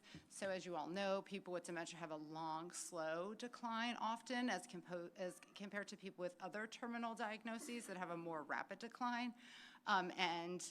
But we have one hospice benefit, and it is made for a very specific type of prognosis. And so we have some work in that area to look at whether and how the hospice benefit meets the needs of people living with dementia. So that's an example of the type of niche policy research project we might do. And then because our work is focused on long-term services and supports and behavioral health more broadly, anything that sort of affects the long-term care system is going to affect people living with dementia by and large. So we've looked at different long-term supports and services reform options. We've looked at telehealth in nursing homes, especially during the COVID pandemic, and how well that worked for people. We've looked at state and federal tax credit laws and what the uptake is like, who benefits, et cetera, and then rebalancing Medicaid-funded LTSS. So that's in our LTSS bucket, and then on our behavioral health side, it's important to remember the behavioral health impacts of having dementia and the co-occurrence. So 988 is our crisis service number, and we've looked at what approaches states have taken to meet the needs of people with disabilities, including people with dementia. When someone calls 988 for a person with dementia, the response is and should be different than somebody else. And then looking at behavioral health prevalence, utilization, and spending for older adults on Medicare, many of whom also have dementia. So that's just a little taste of the policy research that we do, and thank you all for being here today. Thank you, Helen. I couldn't think of any finer people, such smart, amazing experts to get to work with. So it's been a pleasure just to get me up to this space to spend this kind of time with Helen and Maria. So I can't thank you enough for the work of ASPE. So now we get to pivot back to our innovators. So it's changed up we changed up the agenda just a little bit. So now we're going to hear from MMI. So MMI, are you ready? I'm going to tell you a little bit about your presenter today.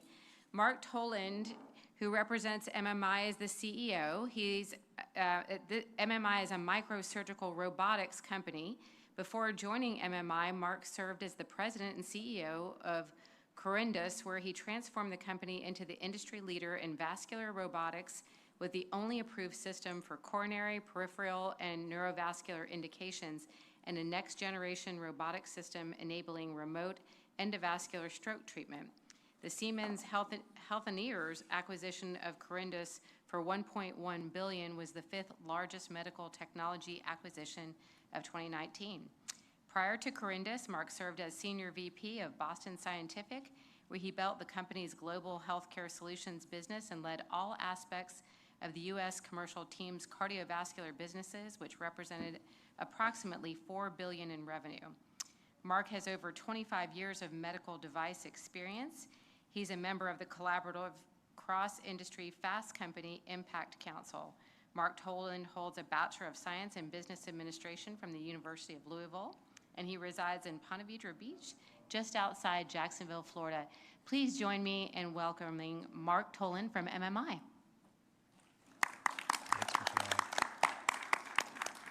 Thanks, Michelle. And thanks for the whole council for having us here today.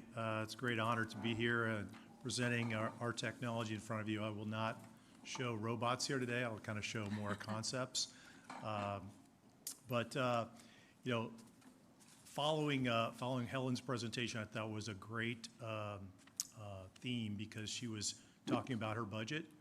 Well, our budget is zero, so it following in the theme of zero for us right now. So we're a privately funded company that is kind of falling into this world that we live in, which is in the neurogenerative space. So let me quickly introduce myself. As Michelle mentioned, I'm the CEO of MMI. We've been developing technologies in healthcare really themed around a general concept of do things that a human can't do. And so a lot of the companies that we've started up, and most of these are all startups, we have kept to that theme. So the current technology that I'm talking to you about here today resides in Florida. It's called MMI, and it's doing things surgically that was thought impossible to be done by humans, doing things at a scaling feature of sub 1 millimeter. Think of it like sewing the human hair together. About the size of your eyelash underneath a microscope. So very difficult to do, but it opens up once the technology is available, and it is. It opens up the whole field of surgery that was almost impossible for a surgeon to do. All the other companies are all in the medical device space and are doing various other things that I sit on boards of. So the journey here today is a plumbing problem. So as we kind of think about the lymphatic system, when we are typically working on things that have to deal with life-saving events like the arteries and the veins of your body, you naturally think of heart attacks, like let's go fix those so that it saves my life. Well, the lymphatic system is actually a quality of life journey. So as you think about repairing the lymphatic system, it happens in all shapes and sizes. It's just not for what we're going to talk about here today. It even happens with athletes. And I'm probably the only person that's presenting LeBron James here today. But the point is that it is a system in all of our bodies that is doing things for us that oftentimes go unnoticed, but it heals the body. It allows us to remove toxins from certain parts of the body so that the body can then recover itself. And it happens with athletes who go through a series of extreme events, such as LeBron James, who has the Normatec system on his legs after he plays basketball. And what we're going to talk about here today is a similar concept, but instead of it happening in your legs, it's really happening in your brain. So you can't put a Normatec on your brain to restore lymphatic fluid up there. And it was really an interesting journey for us in science because the lymphatic system was just recently discovered in the brain only 10 years ago. Only 10 years ago. You think about modern science. That's really hard to believe. But it was discovered about 10 years ago, and since then there's a lot of interest in what does the lymphatic system do to help the brain recover. And a lot of physicians that you talk to will say the lymphatic system at a healthy standard is like sleep on steroids. So it really allows your brain to flush itself. And over the course of the last 10 years, we didn't really develop the platform to go after Alzheimer's surgery. We developed a platform to do surgery that couldn't be done by humans. And the reason we got involved in it is because the science that we discovered was very interesting in this space because our technology helps surgeons do this procedure more precisely and easier and allowed them to do the procedure that they previously weren't doing before. So as a result, our journey has been kind of falling into it, learning along the way. And so as we thought about this, particularly as the brain recovers, the one thing that was missing was just a good body of scientific evidence that would support a restored lymphatic system that could support doing Alzheimer's surgery. And so what I'm going to talk to you about here today is doing Alzheimer's surgery for the lymphatic system, that you reconnect it back into the venous system so that it restores the flow in the brain of a healthier lymphatic flow than it previously existed before. And so the concept here is, does the lymphatic system clean the brain before you treat the brain? And we don't really know the answer to that yet, but all signals are kind of pointing us in a positive direction to say, let's go explore this, and let's really understand what's happening, who's it happening to, and how can we treat them differently. And so what we did as a company, we are, like I mentioned, just a robotic company enabling surgery to be done better and more precisely. We really explored this over in areas of the world that this was happening. The number one place it was happening was over in Asia. So we spent the last 3 or 4 years really studying the procedure. And there was very little scientific rigor behind it. As a result, having dealt with medical technology for many years, evidence is the key to ensuring that this ends up happening in something in the patient care realm. So the evidence just wasn't rich enough. And so as a result, we started to build these clinical trials. Here's one in South Korea. And I'm going to get to the punchline here in a second, but the early data in South Korea is pointing us into really an exciting time of what this potentially could mean. And is this really going out and curing Alzheimer's? No. Is it potentially delaying them? Maybe. Is it potentially moving a patient from moderate to mild? Well, that's what we've just shown in a series of 6 patients in South Korea.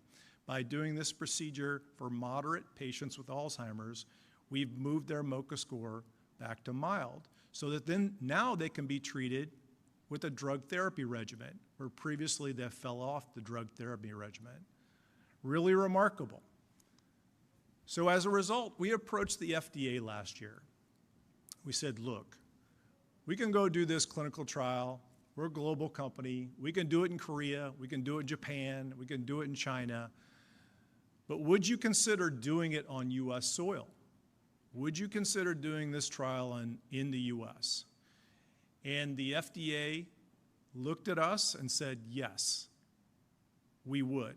So they granted us an early feasibility study trial called REMIND in August of last year. And this is an exciting time for us, because we're embarking on this journey of trying to bring evidence to a surgical option for patients who are suffering from mild or moderate Alzheimer's. Our trial is going to start in a matter of weeks. So the protocols have already gone through all the IRBs. The physicians are already trained. They're currently screening patients for this trial right now, and people will be enrolled in the trial for a surgical Alzheimer's treatment that suffer from mild or moderate Alzheimer's. Think of it like clean the brain before you treat the brain. That's the concept behind it. We're embarking on that top level right there, which is our first 15 patients. It's an EFS study, early feasibility study. If this shows that it's safe and effective, we'll then move into a pivotal trial that'll start later this year. These are the current sites that are currently participating in the trial. You can see we've got Baptist Health, which is in Florida. We've got Stanford, which I think everybody knows is in Palo Alto. Jacobs Institute is in Buffalo, New York, one of the great neuroscience programs in the United States. And we've got Yale, New Haven, Connecticut that's participating in the trial. These are the first 4 sites that will be enrolling in the trial, and about 15 patients. So my quick, easy presentation is, I'm really impressed that the FDA granted us this IDE, allowing us to really do a multi-center, rigorous trial to go prove this has patient benefit. That's an exciting time for everybody in the United States, but definitely for us as a company, because we're pioneering something with the agency on what could be for patients. Based upon what we've seen in Asia so far, we're pretty confident this is going to work. So we're really excited about it. Our next step with the federal government will be, okay, well, how do we get this funded? This is going to be an expensive trial. It's an exploratory trial. It costs around $75,000 per patient to enroll. We have to go find that funding. That's expensive. So we'll continue to be trying to find ways to see if there's additional funding out there for us to support accelerating the science behind this surgical treatment option.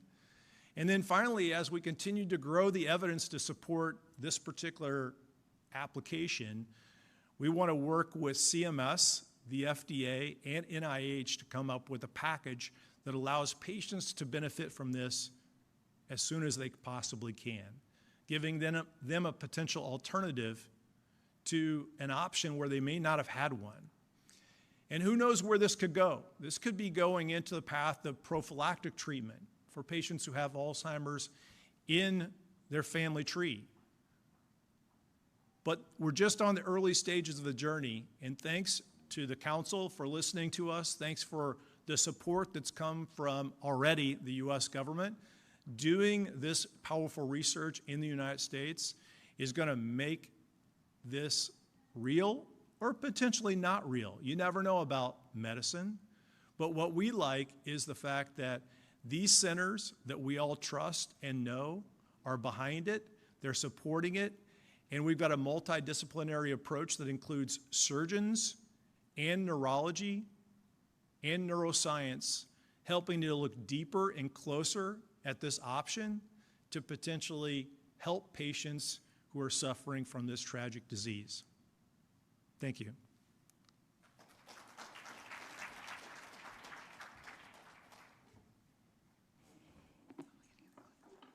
Do we have any questions from the audience for Mark?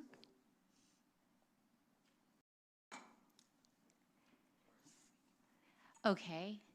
Mark, I just wanted to thank you and MMI.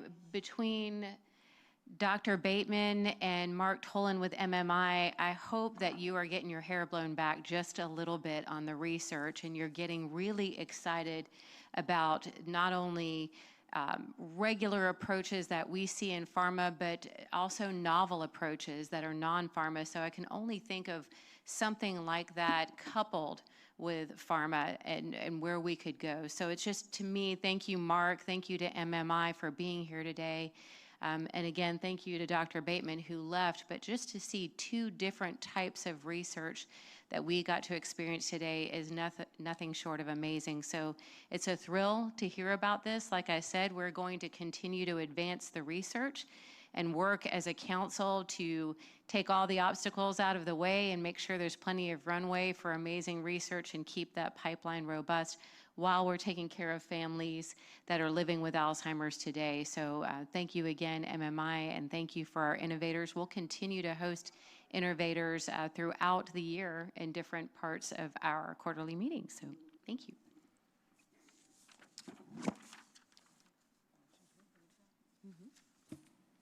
Okay, sorry, it's me again. Staying between us and the end of the day. So what we wanted to finish with was getting your input. I know a lot of people have been sitting around today just listening, and we did not bring you here today just to listen. So we want to get your input, although it's mostly on the logistical part of this. So there's been a lot for you to take in. We definitely want your content and expertise. But one of our first most pressing issues is revisiting the national plan. So we won't go through this whole thing except to draw your attention to goal number 1. And it says prevent and effectively treat Alzheimer's disease by 2025. Unfortunately, we're not going to reach that goal. And so we do love these goals. We all know these goals, me probably more than anybody else. But it feels disingenuous to just cross out 2025 and write 2035 as if nothing else in the world has changed. And so we see this coming year as a big opportunity and a big job to revisit this national plan. And it's very important to us and to the secretary and to everyone in the administration that we get input from you all and from members of the public on how to do that.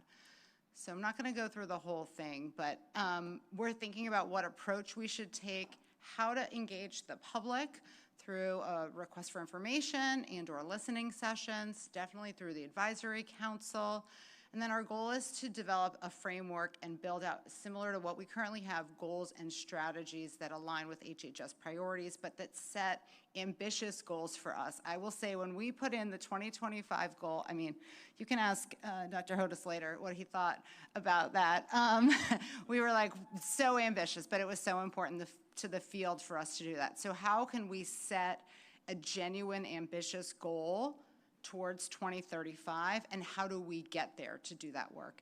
And our goal is, you know, the 2025 update is coming out soon, but we need to do all of this in 2026 so that we can meet our statutory requirements to update the national plan in 2026. So we want to set a vision for the next decade. We want to reflect the world, the people around the table, and then what's going on out in our communities. We do want to update our goals and maybe change them, but we have a lot of questions, like do we streamline or expand the national plan? We've been asked both, is there a shorter, sweeter document than the 170-plus page national plan that's an accounting of everything? And we've been asked, is this everything the federal government is doing? And actually the answer to that is no. That's just a snapshot of what we're doing on very specific activities related to Alzheimer's disease. And so we want to hear from you all and from the field, what are you looking for? What do you want from your federal government when it comes to this national plan? Because we could go either way. It'd be hard to do both without an appropriation, but we could go either way. And so what are we looking for? The other thing we used to say in the beginning was that it was a national plan and not a federal plan, and unfortunately that's not how it's actually played out over time. We've had a number of challenges and have tried through the years to reflect what's happening in the private sector or at the state and the local levels. So if you have thoughts on how we could do that and if we should do it, we would really love to hear those thoughts. I think during the time when they tried to do that, I had taken a step back from NAPA, but we just put out a call for information. And so we included information on what, I think it was some localities were doing or some private sector folks were doing, but it was only those who had stepped in and volunteered that information. And is that really a genuine reflection of what is happening? Does it matter? Is it that helpful? We would love to hear more about what folks think about that.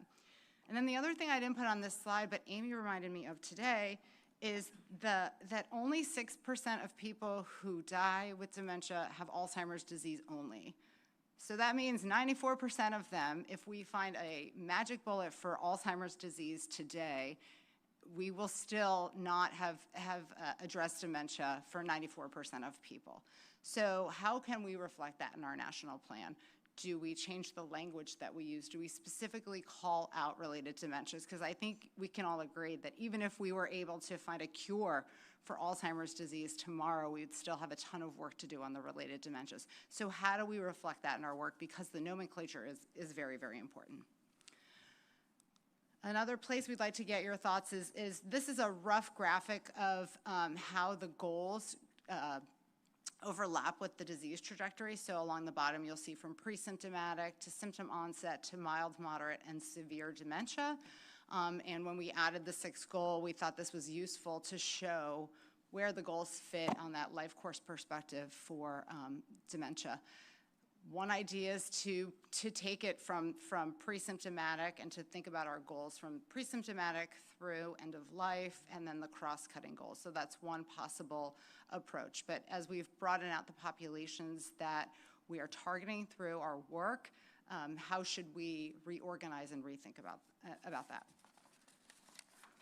And I think that's it. That was enough. So there's a lot to think about. We would love your thoughts.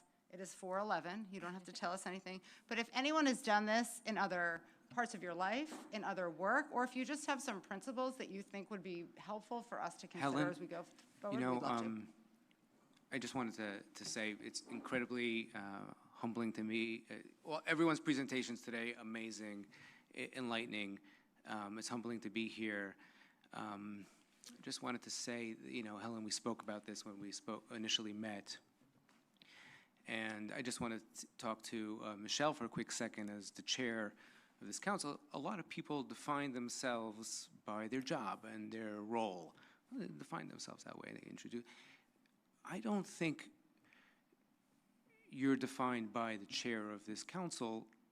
I know you for a long time, your passion, the strength, and your power to knock down barriers. I think you will define the role. And under your leadership, I am greatly optimistic that we're going to make a lot of change. When COVID hit in 2020, in March, President Donald Trump, I think, showed us a formula that worked. Within 2 months, we had all the ventilators we need. We were exporting ventilators around the world. Within 3 to 4 months, we had all the tests you wanted. You were getting 5 tests a day, whatever you wanted, all these different tests. By 8 to 9 months, we had therapeutics and FDA-approved vaccines, numbers of them. The greatest pandemic the world has ever seen in our lifetime was solved. We're sitting here together, no one's wearing a mask, we're not 6 feet apart, we're traveling.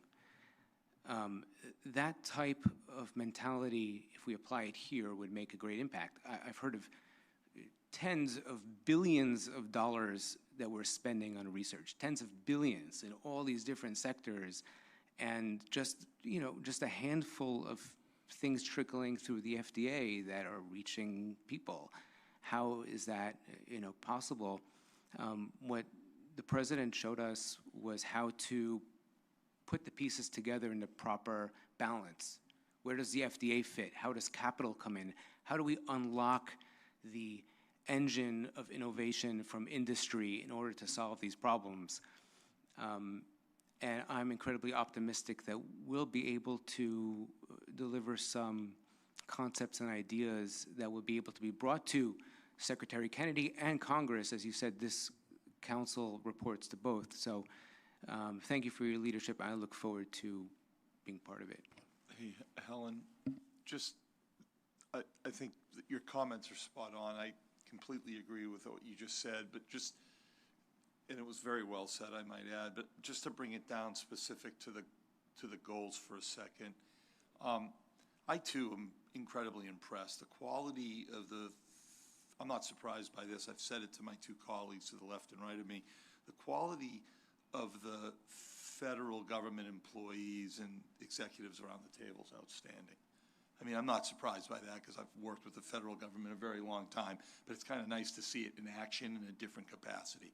Outstanding work. And the resources we have around this issue is incredible. Communicating it to the broader base and to the country and connecting the dots for people to say, look at everything we have available is, I think, should be considered as a goal. And I think that if we could figure it out in very practical terms, we might even be a model for other advisory groups, and I think that could be scalable, a communication plan, and sort of breaking down silos, applying some systems thinking, doing some things in a very practical way that kind of moves the ball. And speaking about sort of moving the ball, one thing you might want to consider when setting goals, we do this in private industry all the time. We love setting big, hairy, audacious goals. That's important. But we frame it in a way of like stretch target threshold. Now I'm going to speak very practically for a moment, because what we don't want to do is unintentionally demoralize the team when they're chasing after something and making incremental improvements and making a difference. But the fact that we didn't achieve the 2025, like we're going to solve Alzheimer's, I mean, that's a big, hairy, audacious goal. And that should be there. People should strive for that.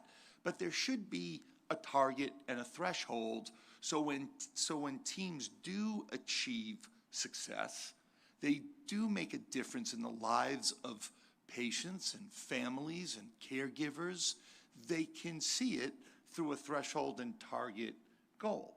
And that actually becomes a motivator to drive even harder and faster to that big goal of solving Alzheimer's and dementia and related diseases.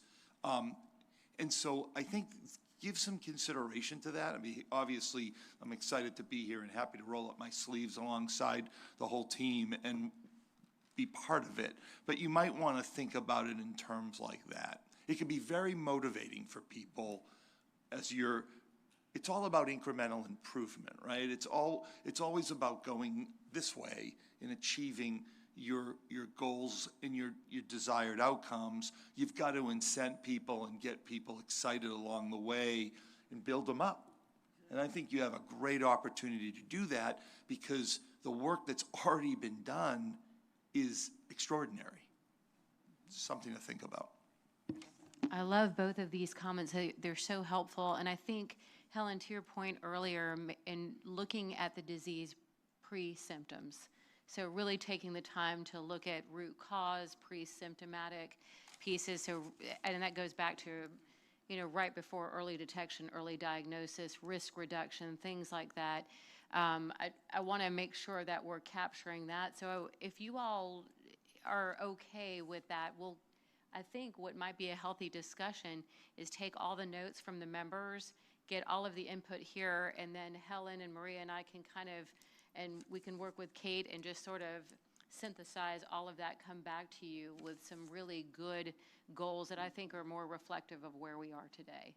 Does that sound? Because I know we have our thoughts, but I'm loving hearing from the council too, as you saw all of the agencies present and where we are today with the research and the support services and the care, what you think our next order of business is. Anyone else? This is really good feedback. Don't make me start assigning you subcommittees, because that's where we're heading next. Yeah. Okay.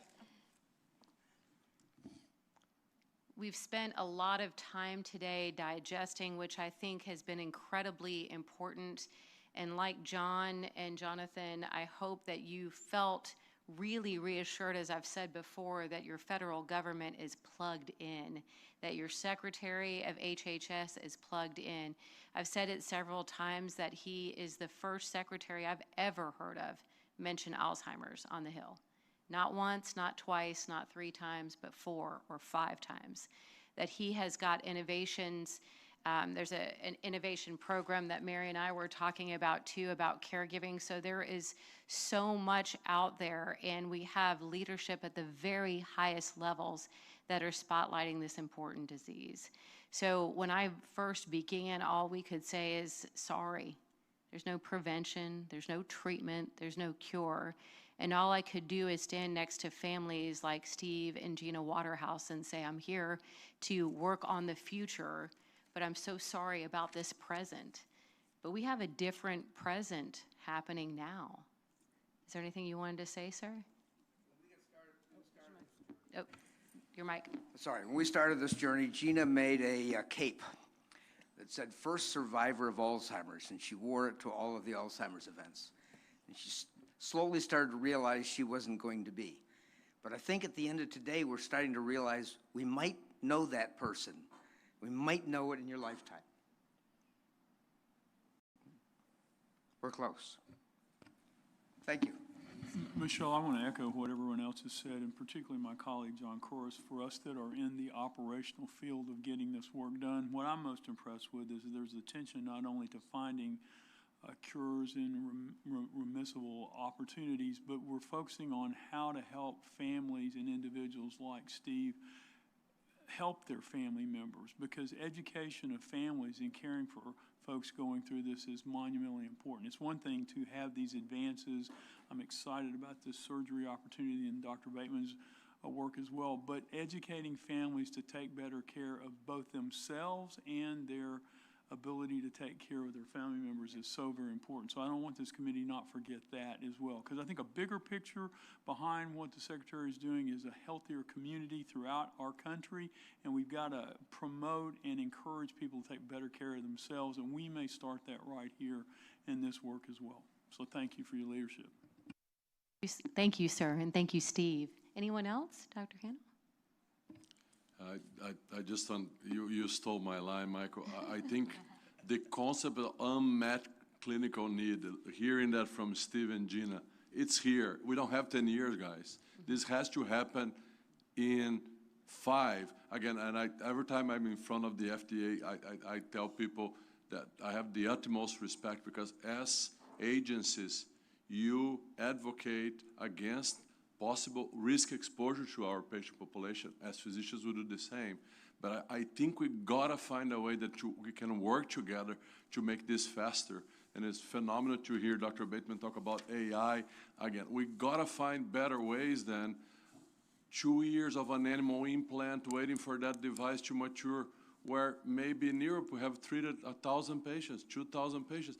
We gotta find a way to organize this data. It was beautiful to hear somebody from the IHS today talking about how can we integrate all these systems to harness this data and do this faster. We gotta do this better. And I think, me too, I am inspired to see the power that we have on the federal government.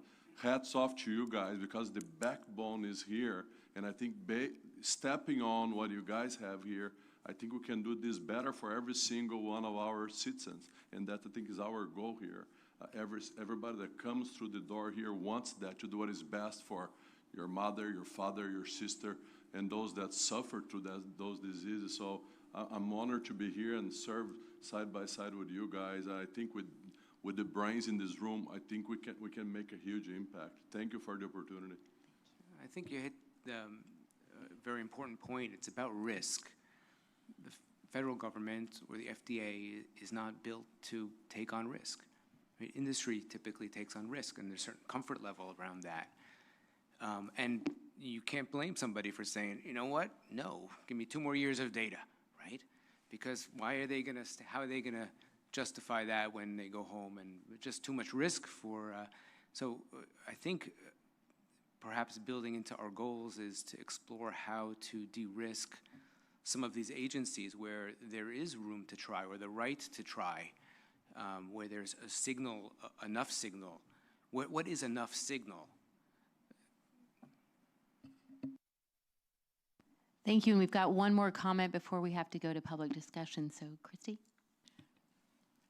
And I think just building on that, the signal, representing state leadership and having been Secretary of Human Services, you know, I think the state policy level can partner very closely with the federal level, and we can inform when is the time. You know, we can bring to you all, Patients' Right to Try is a great example. That is being discussed in several states who really want that as an option for patients with Alzheimer's and beyond, obviously.